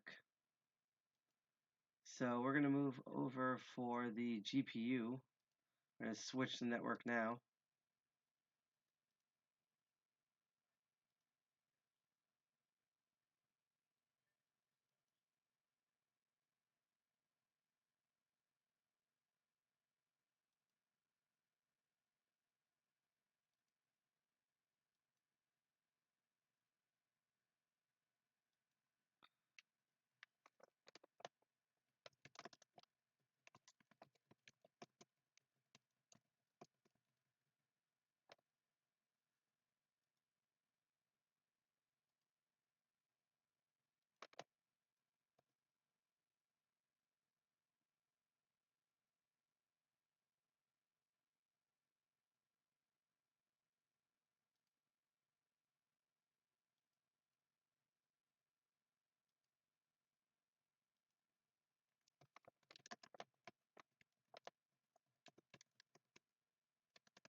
Furthering free software has been her mission for years, and she is grateful for the opportunity to do so as a collaborative employee. Outside free software, she studies mathematics at the University of Toronto and uses Vim to write about small ponies. Without further ado, I will let her take this. Afternoon, everyone. I'm really glad to be here in Cambridge, Massachusetts, online, and talking to you about free graphics drivers. You already know who I am, so I guess we can get started. I'd like to get the ball rolling and say, for any APU of interest, there's a free graphics I think I've seen them driver before. for Let me it. turn on a light in here. These states vary wildly, but we're past the days of proprietary drivers. In the lead, so to speak, you have, for example, Intel and AMD, who are leading their own free graphics drivers, as they should be, and which are well integrated into a GNU Linux desktop, which work wonderfully.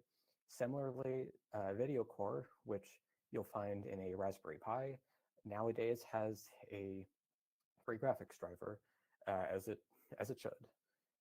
A little further behind, you have Mali, which is whose effort was very recently a reverse engineering effort, but which is starting to see some better support. Adreno, which is technically seeing very good results with free graphics drivers, but without the support of the vendor. Likewise for Vivante.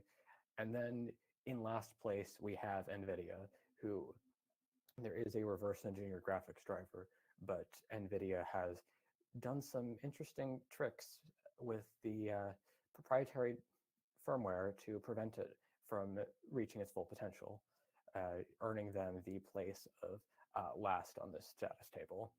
Or I guess if we really must make this complete, I haven't seen one of those in years. What can I say?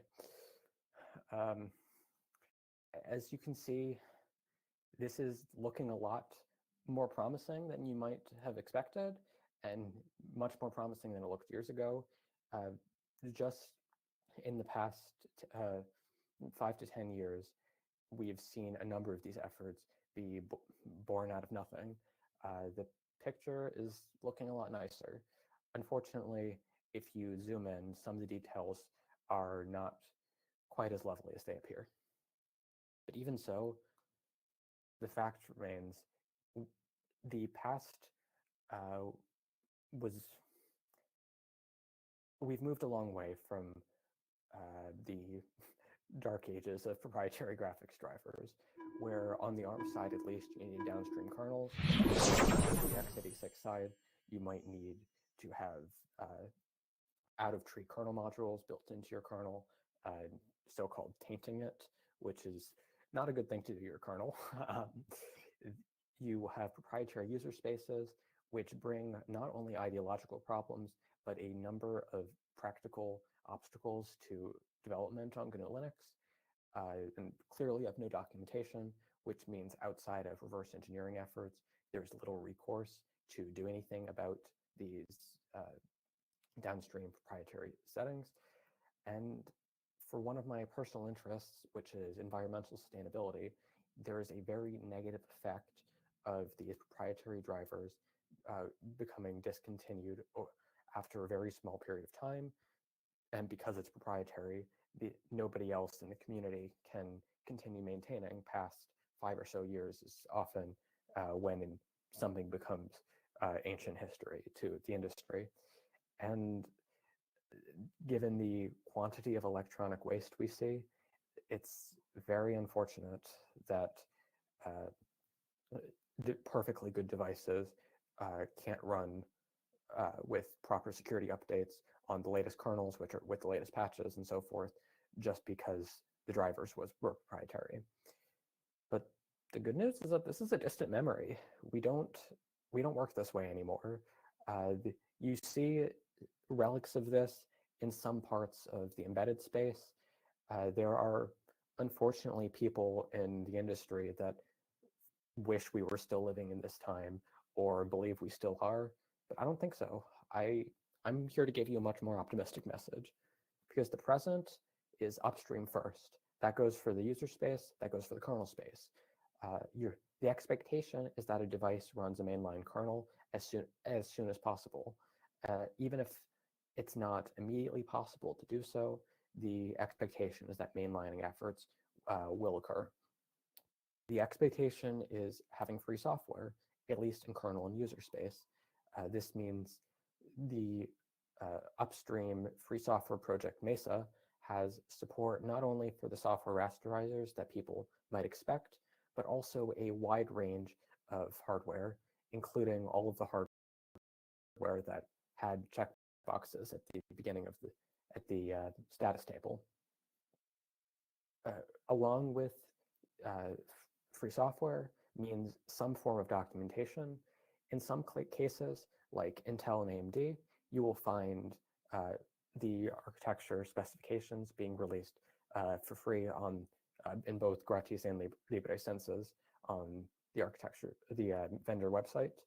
In other cases, you don't have the human readable documentation, but you do have machine readable specifications, generally large XML files, which might not be as good, but in practice means there are no secrets left and still carries a number of practical advantages over proprietary drivers and still eliminates the reverse engineering effort.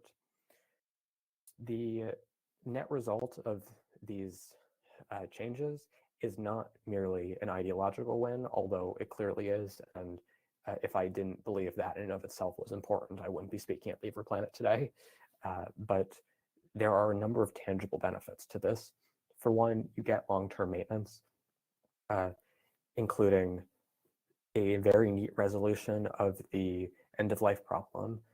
It's okay if a vendor doesn't want to support their hardware from 5 years ago if their driver is free software and upstreamed into the kernel and upstreamed into Mesa, which means anyone can continue to maintain that driver, or at the very least can continue to compile it and distribute it for the latest systems, operating systems. And in a bit more industrial setting, which I realize might not be the fancy of everyone here, but it's worth understanding if you want to understand some of the dynamics that led to this very good for free software setting. There are certain industries that require long-term maintenance of their systems. These are not generally the electronics you will think of when you think of a graphics driver. I'm not talking about your phone or your laptop.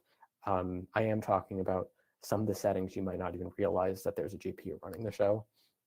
All the little screens around you that you don't think twice about.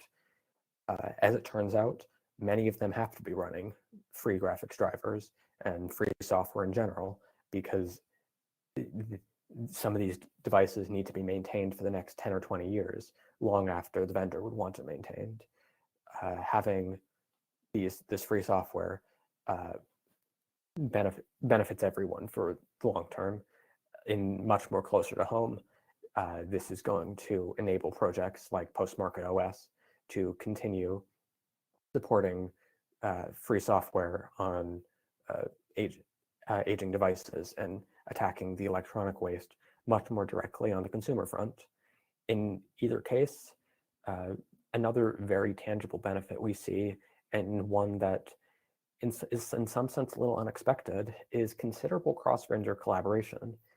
In the proprietary world, there is heavy competition along software lines, which has always baffled me for drivers, because why would you compete against the software when you can just make better hardware? When you buy a GPU, either a discrete one or just built into your system, you're paying for the specs of the graphics card itself. Ideally, no matter what GPU you have, no matter how low or high end, it would have the best possible drivers it can. And free software makes that possible, because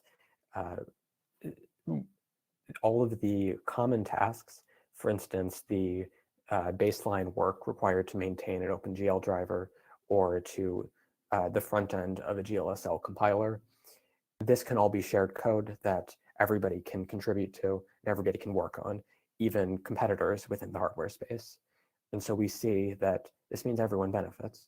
When a project that's started by Intel and contributed to by AMD can then be leveraged by a hobbyist effort for an ARM processor, that's a very incredible win.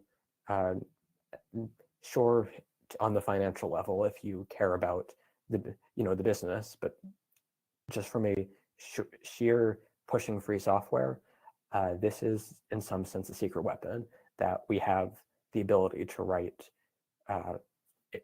software that can go head to head with proprietary drivers with a fraction of the resources, because we work smarter, not harder.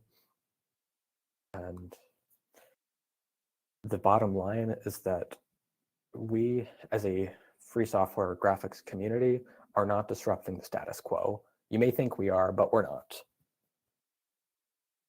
because we are the status quo, and we have been for a few years now. And I'm quite happy to see how much progress we've made, and am very excited to see how much progress we'll continue to make in this space. For the next portion of the talk, I'd like to give a few case studies of some drivers that I've had the pleasure to see grow up, or which have conversely from maintainers who have helped my own driver go from a baby project in high school to something credible for production. And so these will be 3 different drivers for 3 different ARM systems, and with 3 very different stories. The first is Video Core, which is a Broadcom GPU, and which for the free software community is going to be notable for being in all of the Raspberry Pis in different versions. The Raspberry Pi is worth some discussion just to preface this story. It is very architecturally unusual. I don't just mean graphics, I mean every part of it. It's typically, you have a CPU, whether that be an Intel chip or an ARM chip, and you have a number of peripherals wrapped around the GPU. For example, a 3D GPU for graphic acceleration, a video processor for accelerating codec support, and ultimately the CPU is the one running the show. And when we talk about writing free drivers, we mean free software that runs on the CPU with very little concern to any software running on the GPU or the VPU, although in the free software circles, we are seeing increasingly this does matter. At any rate, the Raspberry Pi, or in its system on chip, Broadcom 2835 and successors, does not work this way. Instead, you have a video processor or a 3D GPU sort of smashed together, and it's the one running the show. The ARM processor is a secondary processor, which is off to the side and which is not having the ultimate authority, at least in the main implementation. Which means even if you can run exclusively free software on this CPU, you've actually not achieved all that much for the low level because you have a multi-megabyte proprietary firmware blob running on this VPU chip. And what this meant is that when we did have an early claim of a free software driver for the Raspberry Pi, it was not meaningfully free software because it wasn't doing any of the tasks we would expect of a driver. It was simply taking the graphics calls, essentially serializing them and passing it off to this coprocessor to do all the heavy lifting, which is not at all what we want. It does not meaningfully respect freedom, and it does not bring any of the advantages we'd ordinarily see from running a free driver. It still has similar maintenance burdens to some extent. There was a reverse engineering effort, there was some public pressure, and the bottom line is that there was change. Our first hero of the story is Eric Anhalt, a graphics ninja who was at the time working on free software at Intel and was hired by Broadcom to work on free software for them. And Eric's results very quickly spiraled into a credible driver written from scratch for free software from day one as a part of upstream code, and interestingly, running on the CPU on the ARM side, it totally bypassing this magic firmware, which, by the way, is the same firmware that prevents the Raspberry Pi from booting with that free software under normal circumstances. And it's hard to understate the magnitude of Eric's work here with the initial video core driver, which has become a model for other Mesa drivers, and I personally maintain this is some of the best code we have in Tree. And we didn't stop there. After several years of development effort, we see that these video core drivers, now there are two of them, one for OpenGL, one for Vulkan, are supporting desktop OpenGL, and embedded OpenGL ES 3.1, Vulkan 1.0, with official Khronos conformance for both ES and Vulkan. And this to me is an incredible milestone, just to see how far it's come from a massive proprietary driver with secrets everywhere to a conformant driver being written by the vendor itself in collaboration with the Raspberry Pi Foundation and shipping in production. If this is not a success story, I don't know what is, and I'm very happy to see this. And indeed, this means there are no secrets left for the video core. The original video core used on the original Raspberry Pis has specifications freely available. Newer ones, unfortunately, do not, but there's still a XML architecture description available, permissively licensed in Mesa. If you want to know how the GPU in the Raspberry Pi works, go ahead. It's all right there. Get the code yourself. And I think that's a pretty cool thing.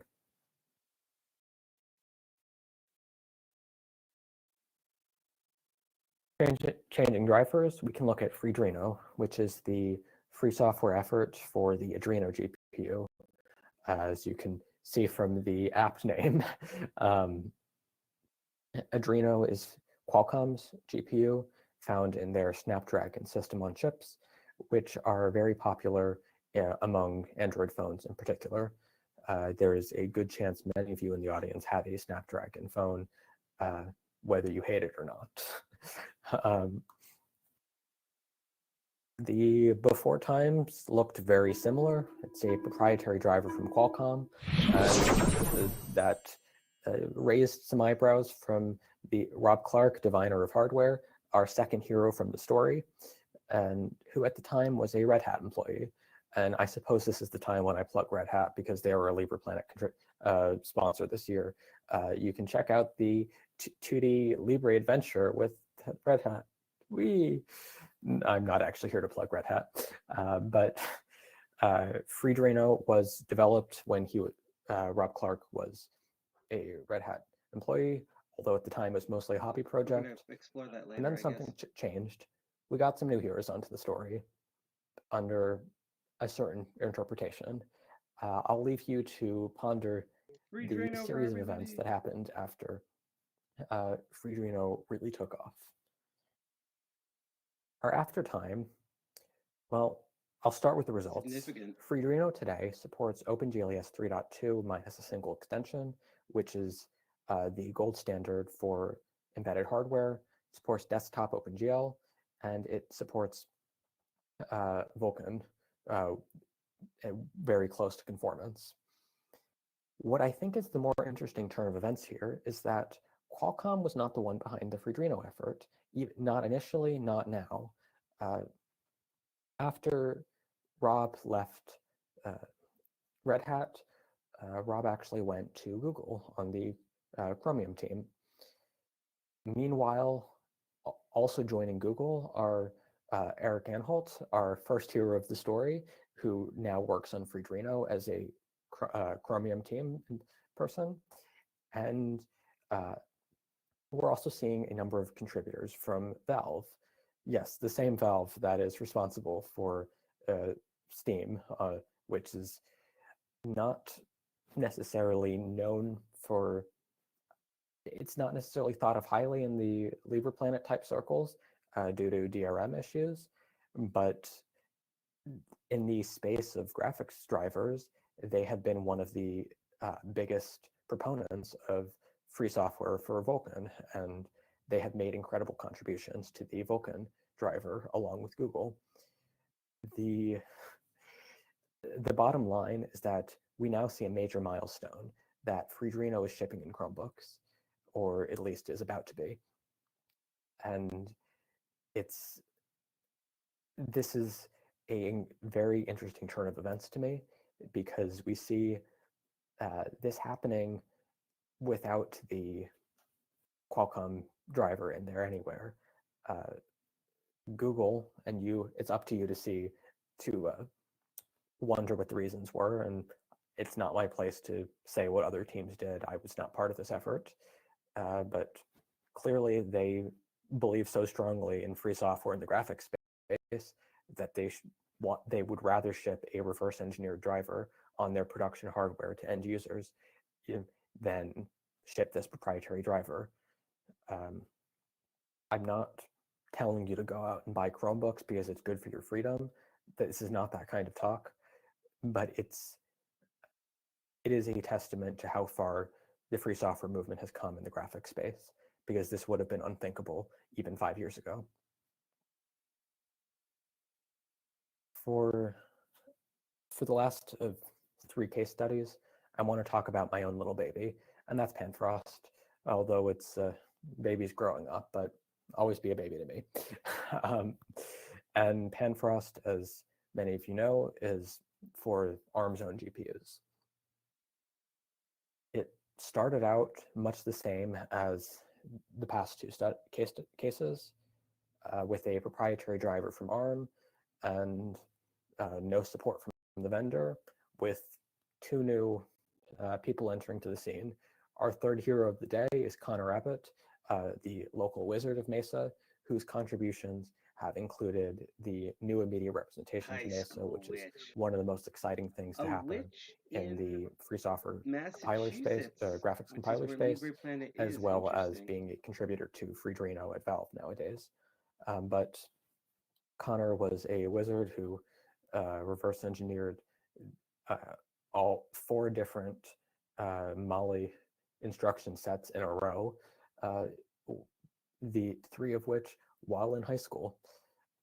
You might be seeing a theme here, because I got involved with Panfrost when I was also a high school student. There seems to be a trend here about Mali being reverse engineered by high school students. There's one more Mali instruction set, which is not yet supported in Mesa. If any of you are currently in grade 9 through 12, give me a ring. I might have a project for you. But where did this go? Nowadays, Panfrost supports GLES 3.0 with very close to 3.1, and we're seeing some very interesting turns. The most exciting thing to happen in the Panfrost space this year was a quote which I will provide here, and it's on the web, so it's right in front of you. ARM are now working together with Collabora to provide us with documentation, and I'm a Collabora employee, so you do the math. This is a very big turn of events for me and for us as a team and for us as a free software community. We go from a project being reverse engineered by high school students, because who else would reverse engineer Molly, to something that's seeing an uptick of corporate interest from initially from Collabora, who is a large proponent of free software, and now all of a sudden we are getting this recognition from the vendor, are making the Molly products, that maybe there's something to this whole free software thing and it's good enough to support instead of forcing reverse engineering. And I'm very humbled to see this turn of events, and I think is a sign of better times in the ARM space to come. At any rate, even taking away some of these politics of free software, there is a number of direct benefits that we see. We support the Molly T760 and up, and we support the G71 and up within the Bifrost series, which covers a number of devices that are of interest to the free software community. One is, and the one that I originally started with was an ARM Chromebook. At the time, I was using the C201, which has a Rockchip 3288 processor. Later, I upgraded to the machine I use now, which is a Rockchip 3399 processor. Both of these have Molly hardware that requires Panfrost for acceleration. And when I got all of this started, I was frankly not interested in a lot of these philosophical musings and industry comments and all of the stories that I just told you. At the time, I just wanted my laptop to work with GNOME, and GNOME needed OpenGL, so I guess I'll write an OpenGL driver without documentation. Clearly it worked. I'm talking to you from that machine today. I'm running, this machine runs free software, including the Panfrost driver. I'm doing my background composition with OBS, which is a GL workload. Before you blame that the video quality is terrible, I will remind you that's because I'm using my integrated webcam. Please don't blame the GPU drivers for that. It's come a long way, and I'm very proud of that. Yay, OBS. A bit closer to home, or for many of you, would be the Pinebook Pro, which is very popular in the free software hobbyist space, and that has the same Rockchip processor as this laptop, so it's depending on the Panfrost driver. And this is one of the reasons why I think a number of these GPU efforts are so important, is that they are the last mile for freedom on a lot of hardware, especially ARM-based hardware.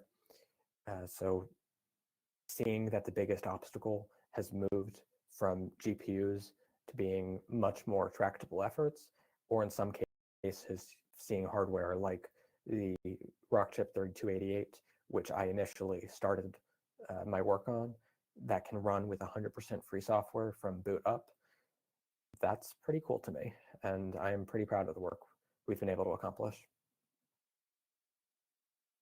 Unfortunately, this is not without challenges, and there are a number of them, but I would like to preempt some questions and give some context on what I see as not necessarily the failures, but some of the difficulties which the much rosier picture might be leaving out. The first would be firmware, and this is something that has received a fair bit of attention, but not enough nuanced conversation. Because if I wanted to give you the graphics support table, considering the state of firmware freedom for each device, you would get a very different picture. On one hand, you have the Mali graphics, which for architectural reasons does not use any firmware whatsoever, which is a design choice which as a free software activist I'm grateful for, but as an engineer I'm a little baffled by, and explains some of the more quirky behaviors of the chip. It means that it can run without free firmware, or without non-free firmware rather, because there's no firmware whatsoever, there's nothing to free. It also means that you're losing a layer of programmability, so I'm not sure that's strictly a better deal in the end. On the other hand, you have chips like Intel and AMD, who nowadays require a proprietary firmware to run the GPU, but once you have this proprietary firmware, the free drivers kick in. And this is going to be a point of controversy in a space like LibrePlanet, because it's not clear a priori that having this firmware is necessarily a problem, but if it is a problem, it's not clear what the right way to go about fixing it is. It's easy for us to wave our hands at the sky, wave our fists rather, and say that GPUs just shouldn't run with firmware because we're not going to get free firmware for various reasons. That misses technically some of the nuances. There are compelling engineering reasons why some of these chips do use firmware. Mali, by design, does not need to. It's a very different architecture. I don't want to go as far as to call a piece of proprietary software benign, but in practice, the sorts of firmware you'll see with the free drivers are not nearly as problematic as you might expect. The big exception here is, as many of you are guessing by now, NVIDIA. Despite having a free reverse engineered driver, the Nouveau driver,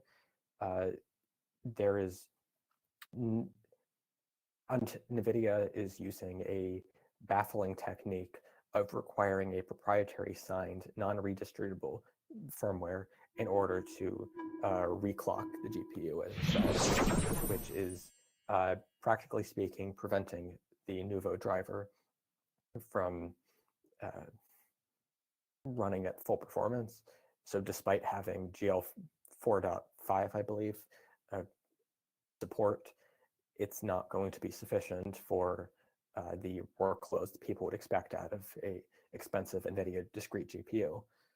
This is not, it's not fair to say that this is a case of firmware being evil. This is a case of a specific tactic by a specific company antagonistic to free software, using proprietary software as a means to exert power over the users, in this case, to prevent the free driver from running. It's very unfortunate that this is happening, but it's also not clear that this is generalizable to all firmware. So if this is something you are interested in, there are different approaches to how to deal with this on an individual level. There's not yet much interest dealing with it at a systemic level. I am not aware of any serious efforts reverse engineering proprietary firmware. I'm not aware of any serious public pressure to free some of the firmware that's already out there. But it's an issue to keep in mind. And as an issue, there's an NVIDIA issue that's a big elephant in the room here. If you care about ever running free software on your GPUs, I urge you to buy from any one of the vendors on the first page, aka all of them, that does not include this tactic specifically designed to prevent you from using free software. For the next challenge, I want to talk about Vulkan. And you'll notice I duplicated the slide because for this section, I just really want to be talking about some of the nuances here. Vulkan, for those of you who don't know, is a next-generation graphics API designed to succeed OpenGL in the free software space. It's competing against the proprietary APIs Direct3D12 and Apple's Metal. It's seeing considerable backing from Google on the Android platform. It's also seeing considerable backing from Valve for doing high-performance gaming on GNU Linux. The big focus is on performance, and it's a lot of work for the drivers and for the developers of applications alike.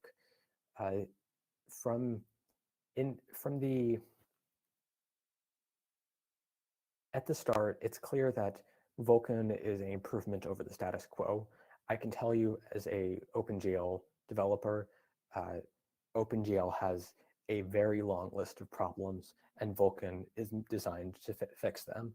This is a good thing technically, but it's also clear that for free software, this means rewriting hundreds of thousands of lines of code, if not millions, once you add in application support, if you really want to get rid of OpenGL, whatever that would mean. And we have to consider the return on investment. Would we rather have Vulkan support with free software, or would we rather have, for example, GPUs that run without proprietary firmware? Ideally, we want both, and the way to get both would be to have more support for free software in general.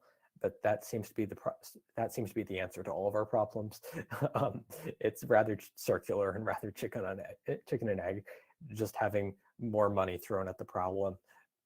Where is that money going to come from? Where is that time going to come from?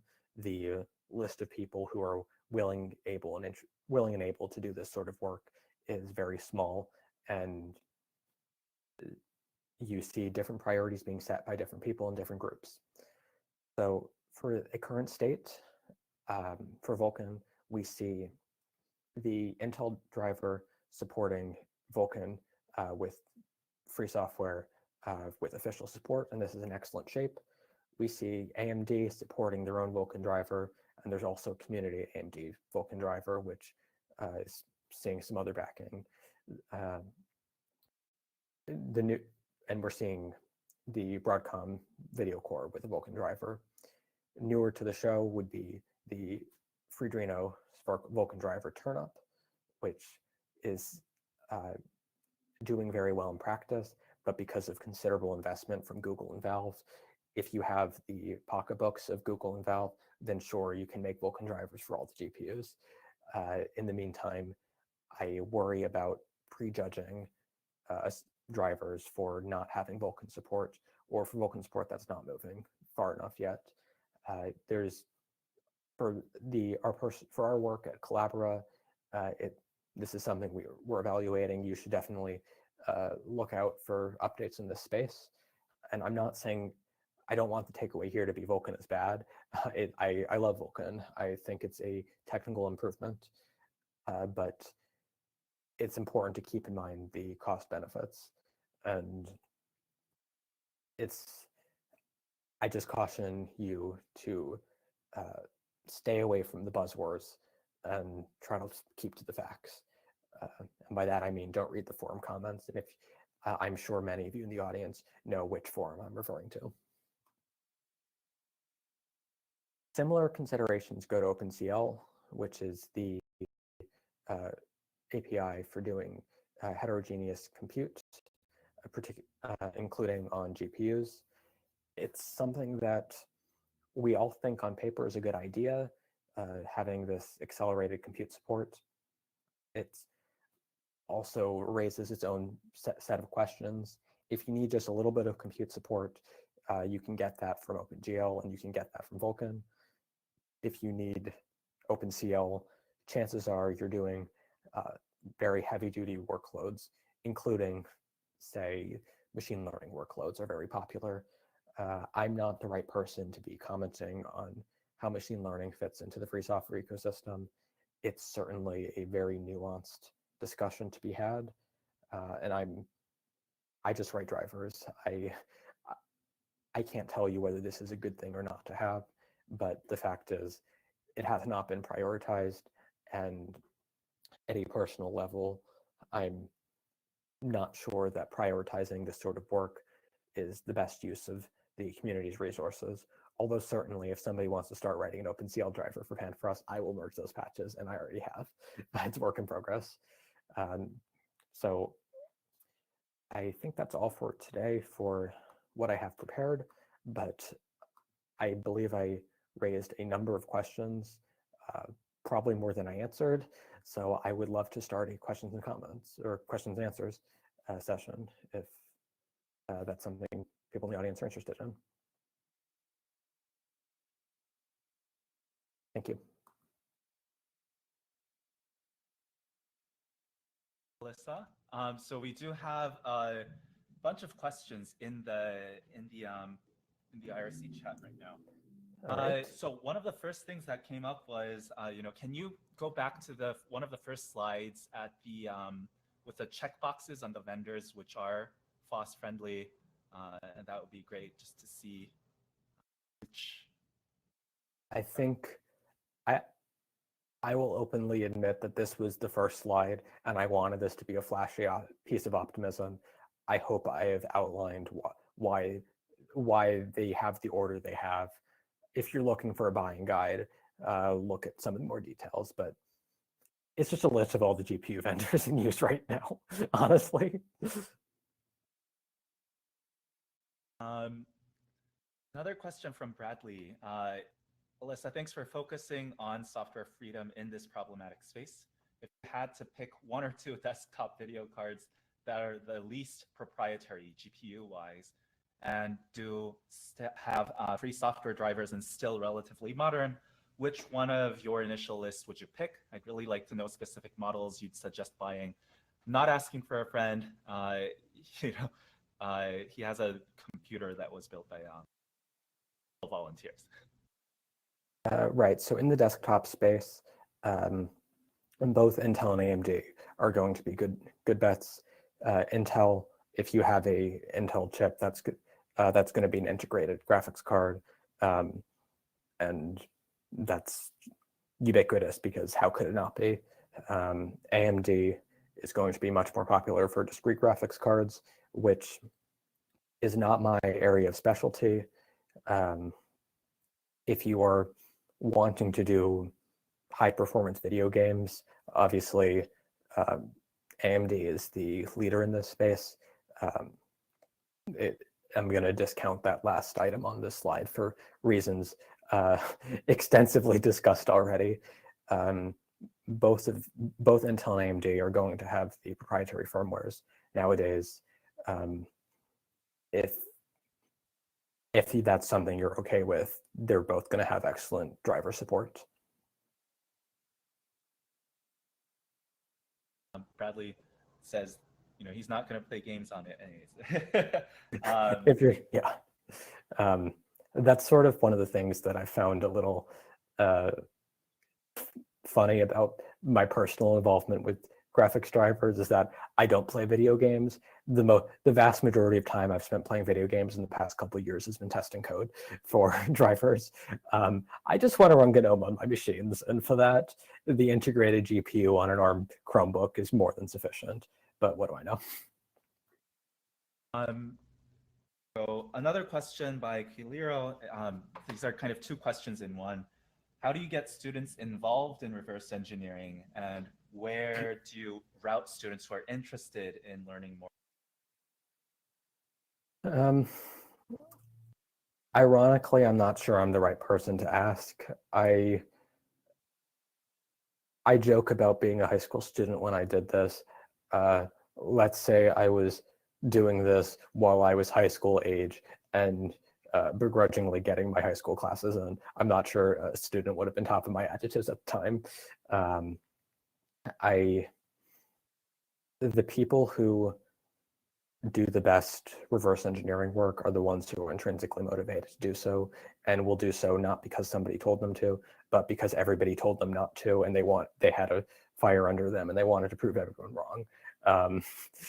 I joke that Panfrost started from a much more experienced free software hacker explaining to me the reason why my Chromebook didn't have free drivers was because only an expert could work in the graphics space, and I was 15 and extremely cocky. So it's like, hold my beer.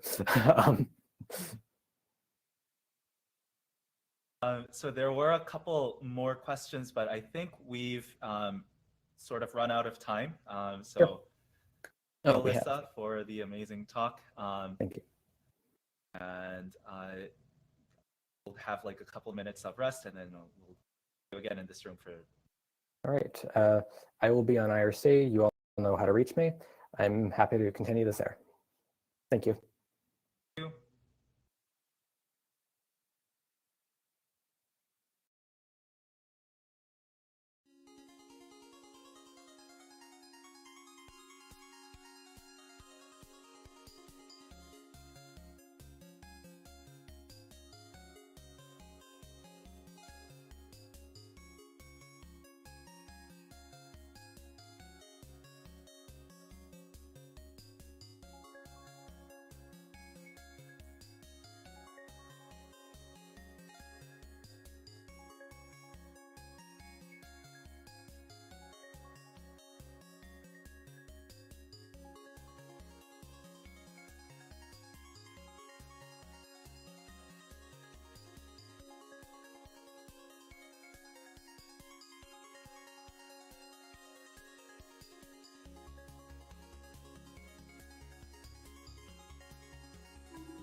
And that was the talk for, I'm all, bleh. It's like we started off really strong with nothing to do, and then like I'm just kind of running around all day and passing out everywhere. That was the, let me get the volume here. Does your GPU work with free graphics drivers? And it's very fascinating because G.I. Jack does a lot of gaming on his Archvile Linux system. The Archvile, his Ninja OS Linux system. The gun's gonna come out and shoot me just for that. And I wish Saraso was here right now because he was telling me before he left of how Switch Root and other homebrew scenes for various consoles, including the Nintendo Switch, used a lot of breaking down these proprietary drivers and thus making open source versions of them in the part of the process of reverse engineering the hardware in order to port various homebrew and games and stuff directly to the platform. We're gonna shoot the shit for a bit, but up next, which is our second last thing, we're gonna watch we're gonna go over in Neptune and watch the 3N web, which is a better digital world is possible. We apparently have focus on security and decentralization, so that's gonna be neat. And then we're going to go watch some of the lightning talks and explore a little bit of LibrePlanet. I'm very curious about the Mumble chat system they have going. We're going to see if that possibly works. And check out the IRC. Maybe finally someone will actually give us a login code so that we can check bits of it out, check bits of LibrePlanet out tomorrow. I have no idea, but we're going to find out. For those of you who are not playing the home game, we are checking out a convention that happens every year called LibrePlanet. It normally happens up in Massachusetts, and we live on the East Coast. In Massachusetts, it's literally like a couple of hours bus ride from New Jersey. So we've been up there, for example, for PAX East and things like that. obviously because of the terrible plague that's been going around that the United States can't seem to stop enjoying for some reason, LibrePlanet was virtual last year. I feel like despite the error of not being able to log in properly, I have this odd feeling that it's a lot better this year. It seems like a more of a conference that's put together. Like supposedly there's like 2D virtual rooms and more breakout room stuff, where like last year, amazing ass talk, but it was like literally direct Jitsi streams. And you can tell that they're, I believe, using Jitsi for the communication. They're either using Jammy or Jitsi, but you can really tell that they've custom modified it to really fit the LibrePlanet convention. So it feels a lot less stock in an open source. Like they actually tailored it to, you know, both aesthetically and interface-wise to their demands. And so even though last night was our 3-year anniversary, which I'm still reeling from, because that was a whole thing. What we're doing now is we are watching as the low light hits. I thought, figured, you know, originally it was supposed to be LibrePlanet, DEFCON China, and PancakeSCon, but it turns out DEFCON China, because we didn't know if it was going to be the day before or day after the 20th, turned out to be the former. So DEFCON China already happened. I did check it out. We might be doing we're looking into right now doing a potential late night rebroadcast where it's like, I'm not going to be physically on the screen for that. That's just going to be like a relay for all the people who couldn't understand how Baidu works, and because there's a lot of people who didn't understand how VR and Baidu works, and I think I only like barely half understood it before the room went kaput. So we might rebroadcast some of that content. Otherwise, we're going to be here 10 a.m. God, these mornings. 10 a.m. tomorrow, all the way to like 6 p.m.-ish to check out, instead of LibrePlanet. We might pop into LibrePlanet once in a while, but we are going to be checking out the other con that's been happening this weekend, called PancakeSCon, which is very tasty right now, as I can think of. But no, it's run by Hacks for Pancakes, and it's a very interestingly set up hacker convention where people talk about security, and then they talk about another topic which is unrelated to security. And this year there's going to be 2 tracks instead of 1, and we figured that because they're only broadcasting on YouTube, that, you know, we may or may not broadcast on YouTube on our side just because their YouTube already exists, but we're definitely going to broadcast on Twitch, DLive, PeerTube, stuff like that, kind of just get PancakeSCon a bit more of an audience than they would normally have with just the YouTube. Although I know a huge part of the PancakeCon experience is going to be the Slack, and if you know anything about DEFCON 201, there were 2 kind of social rules we came up a long ass time ago. One of them was to never ever, we're not having in our entire existence a LinkedIn, and we are never having a guy looks stoned, but it's just, I'm just so tired today because I had really bad sleep and I was helping moving stuff and everything today.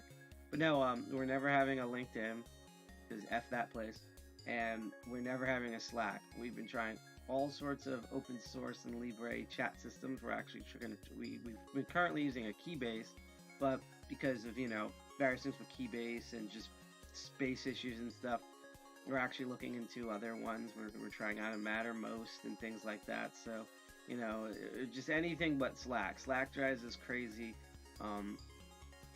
You know, Slack is basically like the sad core. It's like, even compared to like Zoom, like Slack is basically the Microsoft Teams of like getting coders and hackers together to talk on one platform. That is like, you know, if like Keybase, you know, IRC, especially IRC, Mattermost and stuff are kind of like the DEFCON and B-sides of like the current communication world, Slack is definitely the Black Hat USA, where it's like, despite the name, it's very corporate, very suit and tie, kind of drives you crazy there. And a little bit of background, a little bit for this talk to start. And then I'm going to have to go back, finish up, and then we're going to watch the rest of the talk with me on the camera. Tomorrow, I should have a lot better sleep, and I don't really have anything to do tonight. So tomorrow I should be able to sit. Besides occasional breaks because of this chair and how rigid it is, I should be on the cam for most of that for tomorrow for PancakeCon too. So that's gonna be fun. Because again, we started strong today. I was actually shocked of how awake I was in the morning, and now I'm like experiencing that like my spine just turned into macaroni and cheese and all that type of stuff. Also to note, tomorrow is my show called The Master of Unlocking, where I teach people lockpicking and lock sports. Although, especially because of how tired I'm probably going to be tomorrow, we're going to have a special episode that's like very unique. It's an idea I came up with at the last minute, mainly to stall for time because, again, money and I'm waiting for things in the mail. But it's also one of those things where it's like, I keep seeing this everywhere, and then I saw that Bosnian Bill from Lock Lab did it. So I'm like, screw it. I'm going to do my take on it, especially doing it live like that, especially considering that Twitch has an entire section of just for that. That's a whole thing. Well, anyhow, we're going to learn a bit about like decentralized web for security. I'm going to go off cam for just a slight bit, and then I'm going to hop back on, and then we'll explore the rest of LibrePlanet, rate a stream, and call it a day. So let's check this one out. This is once again. This is 3N Web. A better digital world is possible. Of their bios, well, you may have seen it. He's an expert in decentralized privacy by design technologies and is building the 3N Web protocols to create a better and safer digital world. Sean is a visiting fellow at the Information Society Project, where he leads the Privacy Lab initiative and is a former lecturer at Yale Law School. He's also a principal researcher at the ExpressVPN Digital Security Lab, head tutor at Oxford Cybersecurity for Business Leaders, and the founder of Privacy Safe Technology Foundation. Two really accomplished guys. So great that they're here. I'll share a bit about their talk, and then I'll hand it over to them. Also, please submit your questions throughout their talk through the IRC channel. As the room monitor, I'll be keeping tabs on there and trying to consolidate as best as I can. And we're going to have a good chunk of dedicated Q&A at the end. So do engage in there. A little spiel, and then I'll turn it over to Nikolai to start. The 3N Web free software protocols and client are decentralized services designed around the principle of least authority to combat the monopolization and centralization that threaten our resilience in unstable times. Wow, speak of unstable times. In this talk, Nikolai and Sean will introduce 3N Web and explain its importance to the future of computing. Thanks again, guys, and over to you. Thank you. So the better digital world. What do we mean by the digital world? Let's take a look at what we actually do right now, because this digital world that we have is it's something that we created completely, and we know how it's done, and maybe there are things that we've missed. So we'll start with a little presentation. This is a Python, and later on the background, the desktop will show up symmetrically. But essentially, it's your usual experience when you want to talk to a friend, talk to your coworkers, send emails. So this is what we mean by the regular world, regular communications. Now, nothing seems threatening. You don't feel that somebody is watching on you, but we have these problems around the clouds. The clouds know who you talk with. The clouds know what you say in your chats. The cloud, we don't like it. I mean, this is not what we want to have. In fact, many of you and your grandparents migrated to states because they were not liking the feudal state of the Europe that it was in, the lack of the freedoms. And somebody says, like, we hear this phrase that we're in a digital feudal space. Why? Why is it? This experience that you see right now in front of your face, like just chatting, like, Can it be good? Can it be bad? How do we figure out how it works? And the how question actually comes down to the architecture. And not all of the architectures are made the same. So let me pause this. And so currently all of your WhatsApps or Facebooks or Gmails, they work on this standard system where the client sends some data to the server. For example, that chat that you saw, it may go to the server, and the server is doing some computation on it and figures something out, and then sends it to your friend. So this model where the computation was always on the server actually was needed, probably was needed 30 years ago, 40 years ago. It's still with us now, but you can see that this need for the computation on the server in this architecture, in this layout, requires that all of this sensitive data is given to the server. And essentially, when you give something to the server, it can be abused. You give them data, they own your data. You give them information about who you talk with, and all of a sudden they know who you talk with and what are your business plans, what are your plans for life. And sooner or later, somebody will try to sell it. And there has been a long time enough that this information has been sold.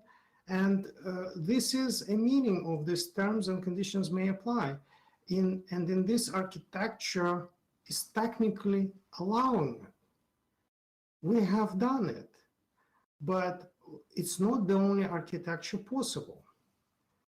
So the next step is in the thinking is what we call the data ownership architecture. Think of it as a PGP, for example. That's the first case where we have an introduction of end-to-end encryptions, where the peers encrypt their data to the keys that are known only to them, and the server, where operator of the server doesn't have access to the content of the data. This necessarily, your computation goes to the client. With mail, we never talked about this moving of a computation towards the client as a theme, but with the 3N web, it is the theme, and we'll come to it a little bit later. But most important that the end-to-end encryption moves the computation, and necessarily, because the server cannot do anything, polymorphic computation, like it's still a pie in the sky, and probably will always be, whatever. But it gives, this architecture gives the data ownership back to the user. So all of you who are users of Signals, you have, you know your data. The server may know who you talk with, right? It's still a little bit too monopolistic. You know, you have your data, you have your data privacy, but you still don't have the privacy of who you talk with. Privacy about your metadata, like this element of privacy. Surveillance is watching and knowing who you talk to, not what you send. And in case of Signal, when the government came, Signal told the court that government should not be allowed to this metadata. Government should not be allowed to force them to collect extra metadata. Well, Signal cannot be a server in UK. Their act, they will be compelled to collect more metadata than they currently are. In Belarus, I know for sure it's a suicide to run the server, the Signal server, because of the monopolistic nature. Now, when we talk about this centralized server, we know that there's another way, it's called federation. So federation is actually what's on your picture right now. You can imagine you send an email, but actually your computer sends email to the server, to your service provider. And in that email, it says that where this email should go further on. So basically, there needs to be a cooperation between the servers. That's the classical federation. It's SMTP, it's email, it's your XMPP model. Matrix is precisely this. Matrix is a cooperation between those servers. Now, the problem with the servers is still the server must know where the message goes. So somebody can still come and listen on. And with Signal, it's an argument that if there's, say, for example, Signal, two people, two servers, no, one of them will break under the pressure of the government. So it's better to have one bulletproof service provider. But that's one threat. Another threat is actually what has happened already. Do you remember the Google Talk, the very nice XMPP client? Do you remember the time when Google just decided to cut off the rest of the XMPP world? Yes, we had a very nice future for where the XMPP would have been nice. It was broken. It was broken by a big vendor. How precisely? Stopping a gateway. In human terms, it means stopping a cooperation between the servers. So the federation where servers needs an active technical cooperation, it can be brokenable, and the breakage monopolies wants to do that breakage so that their networks are sort of more equal than the other ones. Although federation means freedom, you know.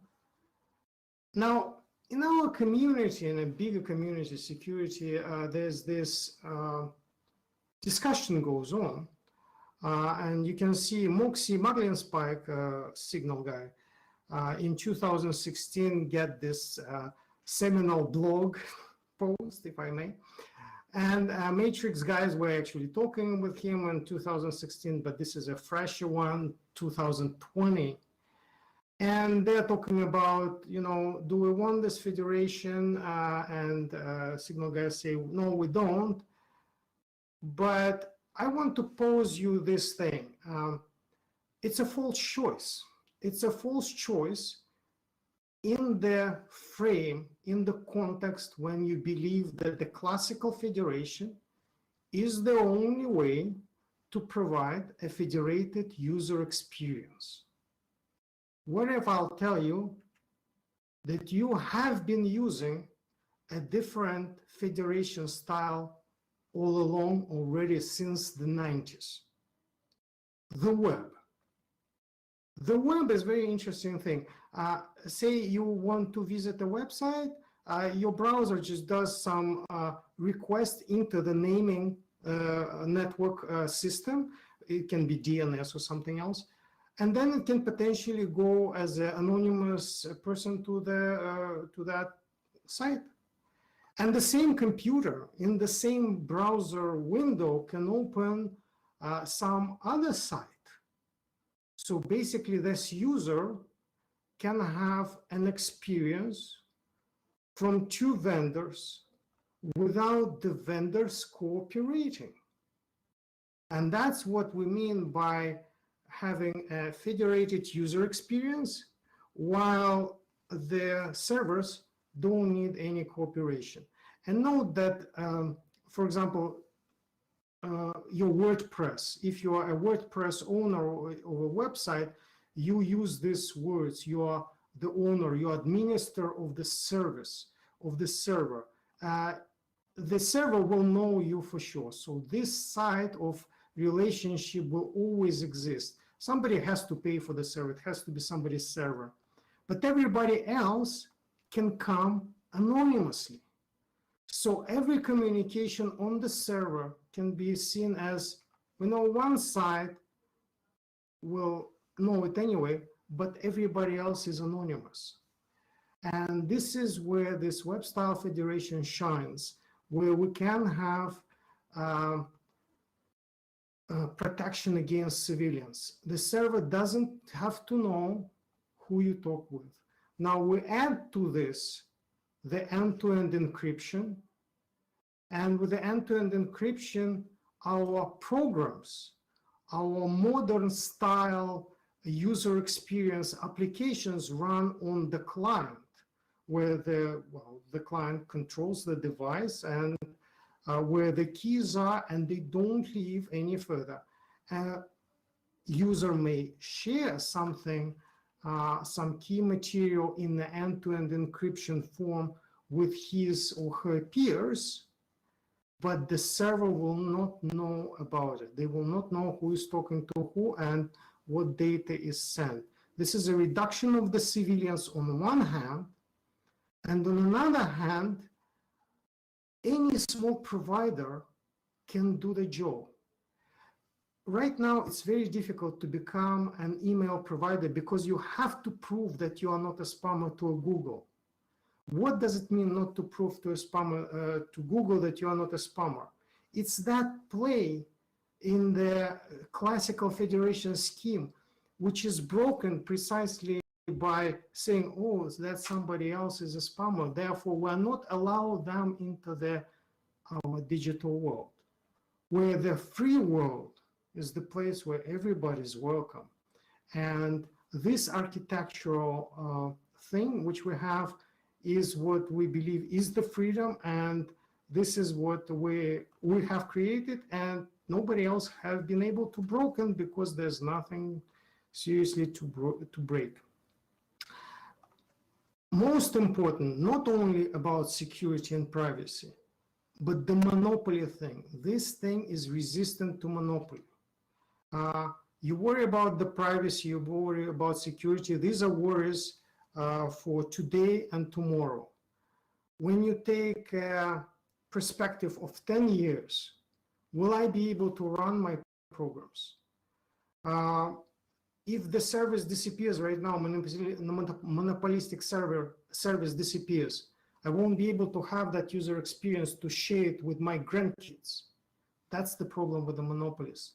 And this thing where we can have different providers, we can be a providers of our own, and actually the programs run on the client is what will give us solid, secure future besides the today, besides the present.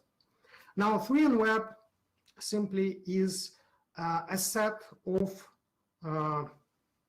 protocols that form a base to run different applications. Remember, users actually want to just send the messages. They don't want to know about this architectural business, right? So this 3N Web creates underneath the surface to build the applications, and we want them to be built in such a way that it's easy for them to build. So the developer of an app, has particular needs, like a disk, sending a message, and maybe identifying people, but so that I know who is Bob, who is Jim, right? Because they are my friends, there needs to be a way of doing that. And the 3N Web provides this protocols. So now let's go back.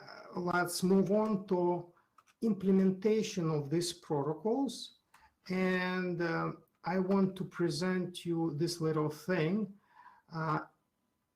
So as I told you, this is a Pine phone. So this is a developer platform, open hardware.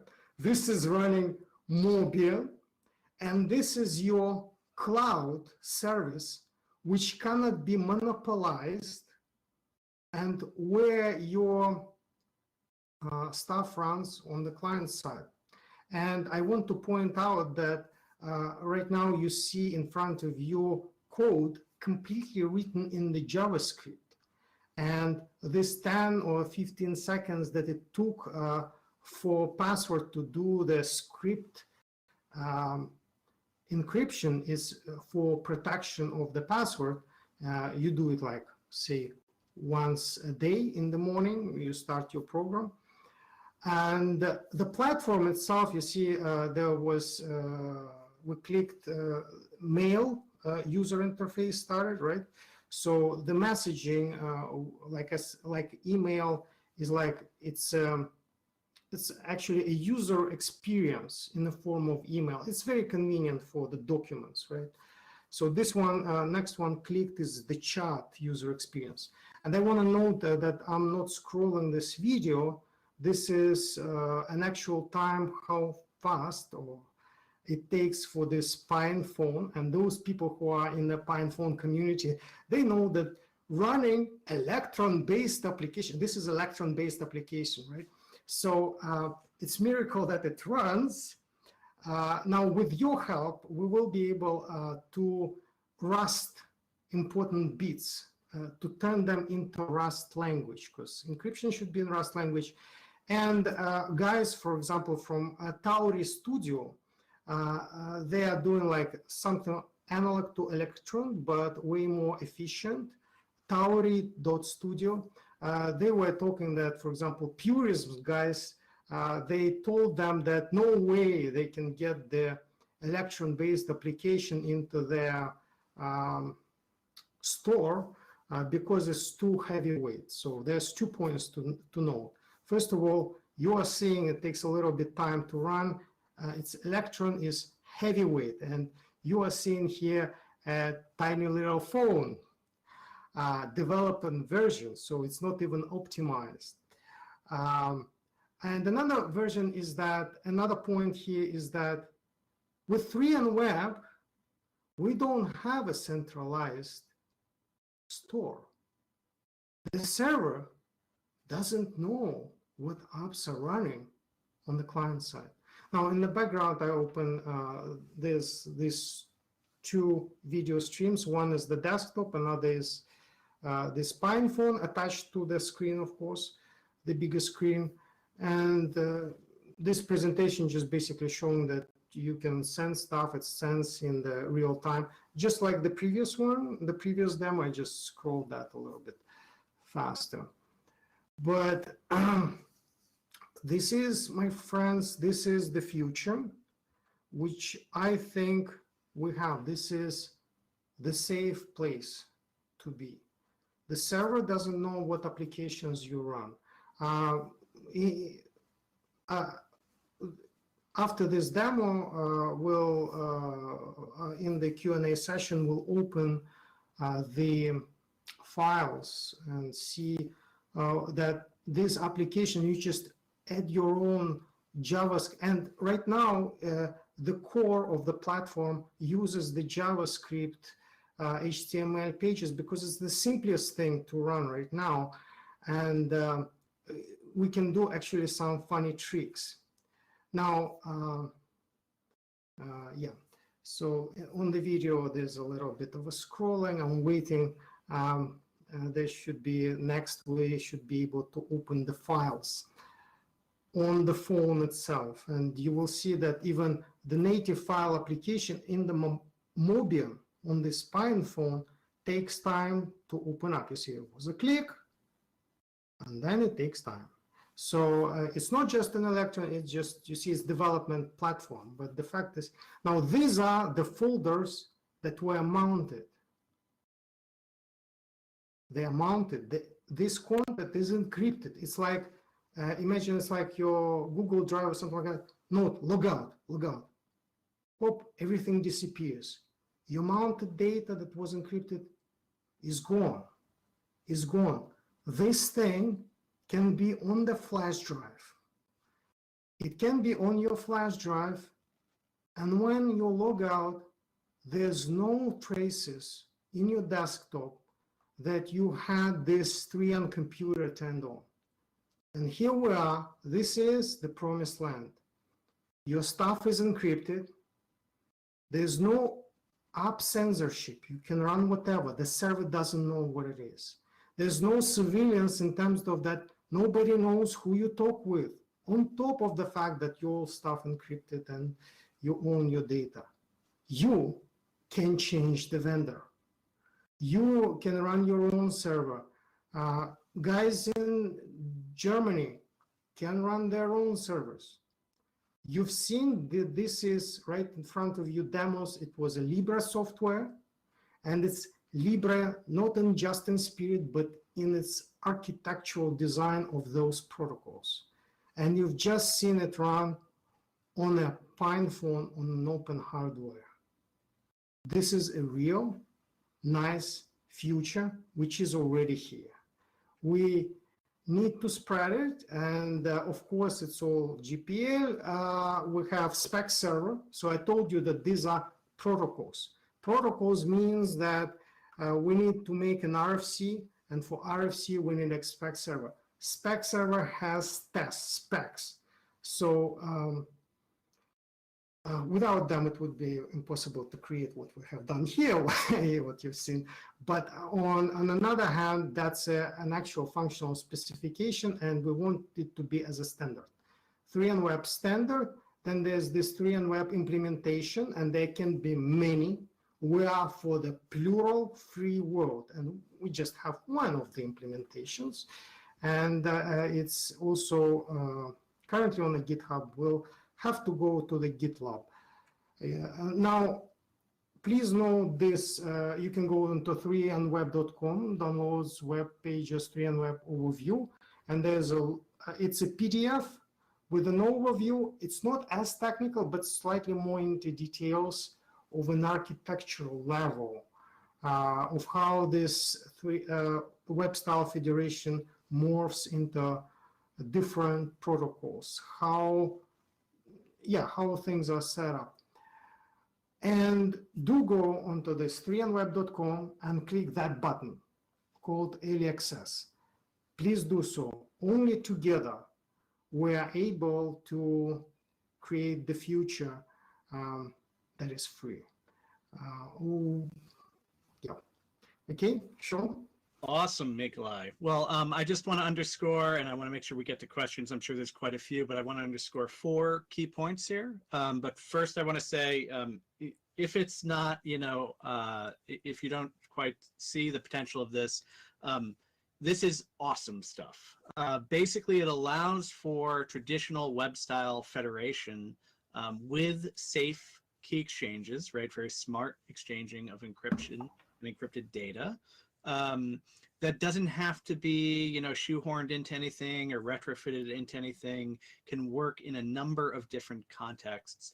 And Nikolai and his team already have clients that do this. They've got 3 basic examples, the 3N storage, which is, files storage. They've got ASMail, which is messaging. So it's not just email. You can do it in an email style interface, but you could do chat, you could do all kinds of things. And also the mailer ID, which is the identifier, right? So you could do LDAP style, right? Linking of identities so that you can figure out who's logging into your network and give them access to the resources they need without having to man in the middle of them, so to speak, right? You want to make sure they have access to that stuff without spying on them. So 4 contexts where this is important to me. And the first one is, I met Nikolai at LibrePlanet in 2019. I'm very interested in working on little mini computers, right? Raspberry Pi style, BeagleBone style, those little mini servers, and was looking for something that would allow folks to own their own keys, own their own identity, but still be able to federate, right? Well, 3N Storage does that in that context. So even though, the examples used in the presentation were more about, someone who has a server running somewhere in a server rack, you can do this on an ad hoc sort of decentralized, personal basis between many different users. So that's extremely interesting and awesome stuff. The second thing is that enterprise and institutional organizational setups. This is a way where services that are traditionally problematic or insecure or not private or not under the control of the organization can be set up while still respecting the downstream privacy and security of the users, right? So it's a really awesome way for organizations who are thinking about transitioning to work from home and these other remote ways of doing things, which we all are now doing, to be able to do that. And they don't have to, again, like shoehorn anything in. It works on existing setups. The third thing that I think is interesting is that because it's not requiring onion routing or mixed networks or these kinds of awesome anonymity technologies, or even a VPN, right? Because it's not requiring any of that. It fits use cases for digital self-defense, which would otherwise be problematic. I know Mikolai, I think, brought up one or two of them, but for example, there's some folks in Myanmar who could benefit from not identifying themselves on the Tor network, right? And this would be a way of sort of doing that and still having private and secure services while your traffic does not look different, which is always an issue when you're trying to be anonymous. And the fourth thing, which I'd love to hear more from Mikolai about, is that you can, if you want to, use a different style of addressing scheme. You're not tied to the domain name system or the traditional addressing. You can use URIs that you make up and come up on your own.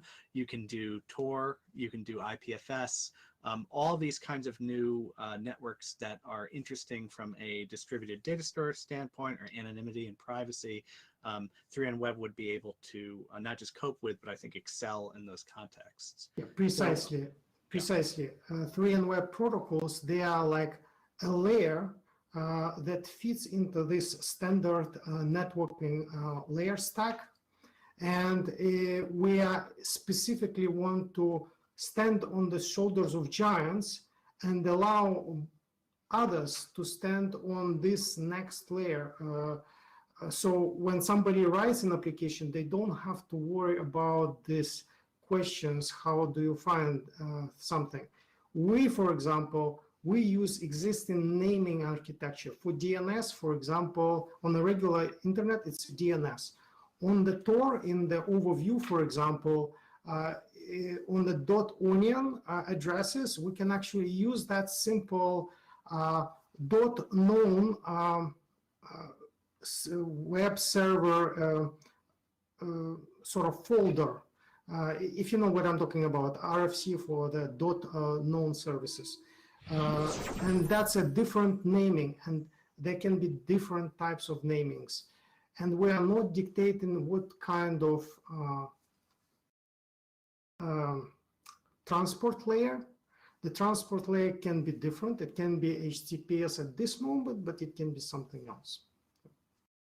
Great. And obviously, I'm really excited about it. Signups can be done through that early access, which actually goes through our Privacy Safe Shop, which is the organization that I set up. And that organization also does online education, a bunch of other cool things. But make sure you sign up through there if you want access to this tech. And if you signed up for anything else that we've done at Privacy Safe, digital self-defense, et cetera, and you want access to 3N Web, just reach out and we'll make sure you have it. We want to have a good group of, alpha and beta users, basically, who are able to not only use this stuff, but use it in exciting and fun contexts. And I know the LibrePlanet crowd is the right crowd for that. On that note, do we have any questions from the audience here?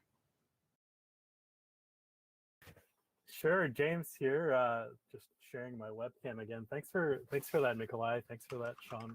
Really appreciate it. Yeah, we do. I guess we've got about 10 minutes just over for some questions, so we can sink into them. Just to say, you've received some support in the audience. Very interesting. Somebody says we'll definitely try it out, so that's great. First question here out of 4 or so, or 3 or so that are queued up so far, and again, keep sending them in. Somebody asks, in this model, doesn't your ISP know whom you're talking to, and what steps are you taking there? So here, to protect against ISP, all of this can run on top of Tor or mixed nets, and whatever other protection you can find for the transport layer. So in a traditional setup, though, Mikolai, let's say that you don't do that, right? And you tie to domain. Let's say Yale University did it, right? I convinced Yale to use this technology. They would be able to see what? What would they be able to see about the transaction? What is the level of privacy a user would expect in that scenario? So the ISP server will always know what IP comes to them. And the global adversary, for example, observer also can see what IP is talking to where. And this is an attack, a check on the transport layer. And as a result, the mitigation of this ISP observation is the mitigation on the transport layer. And we have Tor for that, or mixnets for that. And or hypothetically, an organization could just have a dedicated, VPN that everybody dials into because they're not they're worried about outside interference. Yes. And it just somebody will see that, oh, these people go to this VPN. So for example, you can think about Tor as if it's a trusted VPN. That's the way I think of it. But I could see an organization having an LDAP server with single sign-on, people sign in. Yeah, of course, the organization knows you signed in from your IP, but you're protecting the contents of the transmission, right? The most important end for every transaction, right? Yeah, the most important is that the servers themselves don't know. Like you have to think about your infrastructure in layers. So there are servers layers, and then there's layers where passwords already exist anyway. So those bits and pieces, they were always sensitive, and they can always exist in certain restricted places. But everything else, that should be, if somebody hacks that, nothing should be on that server. And that server should not see anything. So even if, as an organization, I run this server, I am secured in the knowledge that if somebody steals that server physically, there's nothing on it.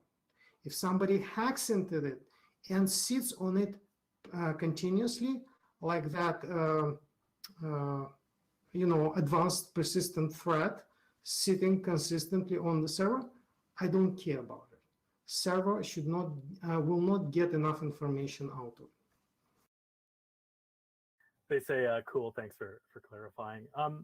There's another question, might be along the same lines, and I think if I understood, it might have just been an example when you were talking about the 90s web and I think federated architecture, specifically DNS, because they're asking the query had mentioned about DNS, and not sure if you're talking about encrypting that or assuming VPN setup. Was that just an example of architecture? So most important is that we use the naming system. Now then you can ask the question, okay, how do I secure my naming system?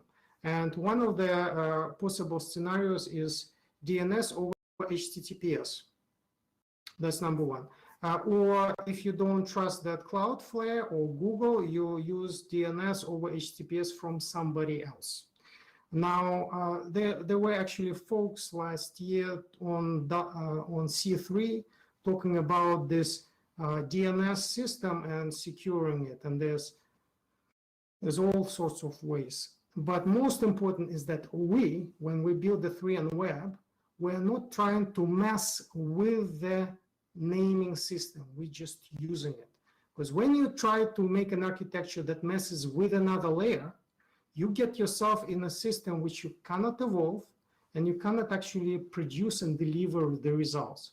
We're able to do what we've done because we strictly follow this architectural principle of doing your own thing, doing it correctly, but articulated in such a way that it is useful and does this protection and privacy thing.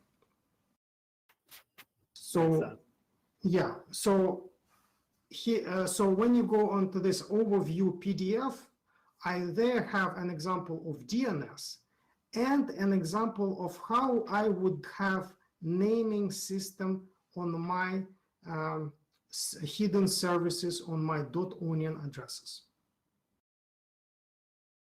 Thanks for sharing that. I hope that was helpful for the person who asks. Again, keep sending in your questions. Here's another one. This person says the comparison to email hosting is interesting. It's definitely unnecessarily hard to run your own mail server, and to get Gmail to trust your emails. But being able to defederate seems important too, as seen in the Fediverse. They've said they're asking you, how do you strike a balance?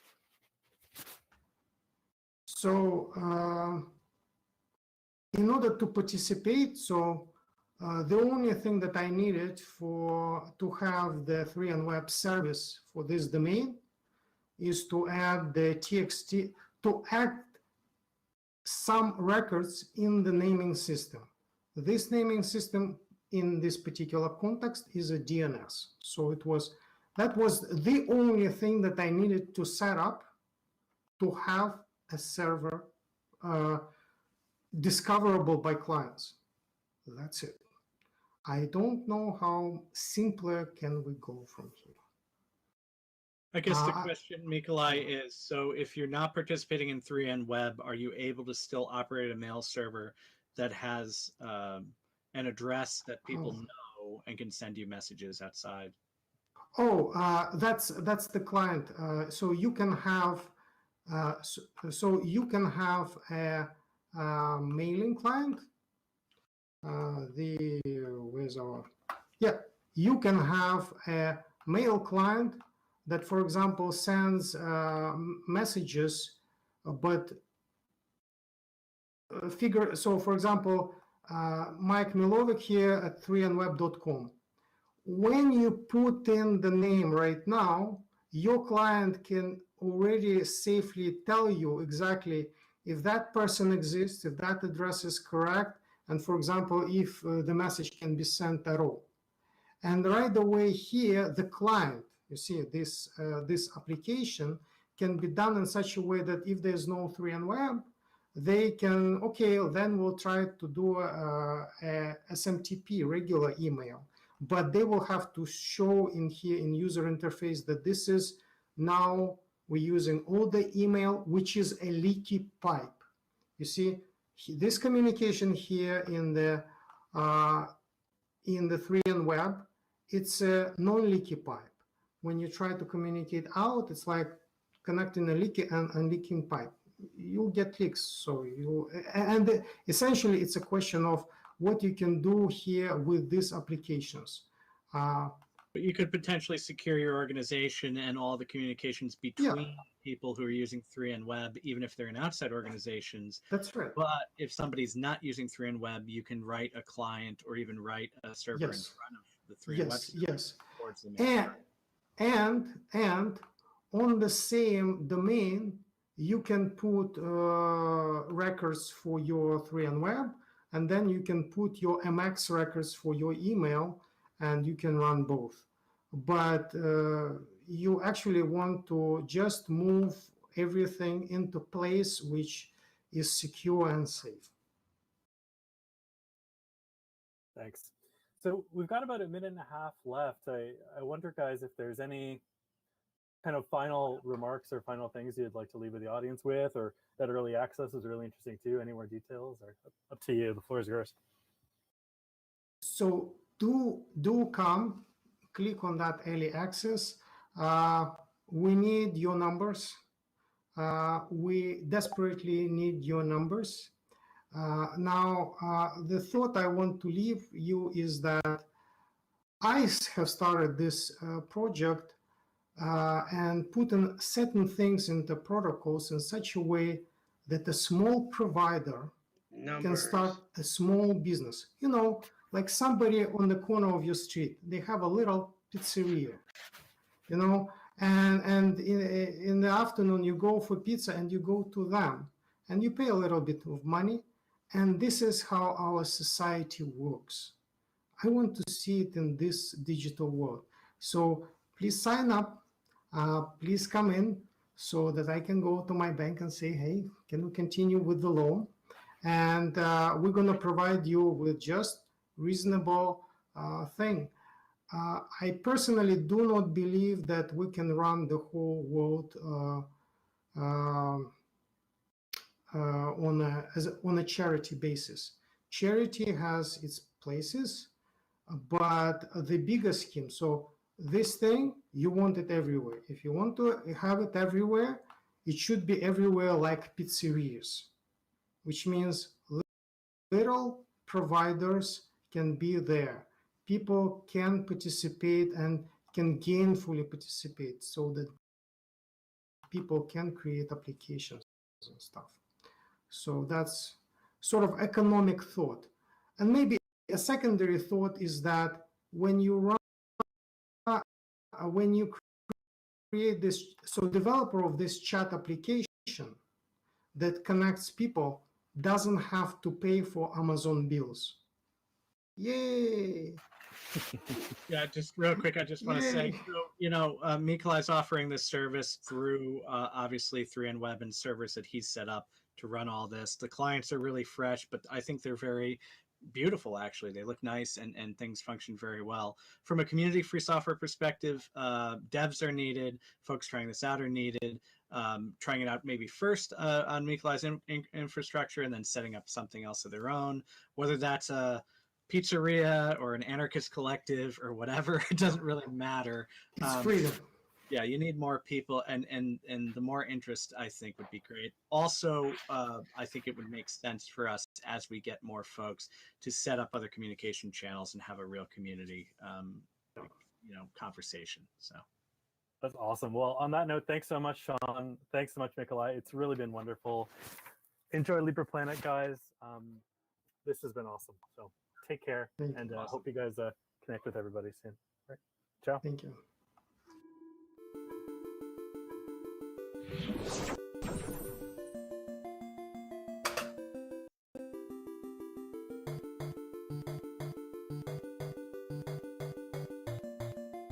Okay, so that was like the last real talk, or full talk, I should say, of LibrePlanet Day 1, which we're taking a look at here today. And again, I apologize for not being on camera a lot in the second half.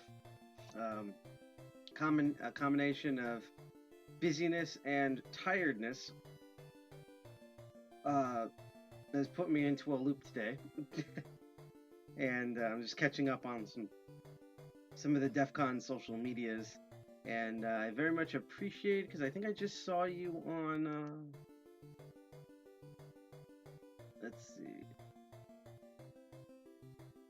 Because I think I just saw you on Mastodon. I can click over. Yeah, but thank you, Banjo, for I also like the clever username there, Banjo. But thank you for as the stream goes crazy. Thank you for saying that we're doing good work. And it kind of seems like it's lazy that we're like sharing, we're like you're just watching me kind of react to like a live stream here. But one, video gamers do this, and two is that our thought on this is that LibrePlanet is running their own. I like this music. This is neat. But no, it's that that LibrePlanet's like running their own like custom Libre like streaming system, right? And so, oh, interesting. But what's not being kind of said or put out there is like that because they're running their own streams. This is how warped I am. So this is like me running on like 2 brain cells, folks. We've reached that point. Basically, we had such a long, successful stream yesterday that I'm basically dead right now. So, but yeah, that since LibrePlanet's running their own custom like streaming system that is all Libre and open source and decentralized and privacy centric and F the man and free love and things like that. That they're not gonna hit like there's probably which we've noticed people out there on Twitch and YouTube that because they're not streaming on there they'll never get, who would be interested in this sort of broadcast presentation. So that's why we figured that, if we have these accounts, and plus you can see my goofy face and reaction to things, that, why not stream it on platforms that they aren't on to kind of give LibrePlanet more of an outreach. That's going to be the same concept tomorrow with PancakesCon 2. It's going to be the second one because they had PancakesCon last year. I was there for that first one. But yeah, that's also I felt there, like to the point where we might actually turn off our YouTube instance, because PancakesCon 2 is being streamed on YouTube, but it's not being streamed on Twitch and DLive. So like that's kind of our like reasoning around that. And so for those who are curious about what this like last remaining, like it's either going to be a half hour or an hour, we'll see how it goes. The lightning talk should be up next. In fact, I'm going to go into the VM right now here. Yeah, so up next, if I can switch over, come on, program, don't make me reset you. And everything has to load. Great. But yeah, if we like scroll all the way down to actually update okay, what happened here? What did you do? What did you do? Okay, so yeah, we're gonna still stay in the Neptune room. There's gonna be lightning talks. Now this is interesting because I did a lightning talk last year about GNU Ice Cat. At the beginning of the stream, you saw us saw me kind of set up there and explain why we're using Iceweasel instead of Ice Cat, as much as I really want to use Ice Cat. Not that Ice Cat's any better, I just thought it'd be a cool thing to use. And that didn't work because there's kind of a theme of GNU's own software, its own Libre software, not working with its other Libre software. Like nothing meshes together. It's like the anti-Google where like, oh, someone just followed us. I'm probably gonna get the repeat in a moment, so I'll be able to shout that person out. That's why I have it up on the TV here. Oh, there's 2 follows. What the heck? Thank you, Luna Gemberg on YouTube for following us. I very much appreciate that. Again, when you follow us on Twitch, DLive, or YouTube, we get notifications for when that happens. Thank you. I think it's S-Script or 5-Script or S-Crypt. One of those 2 things, because I can't read leet speak anymore, especially at this stage where I only have one brain cell half-ass humping another brain cell in order to work. But thank you both for following us on YouTube. When you follow us on Twitch, DLive, or YouTube, you can hit that bell, click like, share, and subscribe. I'll give you notifications every time we go on the live stream. We have various different shows, and of course, like what you saw, for any of you who were around yesterday, you saw yesterday, and we have it both on our PeerTube and YouTube, although the PeerTube one we have to fix. We did have our 4-year anniversary yesterday, so we've been literally around for 4 effing years. We are old. We are basically DEFCON 201 gets to go to the 1st grade, or like either 2nd kindergarten or 1st grade or something like that. It's like I can't believe we've been around that long. But yeah, because there's other shows like we're gonna be streaming tomorrow twice. We're gonna be doing once again PancakesCon 2, and then I'm doing a very, very experimental version of Master of Unlocking. Let's put it that way. And then there's our co-founder G.I. Jack's show called Archvile Linux Perspective, where if you're interested in some of the talks that were here, such as does your GPU work with free graphics drivers, and the gamification stuff, then that's kind of that would be up your alley, because he does both computer programming, hacking, ops, and video games all on his Arch Linux system, and that's going to happen this Thursday at 7 p.m. Eastern Standard Time. I think he's still figuring out what he's going to be streaming for that. And then I have my other show, Crypto Barons, where I talk about cryptocurrency and blockchain technologies as technologies. That's going to happen this Saturday, so not you didn't miss anything today. It's going to be the following Saturday, so the next one coming up at 8 p.m. Eastern Standard Time, and I already know exactly what I'm going to be doing for that. We're going to actually make an announcement. I'm going to make that announcement at the end of the stream. You know what? Actually, screw it. I'm going to make that announcement twice. I'm going to talk about what we're going to do then, and then I'll say it right before we go raid another stream and log off, because I actually want to raid soon, because there's a lot of good channels on that I think people should watch on Twitch. But I can tell you right now that if you want to extend the LibrePlanet experience, for the past couple of weeks, I don't know if I can bring this up on the computer and on the VM here. I can try. I just don't want to like overload the operating system here since it's like I'm already pushing it to its limit. But let's see. Let's try this. There's a little bit of like a delay here, as like, because basically at this point I can probably fry an egg on this computer, because you know, while it's a streaming machine, I don't think it was expecting to stream this much. And I think now the oh, okay, I was about to say that silence usually means that they were going to start something soon, so who knows. But I'm going to try to bring this up in the browser window, if I could possibly, and actually to make the process even smoother. That should load faster. And in fact, kind of to make everything even more smooth, I'm actually going to go into the chat later. So even though we're probably only going to be away from chat for like a couple of minutes, you know, I just want everything to run kind of smoother, because we're already taxing this poor GNU Libre VM system as much as it is. So yeah, if I can get this to load to make this announcement, because I didn't think that far ahead, because I'm a genius. What we're gonna do is hopefully we're gonna see some of, if not all of, the lightning talks, and I'll be on camera for that. And then we're gonna explore this GNU Libre Arch Linux system called Parabola Linux. That's what we've been actually streaming all the talks from, to kind of get into the theme of. It sounds a lot like Pokemon. I really hope we're not getting like DMCA'd on YouTube right now. But yeah, we're gonna kind of explore around. We're gonna actually go in the IRC, maybe chat to some people. Definitely want to check out the weird virtual world that I have an odd feeling is a direct clone rip from the 2D world that they had at Chaos Computer Congress, because if it is, I'm gonna start screaming. And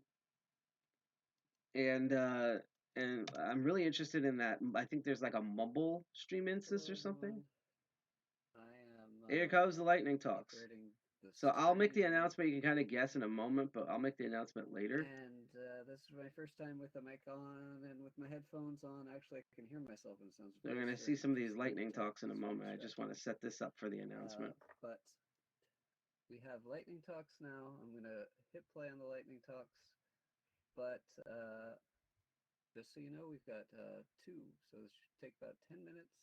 Oh. And then if you want to pop into. Wow. Okay. Because last time they were like swamped with lightning talks when I submitted. So this time they only have 2. I wonder if they're going to also then try to do lightning talks tomorrow, because they got so little. That's strange.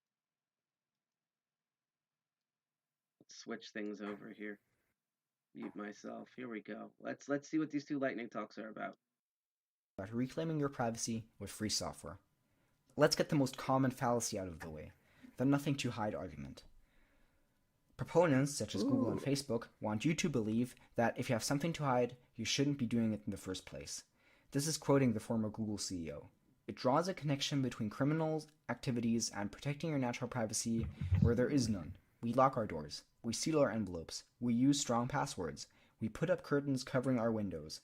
We don't do this because we're secretly plotting a terrorist attack, but because we consider our personal activities, online conversations, and interactions as private. Whether that be having dinner at the table, playing video games, chatting about that new movie, and so on. None of these things are illegal by any means, but knowing this, we still keep those curtains on our windows. We still lock our doors. We still don't allow others to read our exchanges. We might not have something to hide, but we have everything to protect. We clearly have this strong desire for privacy when it comes to our personal life. So strong that even the United Nations Declaration of Human Rights and numerous constitutions had to include it. But then we move into a digital environment, browsing the internet, texting with friends, and so forth, and many of us just throw it all away. And I mean, who wouldn't want to? Who cares about targeted advertising? Aren't more appealing ads that might actually improve your life a good thing? The issue is the aggressive measures these companies take in order to get as much data about you as possible, using often questionable or even straight up illegal practices. In their minds, the ends will always justify the means, which is why they're totally okay with reducing it down to a set of data points in an aggregated profile sold to the highest bidder. Computers have enabled us to scale our storage and processing capabilities to historically unmatched levels, but it also enables those corporations to abuse this power and record everything about you, and these records can be used to your disadvantage at any time, now or in the future. Privacy on the internet is experiencing a greater attack than ever before, and the big five, Google, Facebook, Microsoft, Apple, and Amazon, are literally everywhere. Over 90% of all apps share data with at least one third party, such as Facebook or Google. Because users expect services to be gratis, programs embed Facebook and Google trackers to squeeze out as much revenue as they can. In the meantime, Big Brother can link those trackers and save your internet activity more detailed than you yourself could ever remember. And then there is mass surveillance. The NSA has become a global superpower, surveilling the moves of each and every person, only exposed by whistleblowers such as Edward Snowden, who has courageously risked his life, leaking confidential documents. Echelon monitors your communications. FinCEN retrieves financial records. Xkeyscore taps into your private reclaiming your privacy. That was an odd repeat. I don't think that was on our end, but I'll double check.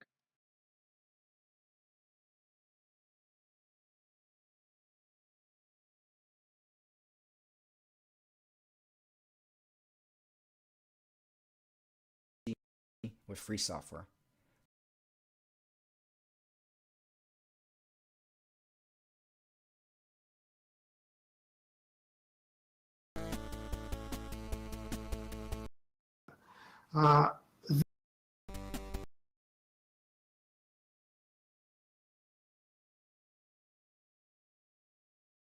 Had to include it. But then we move into a digital environment, browsing the internet, texting with friends, and so forth, and many of us just throw it all away.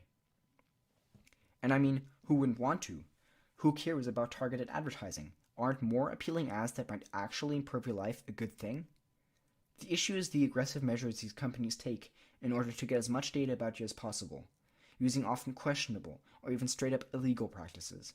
In their minds, the ends will always justify the means, which is why they're totally okay with reducing it down to a set of data points in an aggregated profile sold to the highest bidder. Computers have enabled us to scale our storage and processing capabilities to historically unmatched levels, but it also enables those corporations to abuse this power and record everything about you, and these records can be used to your disadvantage at any time, now or in the future. Privacy on the internet is experiencing a greater attack than ever before, and the big five, Google, Facebook, Microsoft, Apple, and Amazon, are literally everywhere. Over 90% of all apps share data with at least one third party, such as Facebook or Google. Because users expect services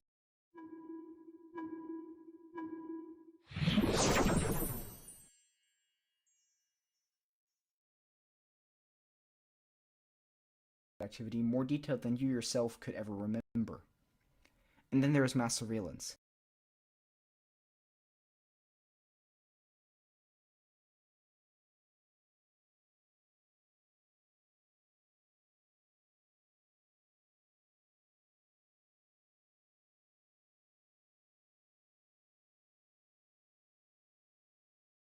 So for those playing at the home game, apparently LibrePlanet had a boo-boo. I can confirm that that wasn't our end. So just to make sure that the syncing is correct, I'm attempting to reload the page to see if it actually resumes the lightning talk.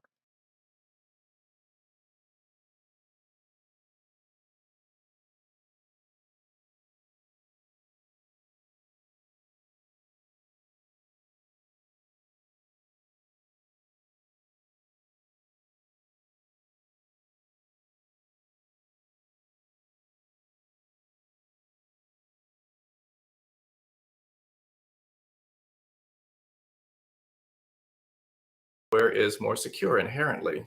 Other organizations are using it because it came recommended from folks in related nonprofits who are using it successfully, and they wanted to tell others about it.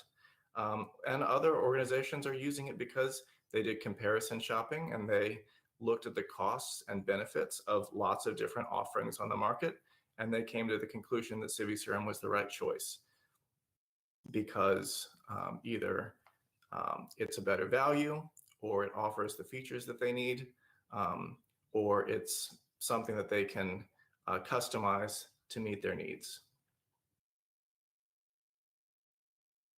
This still feels a little abstract.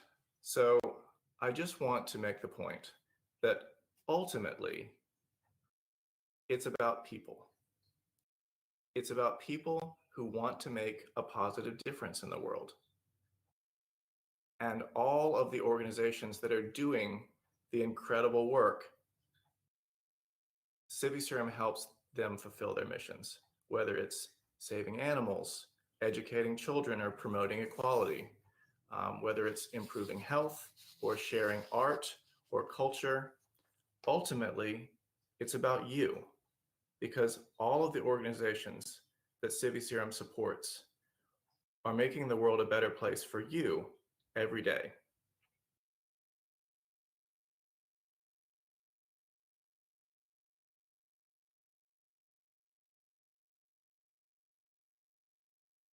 A few obligatory stats slides.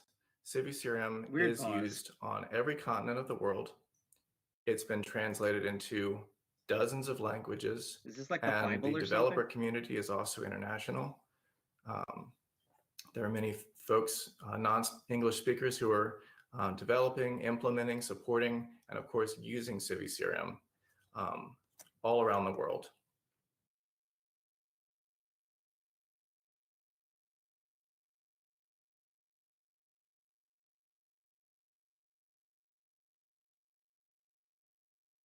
And these statistics, by the way, are on our website.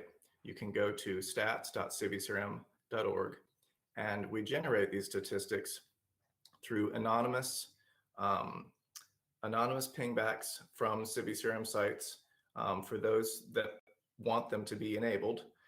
So there are over 11,000 active CiviCerum sites that we know of that have that feature enabled. Those that disable Okay, it, I we just don't know anything realized about something them. going on. Hang on. So we have it. Let's stop the audio on this. I see what happened. Okay, so it auto defaulted to that other room.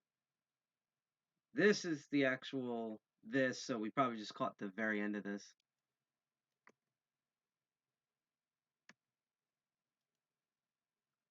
About reclaiming your privacy with free software. Let's get the most common fallacy. I'm not exactly sure. LibrePlanet, what are you doing? Why are you living up to the whole open source stigma? Come on. Come on, you folks were looking so professional. We were so close. I really did like this person's talk though. It's like that was like they were like on fire, on point, spoke really well, lit really well. Like that person should have they should like keynote LibrePlanet like 2022 next year. I'm dead serious about that. So I guess because the other lightning talks weren't loading properly, let's do some minor exploration of LibrePlanet itself. We'll take a couple of minutes out and we'll check some of the different facets of what's been going on. And if once again, I very much appreciate everyone watching the live stream for this. And if you're excited for what you see here and you want to check out some of our other shows, want to be notified when we go live on air, including when we do our next meeting, which I believe is April 16th, you can hit that bell, click like, share, subscribe on Twitch, D Live, or YouTube. And what we've been doing so far is we've been streaming LibrePlanet. Now, of course, LibrePlanet's still going to go on for the next 2 hours, but we don't want to stream everything because then what's the point of that, of not just having a surprise or something. So, oh brother, that's hilarious. I have to share that on Twitter.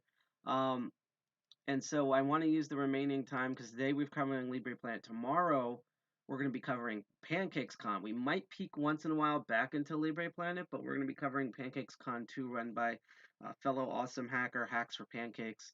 It was a sort of a quarantine type con that they had last year, and they're doing it again because as they say in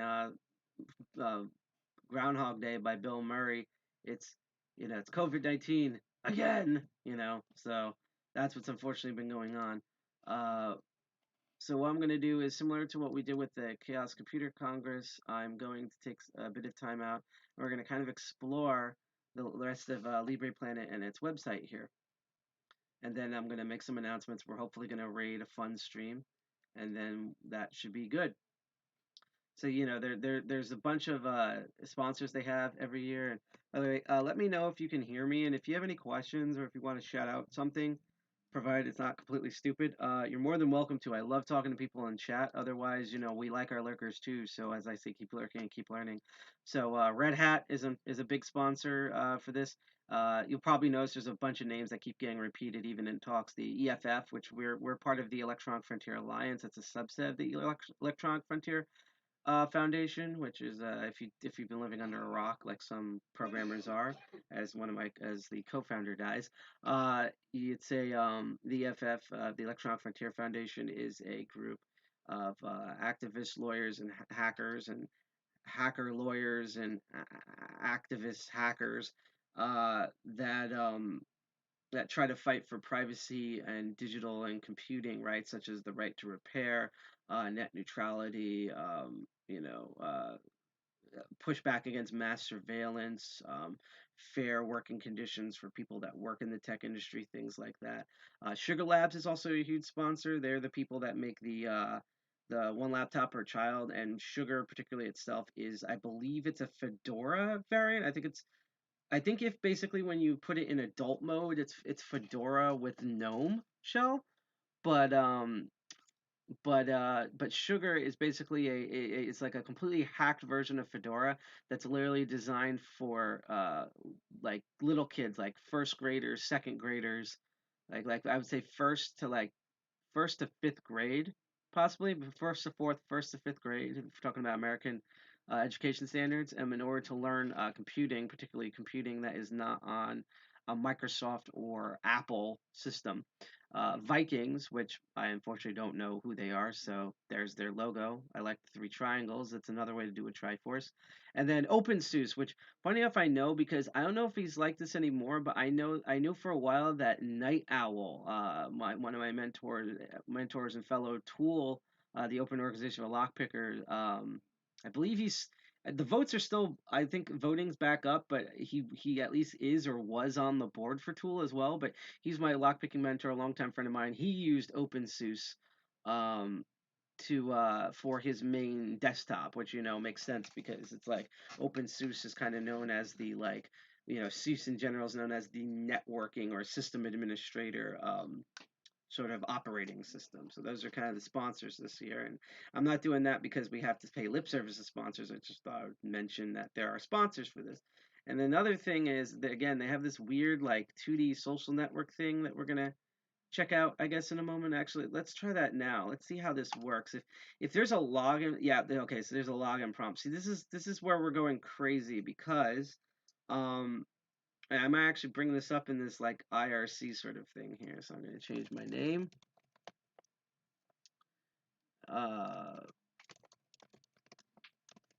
In fact, I'm just going to duplicate that because I've been trying this entire day. You're supposed to, it's free, but you're supposed to register for, oh geez, really? For LibrePlanet.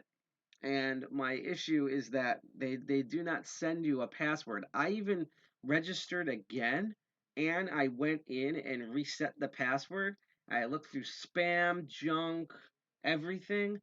No username or password, especially no password on any of the LibrePlanet emails. So so the sad part is I really want to check out a lot more stuff like these workshops and stuff, but as you can see here, when I click on them, it's going to bring me to this login page. Now, I could go in and attempt to try to hack this, but one, I don't want to piss off the Free Software Foundation, and two, they should have sent me a freaking my password to log in.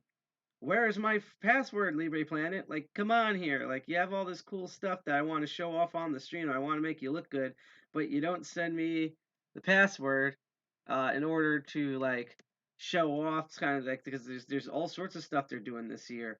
I'm actually going to open the email in a second and read some of the stuff here.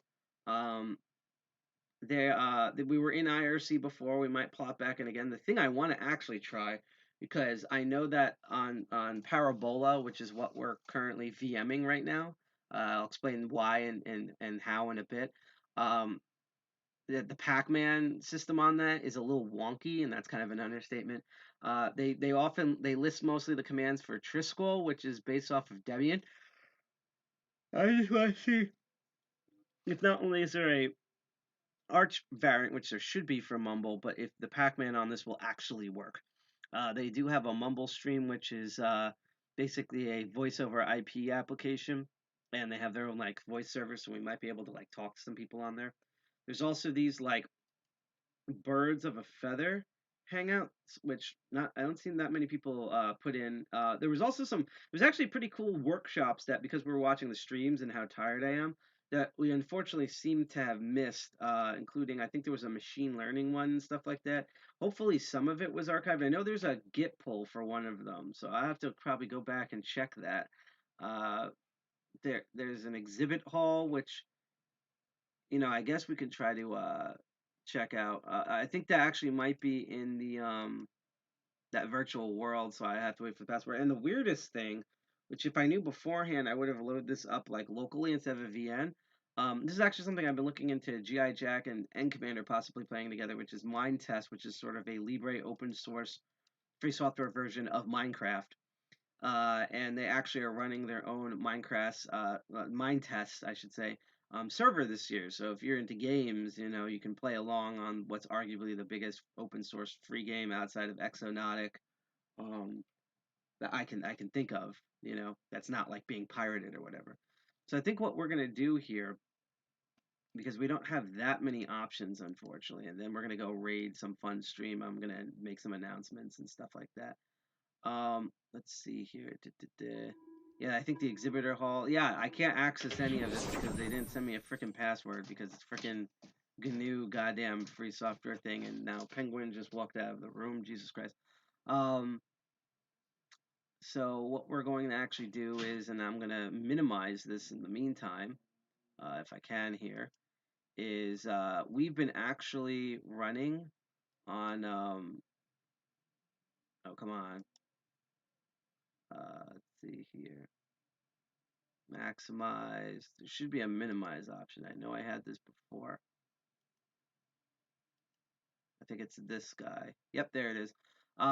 So we've been actually running, we've been watching the entire stream on what's known as Parabola Arch Linux. Actually, you know what? I'm going to bring up because we're not streaming anything again, and everything should run a lot better. Let's go in and actually bring this up. So new Libre Linux. Hopefully we'll bring up this. So a little bit of history. This is like super vague, shortened down history as this loads. So back when Richard Stallman was yelling about a printer because, printers are the bane of human existence. One day we're going to make that into like a t-shirt. Can you swing the door closed? Thank you. They were, they're all bitching about, how open source something is. It's kind of like how when vegans complain about how vegan something is, there's some vegans that still eat fish, and then there's like vegans where all they do is breathe air, and that's how they're vegan. They don't eat, they just breathe air. They eat rocks, or something like that. And so they were trying to basically find something that was more Libre and to them made more sense than Unix. And so they came up with the herd system, otherwise known as GNU herd. And that is, since then, the running butt of the joke of every single programmer, developer, and hacker out there, because essentially it went nowhere. And Linux came along, and for a while, Herd and Linux fought. But to quote The Matrix Reloaded, it wasn't really a fight, it was a slaughter. And ever since GNU, and thus the Free Software Foundation, kind of now just supports and tries to modify Linux to be more Libre than it already is, which brings up also certain ethical questions about how insidious sometimes the kernel blobs are in Linux, and some people even ask that there's so many proprietary kernel blobs that can we even classify Linux as open source anymore? But that, like, this is not even Free Software Foundation. This is just average users. But that's all other topic. And by the way, you can still get stuff for Herd. Ironically, speaking of Arch Linux, there is a variant called Arch Herd. But from what I understand, Arch Herd is like, apparently, I've never used it, but from what I've been told, it's what Arch Linux people use when they want to experience what Arch Linux people what people feel like when they try Arch Linux for the first time with no background. They run Arch Herd. Apparently, it's that much of a pain in the ass and unstable. That's what I've heard. Again, I've never used it. We're not running it on here. So unfortunately, I don't think this is. Oh, this is. You have to click this link here to go here. So, oh, that's really funny. Goddamn replicant. Besides SecuShare with Psych, that's the other sad thing that just never dies. That's from Free Software Foundation. Because there's some good things that, GNU and Free Software Foundation have made over the years, but I think the failures are often kind of more interesting. So I don't know. I don't think this is the page. They're kind of going legalese because I know there's a whole page here. So what they've kind of done is, let's see here, blah, blah, blah, blah, blah. I know that they have a page where they've listed like all, like there's like a small collection of systems that are like considered, as you hear the music that might get us demonetized because, Jersey City. I just got a message. But yeah, what was I getting to before? Because now I'm basically rambling. LibreBoot. That they have sort of a small. This is a whole other drama backstory that one day in the future I'll probably go into. I might even invite the original person that worked on that. We'll see how that goes. But yeah, so I guess I'll click the Wikipedia page and maybe we'll be able to find this. So one of the things that they've done for Linux is the Latin America version segment of the Free Software Foundation. See this cute penguin with the brush? He's like wiping his brow. Do penguins have brows? I don't know. They, for anyone who knows anything about Linux, you can swap the kernel out, and there's different types of kernels. And for example, there's sort of a Linux extended release kernel, which a lot of operating systems run on. A lot, especially like hardened security ones, usually use that as a base. There's also sort of the type of rolling release kernel that Arch Linux uses, which Parabola is known for. I'm going to get to what Parabola is in a moment. But pretty much all the GNU Free Software Foundation approved version of Linux are using something that the Latin American division of Free Software Foundation created, which is called Linux Libre, which is the system kernel and GNU package that basically takes all of the proprietary binary blobs or even questionable binary blobs out of kernel all the binary blobs out of the default Linux kernel, so that this is like, it's imagine like basically like the default Linux kernel is like a decent hot dog, and then like a bunch of super religious Jews came along and like sucked all the hot dogness out of the existing hot dog, so that it's like 1,000,000,000% kosher. And that's essentially, that's the best description I can come up with of what Linux Libre is in terms of Linux stuff. I know it's a weird analogy, but ironically that kind of makes the most sense. They might actually hopefully have the external link for the, okay, so there's that. Where's the, okay, where the heck, they have it on Wikipedia for some reason, but I can't frickin' find the actual page. Maybe it's here. I hope this is it. Yep, this is it. Okay, finally. Geez, it only took like 5 links. But yeah, they have like a list of like which ones run the Linux Libre kernel, and also have done other cuts in order to be essentially completely kosher. And those are a lot of these are ones people don't really use anymore. Dragora Linux, which I think was one of the earliest versions. Then there's Dynabolic, which is kind of like, I'm trying to remember the type, but there's a type of Linux. There's a lot of Linux systems or even Linux variants like under Ubuntu, which just do like audio and video. Like it's kind of the same way of like how you have like, oh, this ages me, like web TV or like Steam comfy couch mode. Where you can like load up audio and video and like porn and stuff on your TV. Well, it's kind of like vegetarianism. There is a Linux Libre version of that called Diabolic.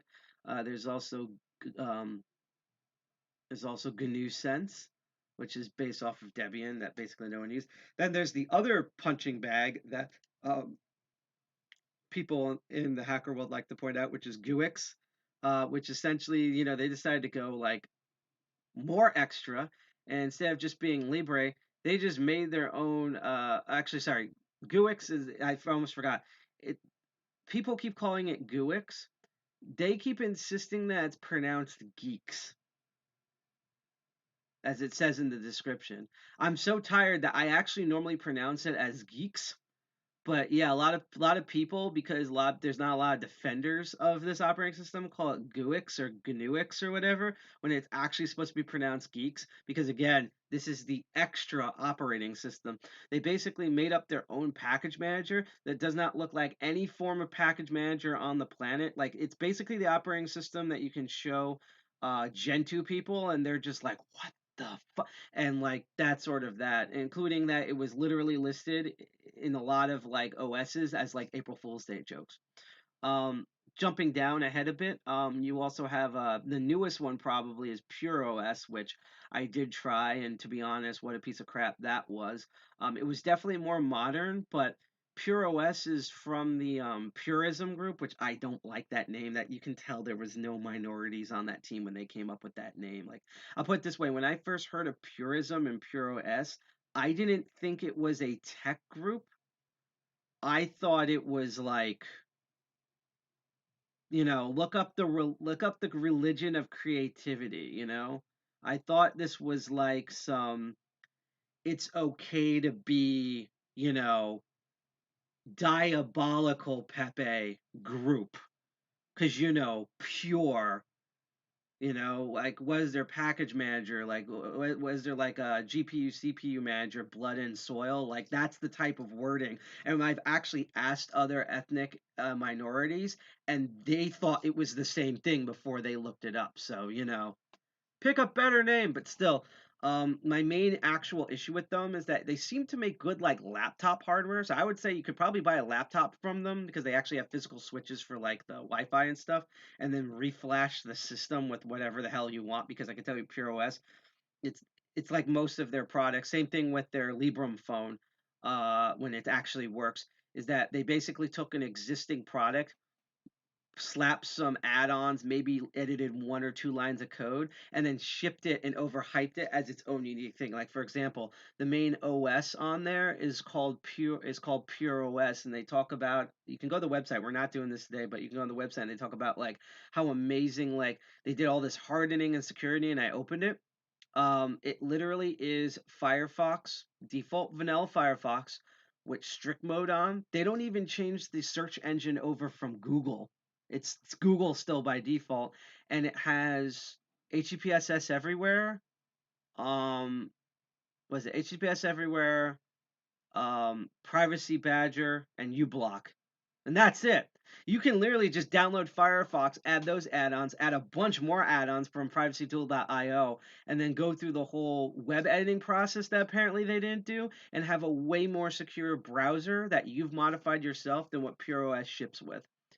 And again, I wouldn't have a problem if they were just like, oh, it's a slightly hardened Firefox with a couple of add-ons for like ease of use. But no, they advertise it like they just like created Fort Knox from assembly scratch, and it's like, no, that's not what it is.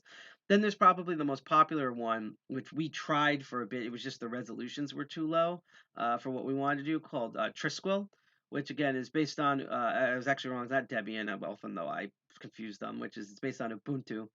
And that's kind of like the more common home one. And then there's this weird one that I've never tried ever, and I don't know anyone who's ever used it, which is Uto S. No idea. I think, yeah, the reason why I think people don't heard of it is because apparently this was the first Libre kernel operating system on Linux that GNU officially said was 100% kosher. So that was probably 8 billion years ago, back when like Richard Stallman was like in his 70s instead of like whatever century his body is living in now. And so I'm not sure. But the two I want to point out is there used to be two cousins in the Arch Linux world that GNU thumbs up. One was Hyperbola. You'll notice this pattern, Hyperbola and Parabola. Now, the original main difference between the two is that Hyperbola had the extended Linux kernel, so it was that hardened, like, few versions behind, but guaranteed to run kernel, while Parabola more acted like what people call the traditional Arch experience, which honestly, even though I've used Arch a lot, sounds like the worst like theme park ride on the planet. That's like right next to the African American experience, in my opinion. But it basically, Parabola actually uses the traditional rolling release, even though they still use the Libre kernel and make cuts. Like right now, we're running the default web browser on it is Iceweasel. Although what I find interesting about Parabola is that there's multiple versions, and the two main versions of Parabola is they have one where systemd is its main function, and then they have one with OpenRC. And what I find fascinating is that the OpenRC does not come with Iceweasel; it actually comes with Midori as its default browser. And I don't think it's because of like I don't think it has anything to do with like that, that like the OpenRC version is supposed to be like more portable or something like that, or have like they're about the same file size. I literally think that they just could not get Firefox running in OpenRC. Like it just wouldn't consistently work. But Midori actually consistently worked, so they use that. But the reason I'm bringing this up is because they really need to update their description, because right now they say Hyperbola is based on Arch Linux. It may still have Pac-Man, I think, but back in late 2009, literally December 2019, Hyperbola announced that they were going to go so kosher. They were going to basically try to checkmate geeks. They were going to go so ham because they were sick and tired of the Linux kernel and all of its blobs and keeping the updates on like what was proprietary and not, that they decided, F it, we'll do it live. And now they're not based on Arch Linux at all. They are completely based on OpenBSD now. So they really need to update that description. I mean, Wikipedia has done it. So what we're currently using, and then I'm going to do like one or two tests, and then we'll kind of end this whole thing, is we're using Parabola. We're using the systemd version because I tried the OpenRC version and I couldn't even get. My thought is if I couldn't even get IceCat to run on the frickin' thing, then no program will run on this.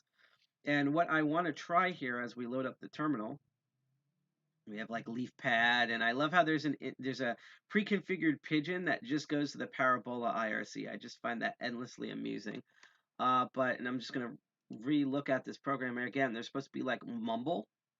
So, and I'm gonna do this dirty, and I'm not even gonna update Pac-Man yet, because again, Pac-Man is really weird on this. Like, I think you have to independently stall Git on this, because I don't think it even comes with Git. So we're gonna find this out. So sudo Pac-Man as and by the way, if I can't get this to go on default, then we're gonna skip this because, and I shit you not, it's a wonky with Pac-Man. It literally has no idea how the Arch Linux repo exists. Every time I've tried the make package thing, like to actually extract a tarball and then make package, all of them have failed so far. We could try mumble, okay, but I'm not too confident in that. So let's just see if it can do this by default. It's a little slow. Not found. Okay. So I'm going to do some exploring here. I have an odd feeling at some point, like, Jack's going to, like, come in and try to take over to try to figure out what's going on here. And then he's probably going to find out something stupid they modified and then just curse up and down. So let's see. We're going to go back to, we're going to go to DuckDuckGo Lite, just because everything loads faster on it. And we're going to do Arch Linux Mumble. Okay, so it is on the Arch Wiki, because it also might be dash. Okay. Let's see, Mumble package or Mumble Git for the development. See, this is exactly what I mean. And by the way, I've also tried like updating like Pac-Man and then tried to do it, and it just does not work. I'm not kidding. Like, it literally just does not know where the hell it is. I'm even going to just try the development version. Because that's supposed to be Arch Linux repo, and I'm just like curious, is Jack still fucking with that Pine Watch from last night? If you need help, you could just ask. Well, I'm kind of curious now. Why do you think it can't find it? Since you're actually next to me. Because I just find this fascinating that basically Pac-Man is like half broken on Parabola Arch Linux. Which is unusual because I can jump between like pretty much every Arch Linux variant and just Pac-Man pretty much works. So I have no idea why it does not want to work. And because I'm like also half asleep, and that's the thing, it's not like we're like not connected to the internet. We are connected to the internet. In fact, if you want me to go like full crazy here, let's try this. We're gonna go, we're gonna click on this. Let's see, mobile.info. I'm gonna open that in a new tab to look at that later. Let's see here. Just download from Mirror. Well, let me take a look. All right.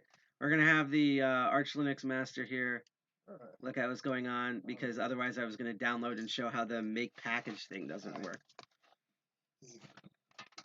This is GI Jack here. Taking, what's it called? You might know me as host of Arch Linux, Arch File Linux Perspective, where I do Arch Linux, taking a look at the Arch Linux. Mumble.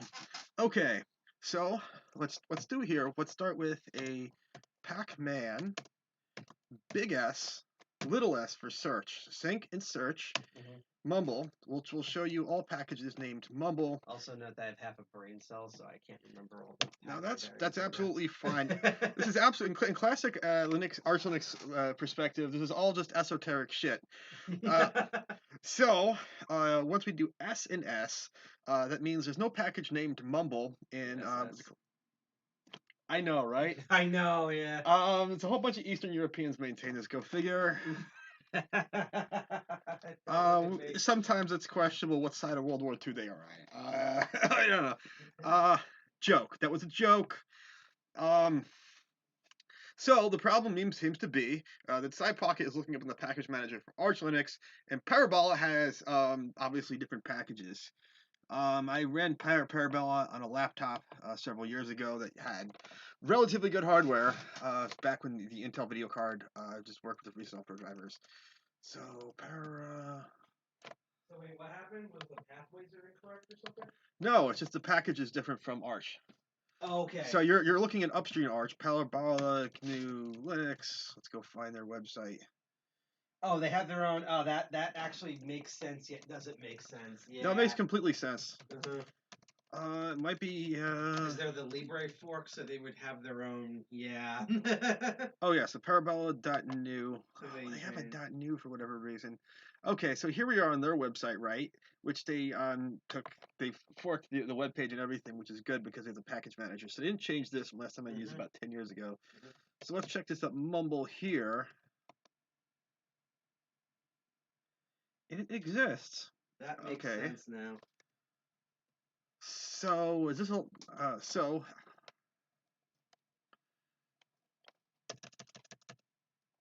I've learned something new today. I mean, I learned a lot from LibrePlanet, but yeah. Sudo Pacman sy. So let's see if we can sync the repos first. Is ISO repo okay? I see what's going on here. It's not going to let you run Mumble from the CD. You're going to have to install it. Ah, that makes sense. This is different than Arch Linux, which would actually let you do it. Run it, yeah. But if you ran Arch Linux, like the actual CD is just going to dump you off in a command prompt. Right. And you're going to have to do everything manually. Right. I was just curious to see if we can get this run, so we'll skip that. See, what really sucks is that like I wouldn't mind skipping Mumble if again when you signed up. Did you get your password for LibrePlanet? Yeah. So if you actually have a Free Software Foundation login, there's no special password for it. It's just if you have like a membership login. Okay. That works. I didn't get a specific LibrePlanet password. Though. Okay. It could have been done better for the people who aren't members. Yeah. Because like it's like Because I remember I think I even tried it blank and it didn't work. So maybe they updated the website and now it works because. So let's find out. So thank you for that. Let's see. So. You're welcome.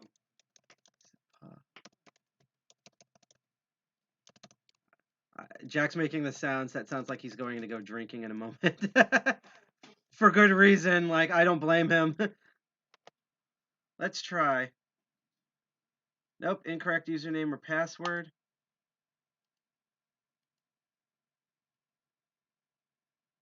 So what, you said there was no specific password?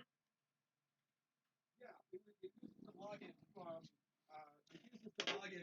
from if you have a free software membership account.